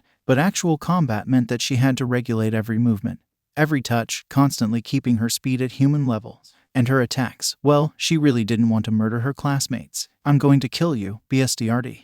Except maybe Bakugo. He was loud and annoying. She couldn't lower her own reflexes, though. Even when she stood still, Kirishima's inexperienced punches moved at a snail's pace. Her mind wandered to the rest of her classmates as they sparred at the edge of her vision. It was incredibly sad to watch Aizawa-sensei teach Kaminari how to throw a basic punch, his arms wobbly and thumbs inside his fist. Sure, none of her classmates were actually as old as she was, but they were still nearing human adulthood and entering a profession based on combat. Heroes primarily fought with their quirks, almost to the point of relying on them. While there were heroes like Aizawa-sensei without physical, combative ability, they were almost completely overshadowed. Akari understood why most humans didn't focus much on martial arts, but to someone like her it was a little disconcerting. You must practice a ton, Midoriya. Akari blinked, surprised. Thanks, Kirishima. Akari zoned back in to deflect a punch, landing a clean palm strike on Kirishima's chin. The boy went flying off the mat, back hitting the ground strong. She internally let out a sigh of relief when Kirishima took her hand, unharmed, letting her pull him to his feet. You were holding back a lot, huh? Kirishima stated. Akari nodded, a touch guilty. Yeah, I'm sorry. Kirishima shook his head. Nah, it's cool. I have a long way to go. But Midoriya, how'd you get that good? You fight so fluidly. Akari shrugged. I train a lot, I guess. My dad taught me. Todoroki's eyes fell seeked to her from the other mat, suddenly interested. Oh, I see. You must have practiced a ton. Akari smiled. Not many people seemed to notice that, especially humans, who believed her strength was from a lucky quirk instead of decades of effort. Thanks, Kirishima. SWCH. Aizawa-sensei called out. And the sparring students rotated. Akari turned just in time to see Zero fall over from trying to kick too high, deepening Aizawa-sensei's scowl even further. Kaminari was on the ground, unmoving. Heaven, he's going to kill them, Akari muttered. I didn't take you for someone religious, Akari. Sue, her new partner, glanced up at her in question. Akari blinked. What? Oh, yeah, I believe in gods and stuff. I mean, humans already have quirks and magic. It doesn't seem too far-fetched. I wasn't judging you, Kiro, Sue said. I apologize if I came off as direct or rude. It's just in my nature to say what I think. I think that's pretty cool, Sue, Akari said honestly. Someone blunt yet true is very trustworthy. Sue nodded just as Aizawa-sensei called them off. The frog-like girl immediately fired off a set of kicks, launching off the ground like a spring. Akari ducked under an impressive dropkick, watching Sue's dark green hair fly up at the movement. The girl landed smoothly, twisting into a roundhouse kick that clipped Akari's nose. Akari punched at her stomach and Sue flipped back out of range. Sue's fighting style was the complete opposite of Kirishima's, airborne and full of kicks instead of his pure brawling. She wasn't bad. Sue leaned back a full 90 degrees, dodging a hook before aiming a blow at Akari's head. She was certainly flexible, possibly from her mutation. Akari didn't really know much about frogs. What abilities does her mutation give you? Akari asked, curious. She was starting to push Sue back now, kick by kick. A couple Akari blocked a punch, feeling the girl's notably larger hand. Things, Kiro. I have stronger legs and a very long tongue. I also swim really well. Akari caught Sue's leg and threw her, the frog-like girl rolling with the impact and stopping just inside the mat. That's kinda cool. Where I'm from, there aren't many mutation quirks, more like none, so I think they're pretty interesting. Sue croaked, moving into a crouch. Next she was going to. Akari sidestepped and Sue's legs flew past her, her eyes wide before a perfectly timed uppercut sent the airborne girl tumbling to the ground.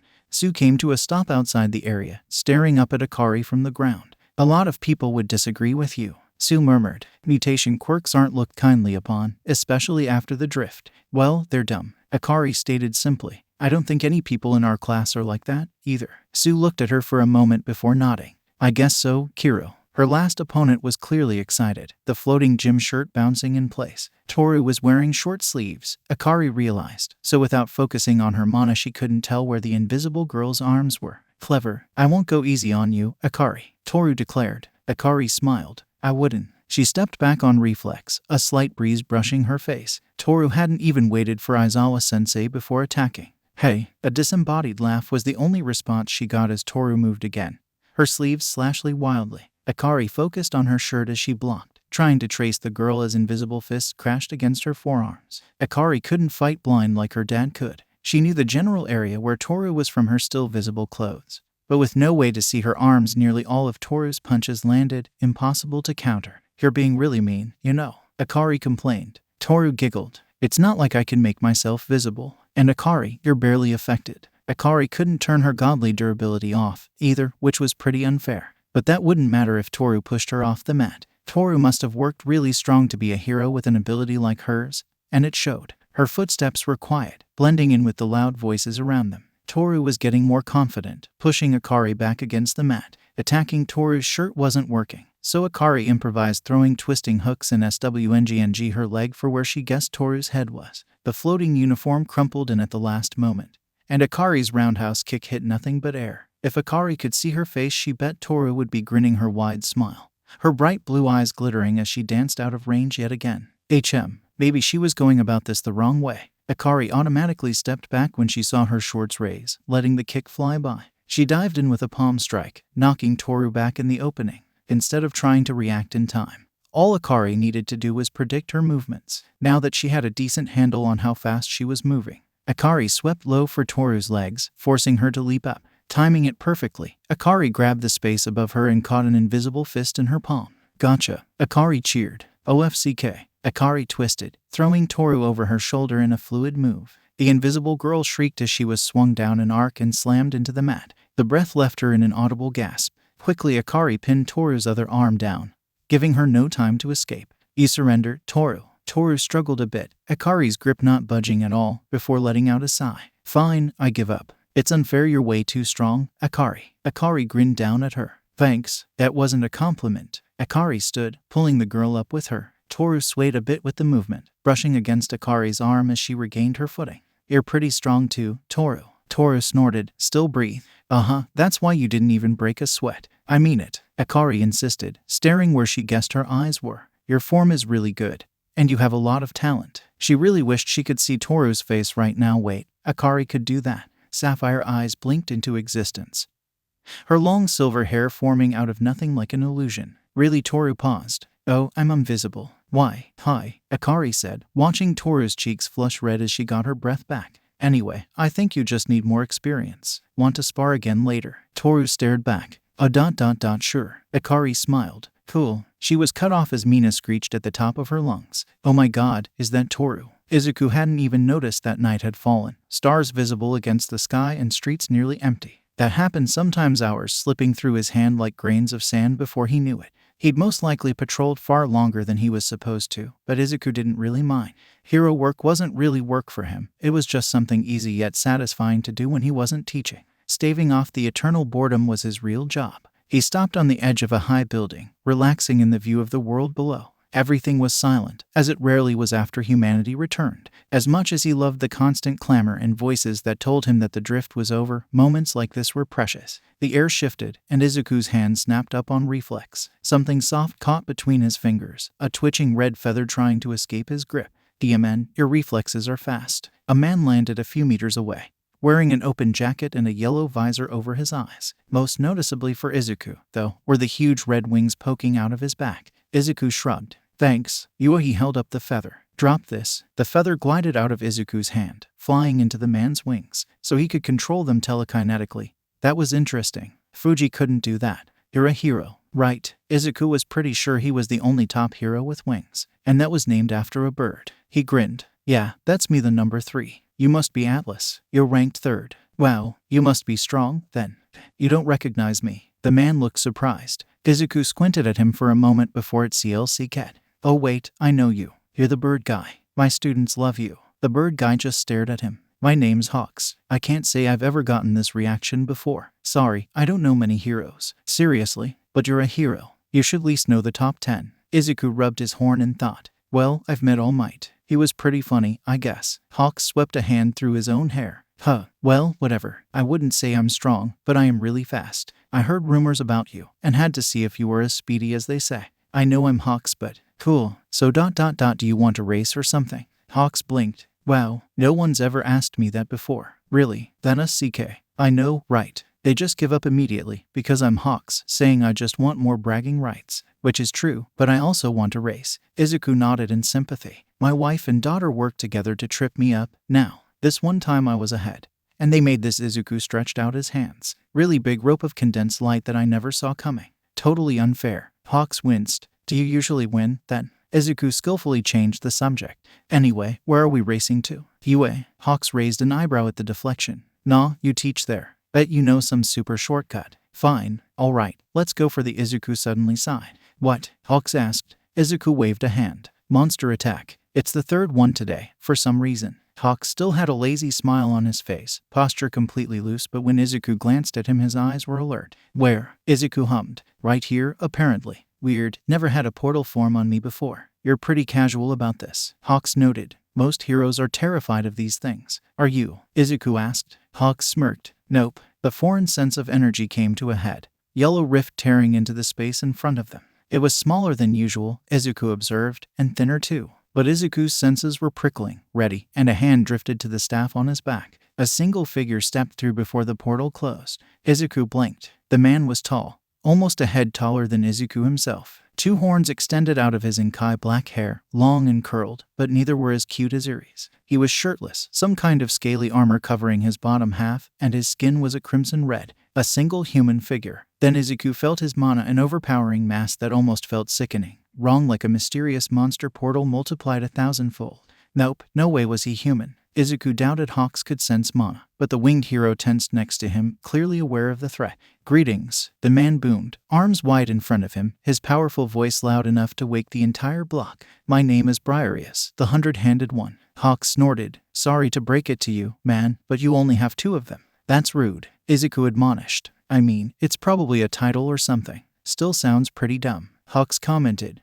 Isn't your hero title literally just wing hero? Hawks grimaced at the reminder. Well then, what's yo? The air temperature dropped several degrees as Brius narrowed his pitch-black eyes. I do not appreciate being ignored. You, the one with the white hair. You're Izuku, correct? Izuku blinked. Huh, a monster knew who he was. Weird. Yeah, that's me. I am here to kill you, Izuku. Izuku froze. His actual name confirming Brius wasn't from Earth. Bird, you are free to leave, this is none of your business. Hawks burst forward, 2 feathers sharpened in his hands like red blades. Yeah ... and no thanks. Don't feel like letting you kill my new racing buddy. Brius merely nodded. Protecting your friend. I can respect that. You'll die first, then. And the instant before Hawks struck, Brius moved. If Izuku hadn't been waiting for it, he wasn't sure if he could have reacted in time. But he had, so when the world slowed to a crawl, he was already running. Hawks's eyes were wide, trying to reverse direction with a powerful flap of his wings as he flew back in slow motion inch by inch. The hero's instinct saved him the red fist that would have killed him, instead just grazing his yellow visor. Brius's second punch cut through the still air mercilessly, a direct punch for Hawks's throat that the hero wasn't nearly fast enough to dodge. Izuku blurred in, stopping the lethal blow with his palm and pulling Hawks out of the way by the back of his jacket with his other hand in the same motion.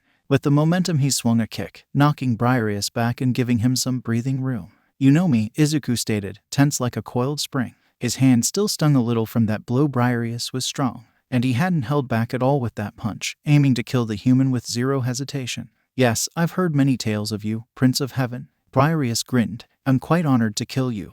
Can I ask why you're here to kill me? Izuku asked, curious. That hasn't happened in a while. Heaven's politics were not that intense. And there definitely weren't any struggles for Amaterasu's throne. That didn't mean that there weren't a fair share of people trying to assassinate him or Aurora. But this felt different. Sadly, I can't tell you that, Brius informed regretfully. However, be satisfied with the fact that you will suffer a proud death on the battlefield. I don't think that helps much, man, Hawks quipped. The fact that he had nearly died a second ago didn't even seem to register. How about you take a proud death? A huge mass of feathers suddenly descended from the sky above them, surrounding Brius like a vice. Brius batted at the feathers blindly, the swarm unrelenting as they cut the man again and again, but didn't seem to be doing any damage, merely buying time. Tusk, even using most of my feathers, I can't leave a scratch? Hawks, can you evacuate everyone within a few blocks? Izuku said. Something in his voice made Hawks glance at him, stunned. Of course, but do you really think you can take this guy on alone? He has an incredibly powerful amplification quirk. An ear-splitting crack resounded throughout the entire area, shattering the windows on every building nearby. Every feather was knocked outward in a burst of wind, revealing a now angry Brius, his red hands pressed together in a clap. Never mind, Brius growled. I'm plucking that bird first. Hawks, go, Izuku ordered. Hawks hesitated for a moment, clearly annoyed. You better know what you're doing, Atlas. He jumped up into the sky. Brius lunged for the escaping hero, hands curled in for Hawks's neck. Nope, only for Izuku's fist to catch him in the jaw before he even got close, knocking him clear off the roof. A quick leap put him in front of his still flying enemy, and he spiked Brius down with a powerful kick. The man crashed into the empty street like a meteor, and Izuku could already see feathers carrying the nearby humans away to safety. After trusting that to Hawks, Izuku didn't have anything left to worry about. So you're a monster, right? Izuku asked as the dust settled. Never met one that could talk before. Brius laughed. He didn't seem the least bit affected after being smashed into the ground. Something like that. And you are a god, aren't you? I've killed many of your kind before. Izuku's eyes narrowed. So why do you monsters want me out of the way? Fear. If some monsters were intelligent, then that changed everything. They would have actual strategies and training, instead of random, weak attacks. I may have come here to see how strong you are, God, but that doesn't mean I'm afraid. An extra arm burst out of the monster on either side, his forelimbs rearing back in perfect coordination. Brius grinned, full of malice. It's quite the opposite, really. He clapped his hands together. Izuku formed an air barrier on reflex, the incoming shockwave rippling across it like rain off an umbrella. The force wrecked the street at Izuku's sides, leaving him untouched. The loud, booming sound made him pretty glad that he wasn't any closer. Something Brius immediately fixed, stepping into his space to shatter the force field with a fist. Already SWNGNG 3 more for Izuku's head. Izuku ducked, sweeping at Brius's legs and twisting with the movement to drive his elbow into Brius's gut. He pushed the arm further in with his other palm, jumping back when the monster tried to grab him. What is that thing on your head? Brius asked. That does not look like it's made out of organic material. Izuku cracked an air WHP against the monster's shoulder, and it broke on impact. What do you mean? It totally is. Brius lunged to close the distance, summoning 4 more arms, and now there were 8 different punches to counter. Izuku was starting to lose ground, ducking and weaving and deflecting through the onslaught. He was landing his own hits, but Brius was unrelenting. He'd never fought against anyone with an ability like this. It reminded him of Shoji in a way, but far stronger. At first, creating extra limbs seemed weak, but when you had to block 8 fists with 2 hands you quickly realized that was completely wrong. Brius caught both of Izuku's hands, so on impulse Izuku stabbed his reinforced horn forward, the unexpected attack actually crashing into Brius's gut and giving Izuku an opening. Izuku leaned all the way back, letting the massive limbs fly over his horn, and swung his feet up into Brius's jaw. He pushed off his hands as Brius's fists came down on the street in front of him, landing lightly on the street. Brius raised his arms to attack again, and suddenly found that he couldn't. Dozens of violet chains slithered around his many arms, holding them firm. A roundhouse kick crashed against his cheek, whipping his head to the side. All you do is punch. Doesn't that get boring? Izuku asked. Brius merely looked amused, despite being trapped in place. No, why would my fighting style get boring? Especially when... Izuku's eyes went wide, a surge of mana making him leap back. Like some kind of horror movie, the chains broke, links ripped apart like paper. His arms had increased again. Izuku knew, but now he could barely count them as they swirled around, weaving into yet somehow not tangling with each other. It had to be at least 20. What the FCK? Izuku blurted. I have this many arms. Brius laughed. It was just as loud as before, but now it grated at Izuku's bones and prickled his skin. Oh, how I love seeing the reactions. He was enhancing all of them, Izuku realized. Not only was each limb kept track of, but he was also using his magic on all of them in a ridiculous feat of concentration. The despair when they realize what that nickname means. Brius caught an axe kick with 5 forearms, and then another to the neck as Izuku twisted in midair. Izuku threw a few jabs at his back, but they were batted away easily. A chop or 10 crashed into the back of Izuku's head, making him blink back stars. You're really good at rock, paper, scissors. Izuku couldn't resist saying. I've never heard of this rock, paper, scissors. Is it some form of combat? Then yes, I must be. Izuku rolled under 7 hooks, barely rising to his feet in time to sidestep another attack and then another. He held back a hiss as twin punches plunged into his Seit, probably breaking something. You're really arrogant, Izuku noted. And you're not nearly as strong as I am, Brius growled. Izuku raised an air wall between them, just in time to avoid being grabbed. The barrier bought him a second before shattering into pieces, but Izuku sharpened the fallen pieces and shot them into the monster, doing nothing but ticking him off. Irritating pest. If you give up now, Brius yanked on Izuku's leg, and he kicked the arm away with a jolt of panic. I won't make your death as painful as possible, he roared as an air spike stabbed through his foot, giving Izuku the opening to punch him in the face. No thanks, Izuku responded, forearms starting to ache as he blocked another flurry of fists. Don't feel like dying at all, really. One hand raised from the army of arms to wipe his face, another 2 limbs sprouting out from somewhere. How did he even have room for all of those? Then, the last trace of human mana left the area. The entire surrounding area now bare spare for a few lingering feathers and the annoying monster in front of him. Izuku felt himself smile. Hawks had pulled through, getting every single civilian out of the area within minutes. Finally, Izuku interrupted the monster, cracking his neck. Now we can get started. Brius blinked, taken aback. Wah! Izuku stepped in front of him, staff unslung from his back and swng in a fluid motion, bright violet lighting up the ruined street. Stance 2, bash. A red swarm of arms rose up to block the blow, but the sheer force continued through with several cracks and sent him skidding to the side. Izuku stabbed his staff down and vaulted over a dozen punches in a clean arc. The glowing metal struck down on Brius's less protected head in that instant, and Izuku hit the street in a roll. Stance 10, uppercut. The sudden blow knocked several arms straight up. Stance 11, double, and his trusty staff rolled back to rest under Izuku's forearm before striking twice with blinding speed in the same instant, dual blows crashing against Brius's sides. Izuku snapped a kick into the monster's gut, pushing his other leg back and raising the weapon to parallel to the ground. Stance 3, pierce. A point-blank range, the stab was lethal. Brius went flying back, his body crashing over the street, many arms flailing out wildly as the wind howled and buildings were ripped apart around them. The monster tumbled across the ground before even more arms flooded out, digging into the street until he came to a stop. Slowly Brius straightened up to his full height again, his Seit now completely covered in limbs. There were just so many, and at once they all curled into fists and knife hands like a mind-bending mirage. So that's your trump card, Brius remarked. If Izuku squinted, he could see something gold dripping out of his stomach. BLD, a weapon. I don't understand how it made you so much stronger, but it's still not enough, Prince of Heaven. Izuku sighed, lazily twirling the staff between his fingers. You know how annoying it is to hit someone with a... No way was he counting those. 70 arms. Well, you probably do, actually, but it's really irritating. That's so many arms for you to block with. And I only have one staff. There was a spotlight light coming from somewhere above them, a helicopter. Izuku didn't dare look away to check, his mind racing. The pierce definitely should have killed him. Izuku had relied on the element of surprise, combining several stances together in the perfect pattern, poking away at the massive arms to land a good hit. Clearly, it did something. He'd hurt him, but Brius was still standing.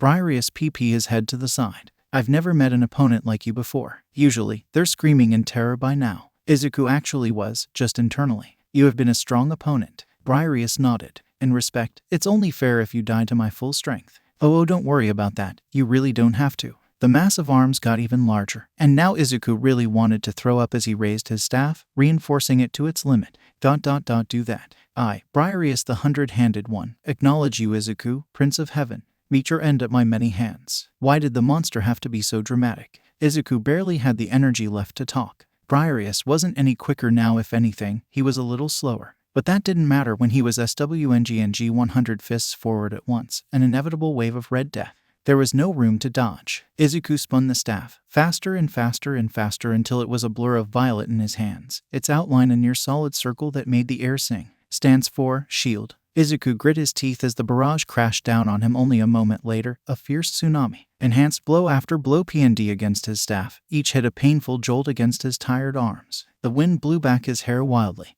and Izuku couldn't even spare a hand to brush it back down. An interesting technique, Izuku. He couldn't even see the monster's face through the storm of red and violet. But how long can it last? Not long, from how his body was starting to shake and how his poor staff was starting to break apart from the force. But Izuku ignored that, focusing on the rhythm, the way around half were slamming into his staff at each beat, waiting for the right time. And then it came, all 100 red fists rearing back for the final blow. Izuku forced himself faster, twisting around with the ridiculous amount of circular motion to deliver a powerful blow, air curling around the staff's end. Stance 5, Whirlwind. The mighty tornado swirled through the air, throwing up 100 arms with it as small cuts formed all over Brius. The monster knocked backward, and for a single, precious moment, the monster was completely open, his wound bleeding gold. Izuku reared his arm back, Stance 6, Javelin, and launched his weapon with all of his remaining energy. Brius's black eyes went wide as the staff struck true, stabbing through his Seit in the same spot as before. This time it went through, catching halfway out of his body. Golden dust drifted out, floating through the air, and Brius's grin finally fell as he disintegrated into nothing.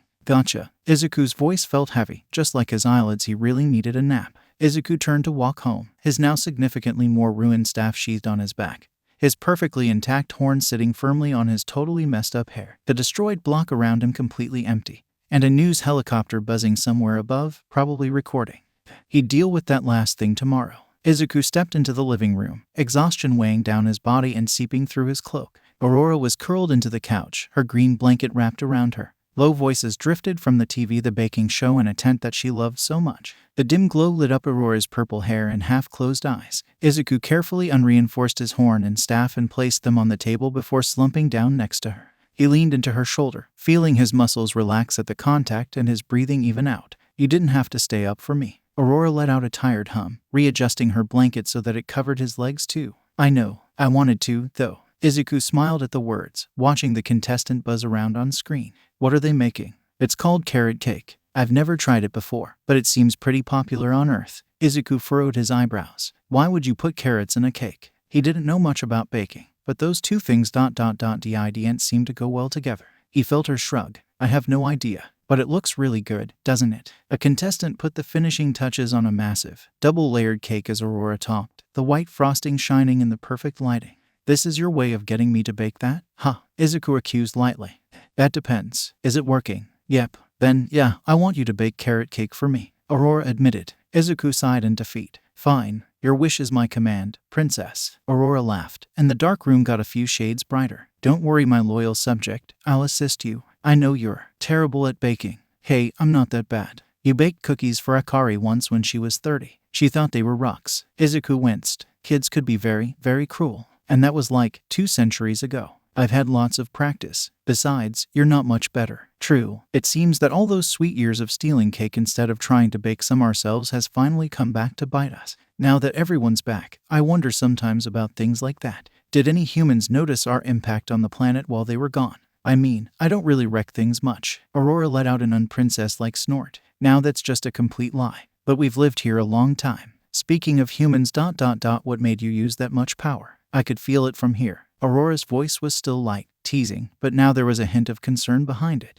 It was really. Izuku yawned wide, eyes drifting off the screen. Wow, he was tired. "Weird, actually." Aurora shifted, letting his head fall from her shoulder to her lap. He stared up at her for a moment, her long starry hair framing her face as she looked down at him. What was he saying again? Right. So, I met this funny bird guy. By bird guy do you mean Wings, or somebody like that Takoyami kid you mentioned? The former. They were super big and let him fly incredibly fast for a human. I'm not surprised that he's the 3rd-ranked hero. That seems like a useful quirk, especially for stopping crimes," Aurora commented. Her smaller fingers gently ran through his messy hair, her purple eyes still fixed on his. "Yeah, anyway, we were talking and then this monster portal appeared right in front of us. There's no way that's a coincidence. Even with my luck, and this strange monster came out. He was actually sentient and looked just like a mutated human. He had horns, though they weren't nearly as cool as mine." Aurora blinked. "I've never heard of a humanoid monster before. Are you sure he wasn't a god?" "Completely. He even said so himself. His name was Brius something. And his mono was just evil. I've only felt anything close to that from monsters. He said he was sent to kill me, specifically, so there must be more sentient monsters like him." Aurora frowned. More of them ... That could be a big problem. He was strong, wasn't he? His main thing was Izuku Midoriya had his arms in front of his face, and they ached at the motion, sprouting arms from his body. So, he punched a lot. And by the time he hit 100 arms he was nearly impossible to handle. Wow, it's strong to imagine someone like that. Try seeing it in person. Izuku shuddered. You didn't break anything, thankfully, but your arms are badly bruised. Aurora sighed. I wish I was there. Izuku smiled at the thought. If you were, he'd be dead in literal minutes. All that time we spent training together, and you go off and fight the actual powerful enemies on your own. She traced his temple. It's mean, really. Izuku thought back to a short while ago. You do realize that you just called your sister a threat, right? To our safety. Of course. Izuku laughed. All right, I'll call you for sure next time. His voice slurred a little at the end, the familiar pull of sleep getting stronger. Aurora hummed, happy. I'll hold you to that. For now, rest, Izuku. He felt her pull the blanket over him.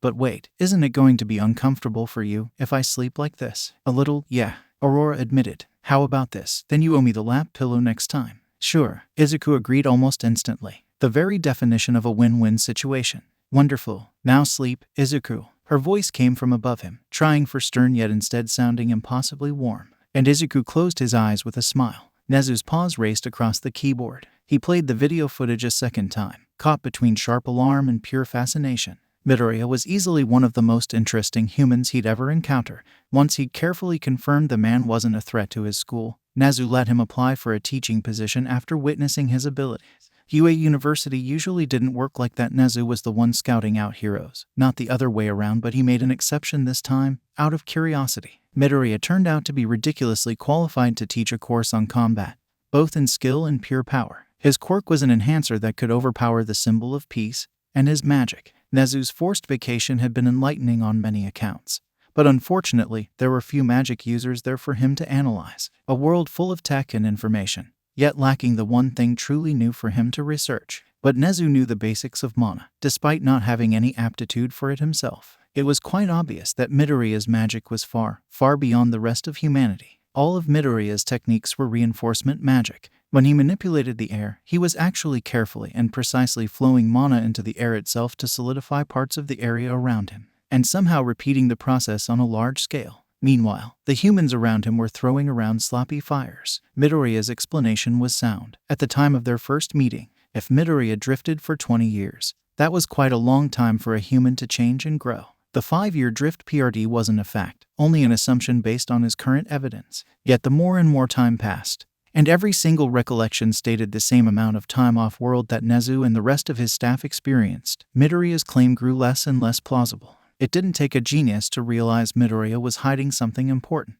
So, while Midoriya Izuku wasn't a threat, he was still an almost complete unknown. Nezu already hated those, but unknowns that were so powerful, well, it made his fur itch. The strength and speed he normally displayed was incredible, but when Midoriya took out his weapon it exponentially increased. There was no audio to be recovered, sadly, from Midoriya's fight with the humanoid monster. Nezu would have loved to know what the monster said, but the monster portal had opened directly on him, and the enemy had been powerful enough to contend with their now strongest hero. This not only proved Nezu's theories about monsters and their intelligence as a whole, but also that they desperately wanted Midoriya out of the picture. All of these thoughts processed through Nezu's brain in seconds as he scanned through the video again, looking for any details he could have possibly missed. Aizawa, what do you think? Nezu asked. The human had been silent next to him for quite a while. Adults are one thing, but his daughter's exceptionally powerful as well, and has the near-perfect control to manage all of that strength. Sometimes, I honestly feel like she's a lot older than the rest of my kids. As for that monster had a huge amount of passive strength and faster speed than Hawks. Then you have his enhancement, magic on top of that, and the ability to manifest arms combining to make a much, much more terrifying version of Shaoji. Aizawa drawled, his hands playing with the hilt of his sheathed sword. I doubt even All Might could face him alone, and even a team of top 10 heroes would be in severe danger. Yet, our own Atlas killed him by himself, and only looks a little tired. Nezu said calmly. I'm almost glad for it. This is the first time we've even seen him sweat. Even my erasure would at most only stop the magic. Aizawa murmured. So if a monster that strong shows up again, Midoriya is our only chance at killing them. We're basically FC-ked. Otherwise, that certainly seems to be the case. Aizawa let out a long sigh. What a pain. Izuku woke up to warm sunlight on his skin and hands, threaded through his curly hair, still lying on an asleep Aurora. He stared up at his wife's sleeping face for a few precious moments before carefully sliding his head off her lap, her violet hair tickling his face. He untangled himself from the blanket as slowly as possible, folding it off to the side of the couch. Aurora let out a small murmur at the loss before she settled down again. Aurora was an incredibly light sleeper, but if Izuku was anything, it was patient. He took a minute to form a cradle under her legs and back with his arms to gently lift her off the couch. He held back a sigh of relief when she didn't stir, and carried her off to their room with soft, silent steps. Akari usually ruined this part, rushing in and waking Aurora up. But right now she was at UA University with Eri. There was no one to stop him from lowering his wife into bed and bundling her in the blanket like an adorable burrito. Izuku brushed the hair out of her face and stepped back, watching the lazy smile stretch across her face, before remembering that he had a job. "Do you mean it?" Izuku walked in through the door seconds before the meeting was scheduled to start. Most of the staff was already seated, sending him some weird looks as he walked in. "Cutting it close there, huh, Midoriya?" Vlad King quipped. Izuku shrugged. "I mean, Nezu isn't here yet, right? Eraserhead wasn't here yet either, but well, that was Eraserhead." Vlad King, Ectoplasm and Power Loader were the only ones actually reading through the papers in front of them. Present Mike was humming some tune under his breath, completely zoned out, and Midnight was grinning at her phone. Snipe was cleaning one of his many guns. Cementos was actually snoring, the long sound almost unsettling in the meeting room. Once again, Izuku wondered how the man's biology even worked. "Your mutation quirk lets you move at extreme speeds, Midoriya. As a result, you are usually quite punctual. Were you preoccupied with a powerful threat?" Ectoplasm asked. "Oh, no, I overslept." Ectoplasm blinked. "Oh, well, I suppose that after such a fearsome battle, some rest is certainly earned." It took a moment to see LCK that Ectoplasm meant his fight with Brius. They ended up causing a ton of damage to the city in public view. Of course, they all knew about it. Izuku wouldn't call Brius fearsome. An interesting enemy, sure, and definitely a threat. But compared to Sekhmet, he really wasn't much. To the humans, Izuku mused, Brius must be quite terrifying. "Why's there a horn on top of your head?" Present Mike asked. "Because I have a horn," Izuku answered, a little confused. What a weird question. Before Mike could reply, Eraserhead strolled in, sending a look at Izuku that he couldn't decipher. Nezu hopped off the hero's shoulder and into his chair at the front of the table, flashing his usual smile at them. Cementos blinked awake, disguising his nap with practiced ease. "Welcome, everyone," Nezu started. "Today we're going to discuss the sports festival and our plans going forward with it. To be clear, I'm heavily against holding it in the first place," Aizawa interrupted, "as well as any changes we may need to make this year." Nezu continued anyway. "Now Midoriya." Izuku put his hand down. What's the sports festival?" Eraserhead sighed. He seemed to do that a lot. "It makes sense that you wouldn't remember, with your circumstances. Also, you really don't need to raise your hand like that." "But wouldn't it be rude to just interrupt him?" Eraserhead. Vlad King laughed. "He's got you there. Also, you don't need to call us by our hero names when we're not in the field. We have surnames, too." Izuku blinked. "Oh, all right. I was introduced to all of you with those nicknames, so I kinda assumed you'd want to be called that." Snipe tipped his hat. "Snipe works just fine, for me." Vlad King shrugged. "Don't worry about it, kid. Just call me Can." Izuku frowned. And how old was he supposed to be again? -40 years old. Definitely not a kid. "And you still look like you're 20, so there." Can retorted. Izuku blinked, not really sure how to respond to that. "Why, are you jealous, Can?" Kayama asked. "Are you?" Kayama's eye noticeably twitched, and Snipe chuckled. Nezu coughed lightly. "If we could stay on track, please." The sports festival is an event held every year for students to compete in various events. The festival is broadcasted and widely watched throughout Japan, giving students a chance to showcase their skills. Izuku tilted his head. "But on Nezu, wait. Your actual name, Nezu. Do you have a hero name, then?" Nezu nodded. "More accurately, a title. I am Mr. Principal." Wow, that was a terrible name, even for Izuku, though he had enough tact to not say that out loud. Anyway, won't we just be showing off all our students' techniques and abilities? That sounds like a bad idea. Exactly, Aizawa muttered a little too loudly. And didn't the little listeners recently get attacked by villains? That could happen again, Yamada said. All valid concerns, Nezu acknowledged. But this year's sports festival will be immensely important, being the first one since the drift.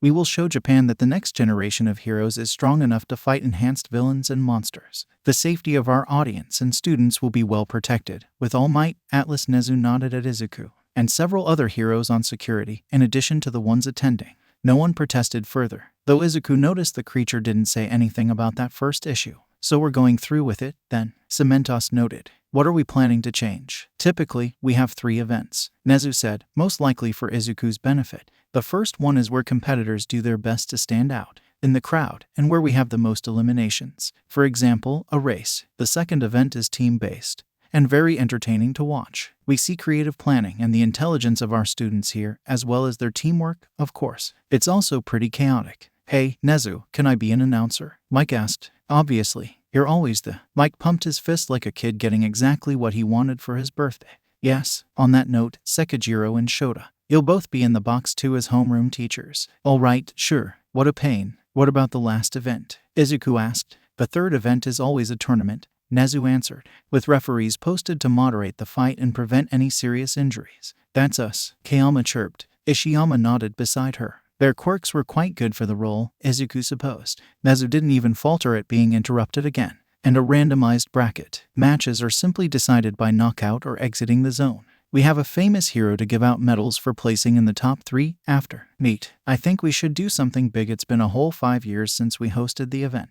Really give them a show, Kayama said. We don't have to randomize the first 2 events. Instead, we can go all in on something in particular. We do have a huge budget this year, Ken mused thoughtfully. It'd certainly be much more efficient than what I remember. Wonderful. Nezu clapped his paws. Let's get to brainstorming ideas, then. It's pretty simple. Izuku lied, like a lying liar. All you need to do is just cross to the other side, and you get to leave class early. They stood on a platform elevated above the gym, another one positioned a couple meters away. A long rope stretched across the gap, easily wide enough to step on. Below the rope was a soft pile of pillows for when they fell. 2 air constructions, a few meters wide and elegantly reinforced to launch projectiles, were placed on the far sides of the gym. They went unnoticed by nearly all of his VICT students. Ashido gasped. Really, Atlas-sensei? Thank you. Izuku nodded with a smile. Yep, go one at a time, and make sure you balance yourself. Who wants to go first? A good amount did, his confident or gullible students. He picked Kirishima, the boy brightening up and away. That almost made Izuku feel guilty. Almost. The redhead made the first step carefully, before another, and then another. His smile got a little wider, walking across a little faster as he crossed the middle. A violet fired from the right air launcher, bumping Kirishima's shoulder and tipping the boy over, his arms shooting out to steady himself on instinct.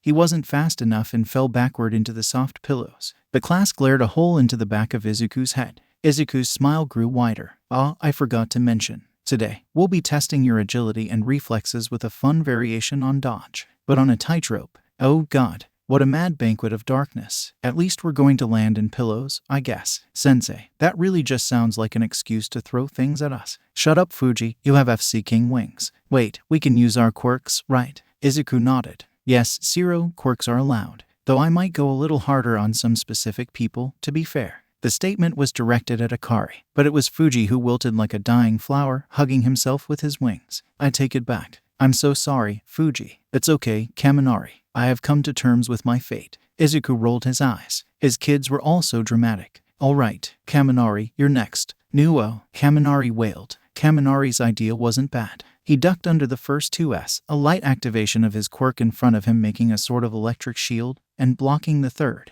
Unfortunately, he didn't realize that Izuku was also firing from behind him and the next shot slammed into the back of his head. Kaminari fell face first into the pillows, unmoving. Oh, I think it's over for me, guys. Go on without me. Jiru snorted, and Fuji perked up. Kaminari, if you're dead, can I take your Pokemon Ka? Kaminari stood instantly. I survived. Diamenet. Izuku called Yaoyorozu up just as Ada started to scold the boy for his language.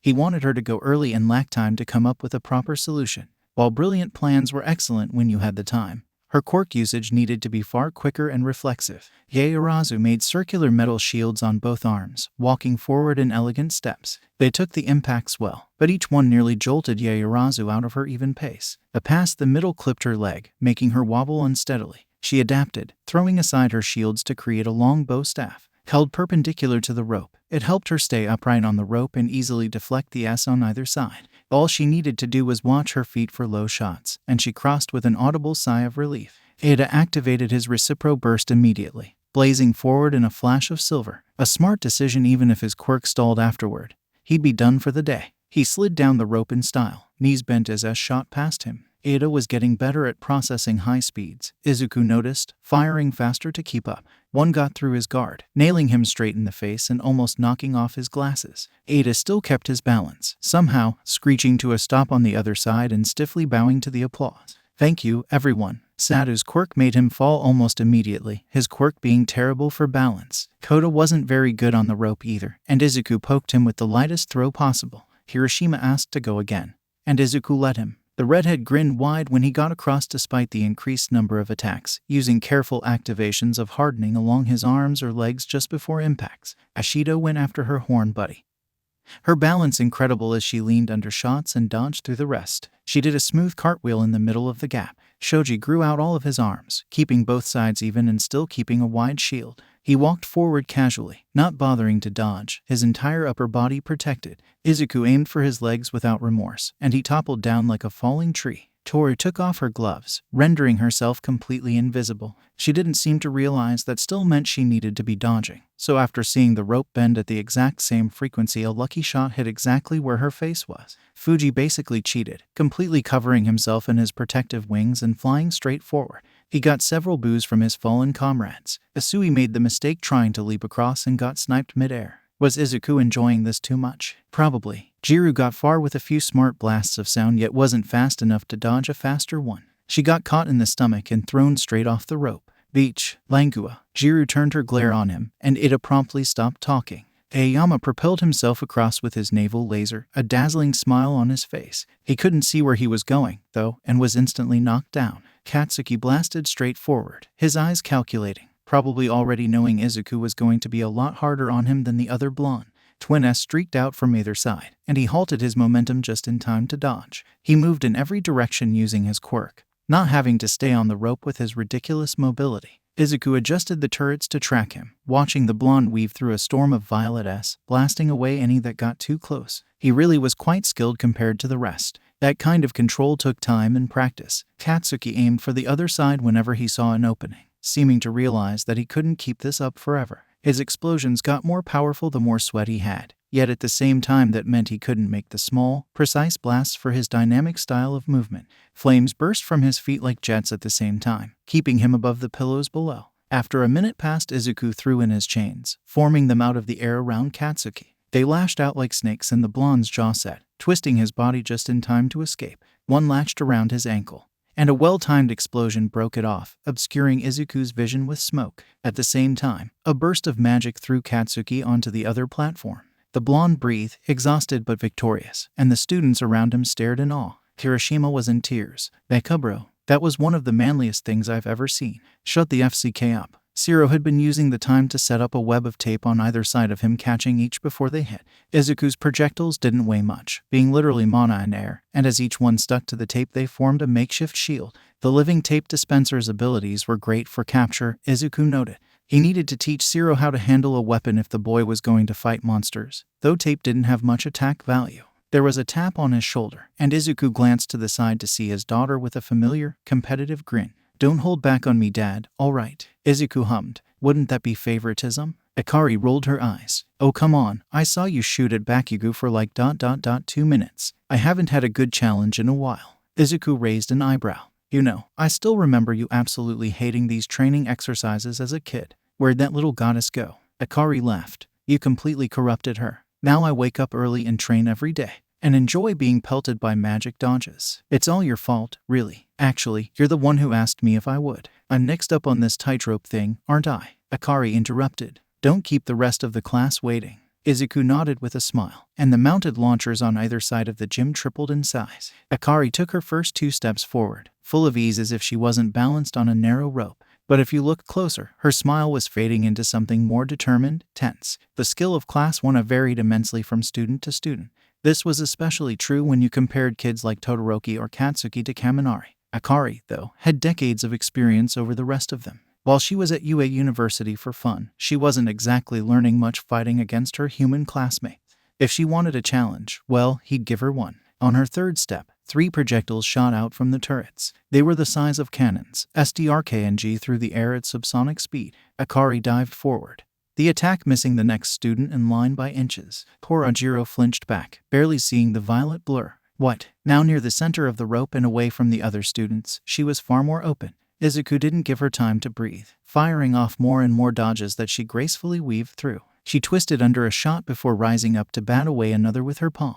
But there was a hidden behind it, her eyes missing the tiny detail until it was almost too late. Akari ducked just in time. Izuku formed an air construct right behind her, the reflecting off towards her back and forcing Akari to use a light shield to block it. She braced under the impact, holding firm. The FCK. Ajiro finished. Sensei, are you trying to kill us? Nah, just me, Akari said. Ajiro blinked. Behind him, Todoroki was glancing back and forth between the dodges and Akari's smile, confused. Izuku couldn't help but laugh. Complaining already, Akari. Akari shot bullets of light behind her without a glance, deflecting the next attack down and knocking pillows up from the force. Her shield morphed into a large white sphere around her, and dodges slammed against it harmlessly like a hailstorm. She grinned from under her magic. Nope, not at all. Really, I could do this all week. The light construct shattered under the next blow, and Akari's eyes went wide as the skimmed past her cheek. Are you sure about that? He saw the very moment her racing mind SWCH from defend to sit, run. She kicked off towards the opposite platform at startling speeds, the rope beneath her sloping down from the force. A tall, violet wall blocked her path and she flipped over it easily. Mid-air, a reinforced box formed around her. A sword of light took shape in her hand and she slashed, tearing it into pieces with a single blow. Each air shard curved through the air and shot back at her. Akari used her prism, the sword in her hands bursting into 6 colored orbs. They swirled around her airborne form at a rapid pace, knocking away each attack as she landed perfectly back on the rope. I have no idea what's happening, Kaminari breathed, but it looks really FC-king cool. That's light magic, right? Ashido asked. Hey, Toru, can you do that cool rainbow thing too? Nope, Akari's just amazing, Toru admitted, before raising her voice several levels louder. You're doing absolutely incredible, Akari. Akari found the time to flash a bright smile at the invisible girl, suddenly getting faster. Huh. Izuku FLC cat a hand, 100 chains coiling into a massive, detailed serpent. The links in his chains looked like dragon scales, and Izuku's magic created a smooth pattern of violet and purple color. His long body winded around in loops through the air, his large jaws opening up wide like laughter. Ridiculous feats of control like this were usually useless in combat.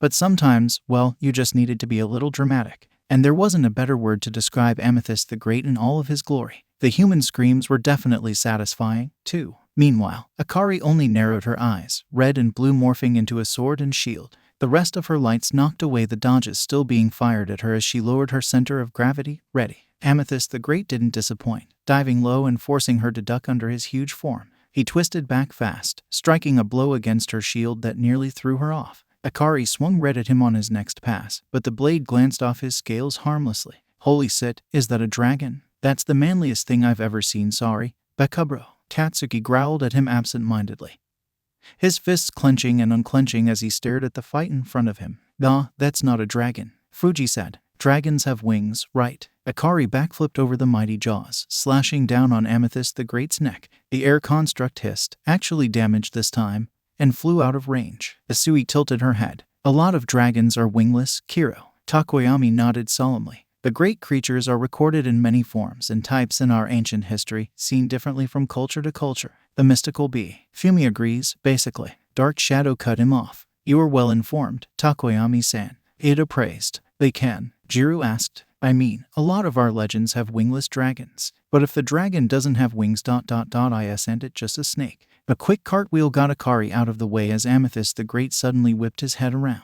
His mouth opened wide, launching hundreds and hundreds of violet dodges. Oh, for FCK's sake. Akari cursed, her mana rising. Her orbs joined together into a single shape, each one taking a corner. The floating hexagon spun into a powerful shield, protecting her from the onslaught like an umbrella. Even you could classify it as such. Yaoyorozu mused over the loud sound of battle. I definitely would not call that just a snake. You know, Atlas-sensei only threw a few at me, Kirishima said. I almost feel bad for her. Kaminari shrugged. I don't know, man. If I could do a super cool rainbow thing, I think it'd be pretty fair to have a higher difficulty setting. True, it could be a dragon that possessed wings before, only to lose them in a great battle against a terrible foe. Todoroki reasoned. Takoyami nodded. You're right, that could certainly be the case. Ajiro stared at them. Huh, how does it even have a backstory? Didn't Atlas-sensei just create it? What if it's both? Like a dragon and a snake? Iraraka murmured. Siro blinked. How would it even be both? I mean, it's either a dragon or not, right? A dragon's just a flying lizard, isn't it? Satu said. That thing doesn't have wings, but it's definitely flying around.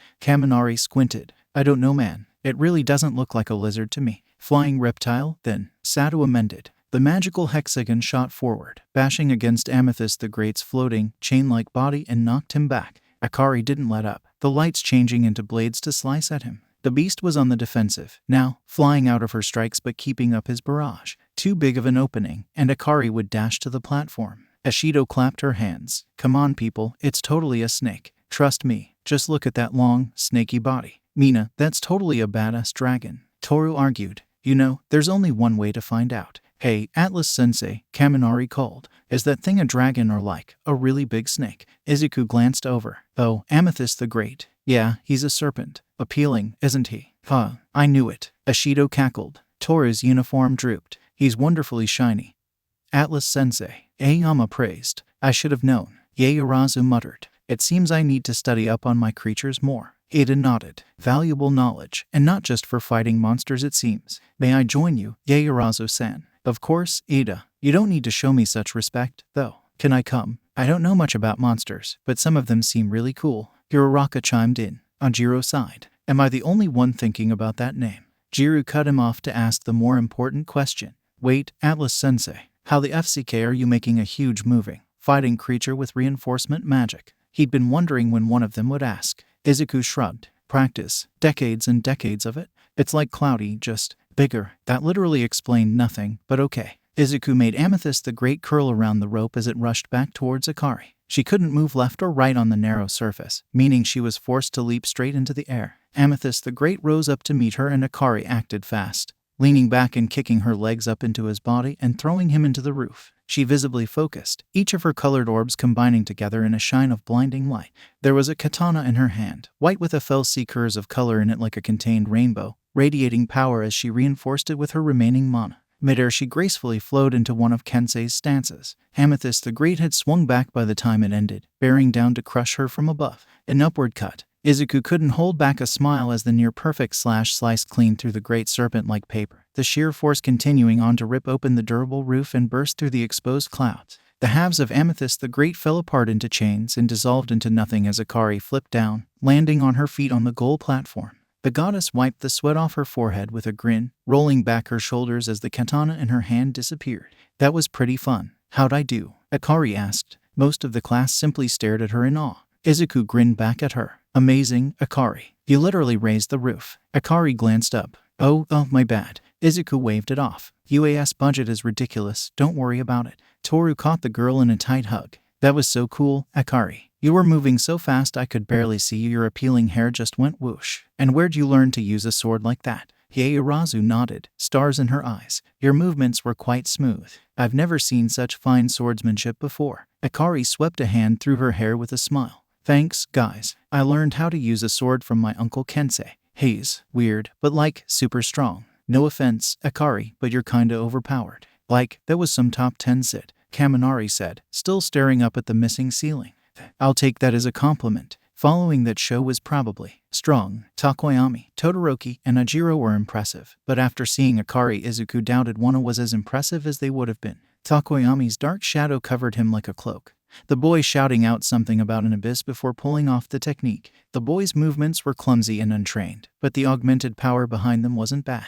He rushed towards the end, dark shadow helping him stay on. Anjiro was graceful, dashing across the rope in a series of flips. His tail whacked away NES easily and maintained his balance. Todoroki went last, freezing over the rope with an ice bridge. Izuku narrowed his eyes as he continued to use only ice, blocking the dodges with giant walls of frost and spikes. Not a hint of his other quirk, still. He slid to the other side before his body suffered for it. But Todoroki definitely needed to start using all of his quirk soon. Izuku ended class and most of them rushed out together, excited. Todoroki stopped by him, his face still the same stoic mask as it always was. Atlas-sensei, can I ask you something? Todoroki asked. Of course. You went a lot harder on Midoriya than the rest of us. Was that because of her capability, or because she's your daughter? Izuku hummed. An interesting question. The former, Akari's speed, reflexes, and physical strength from her quirk and training are similar to mine.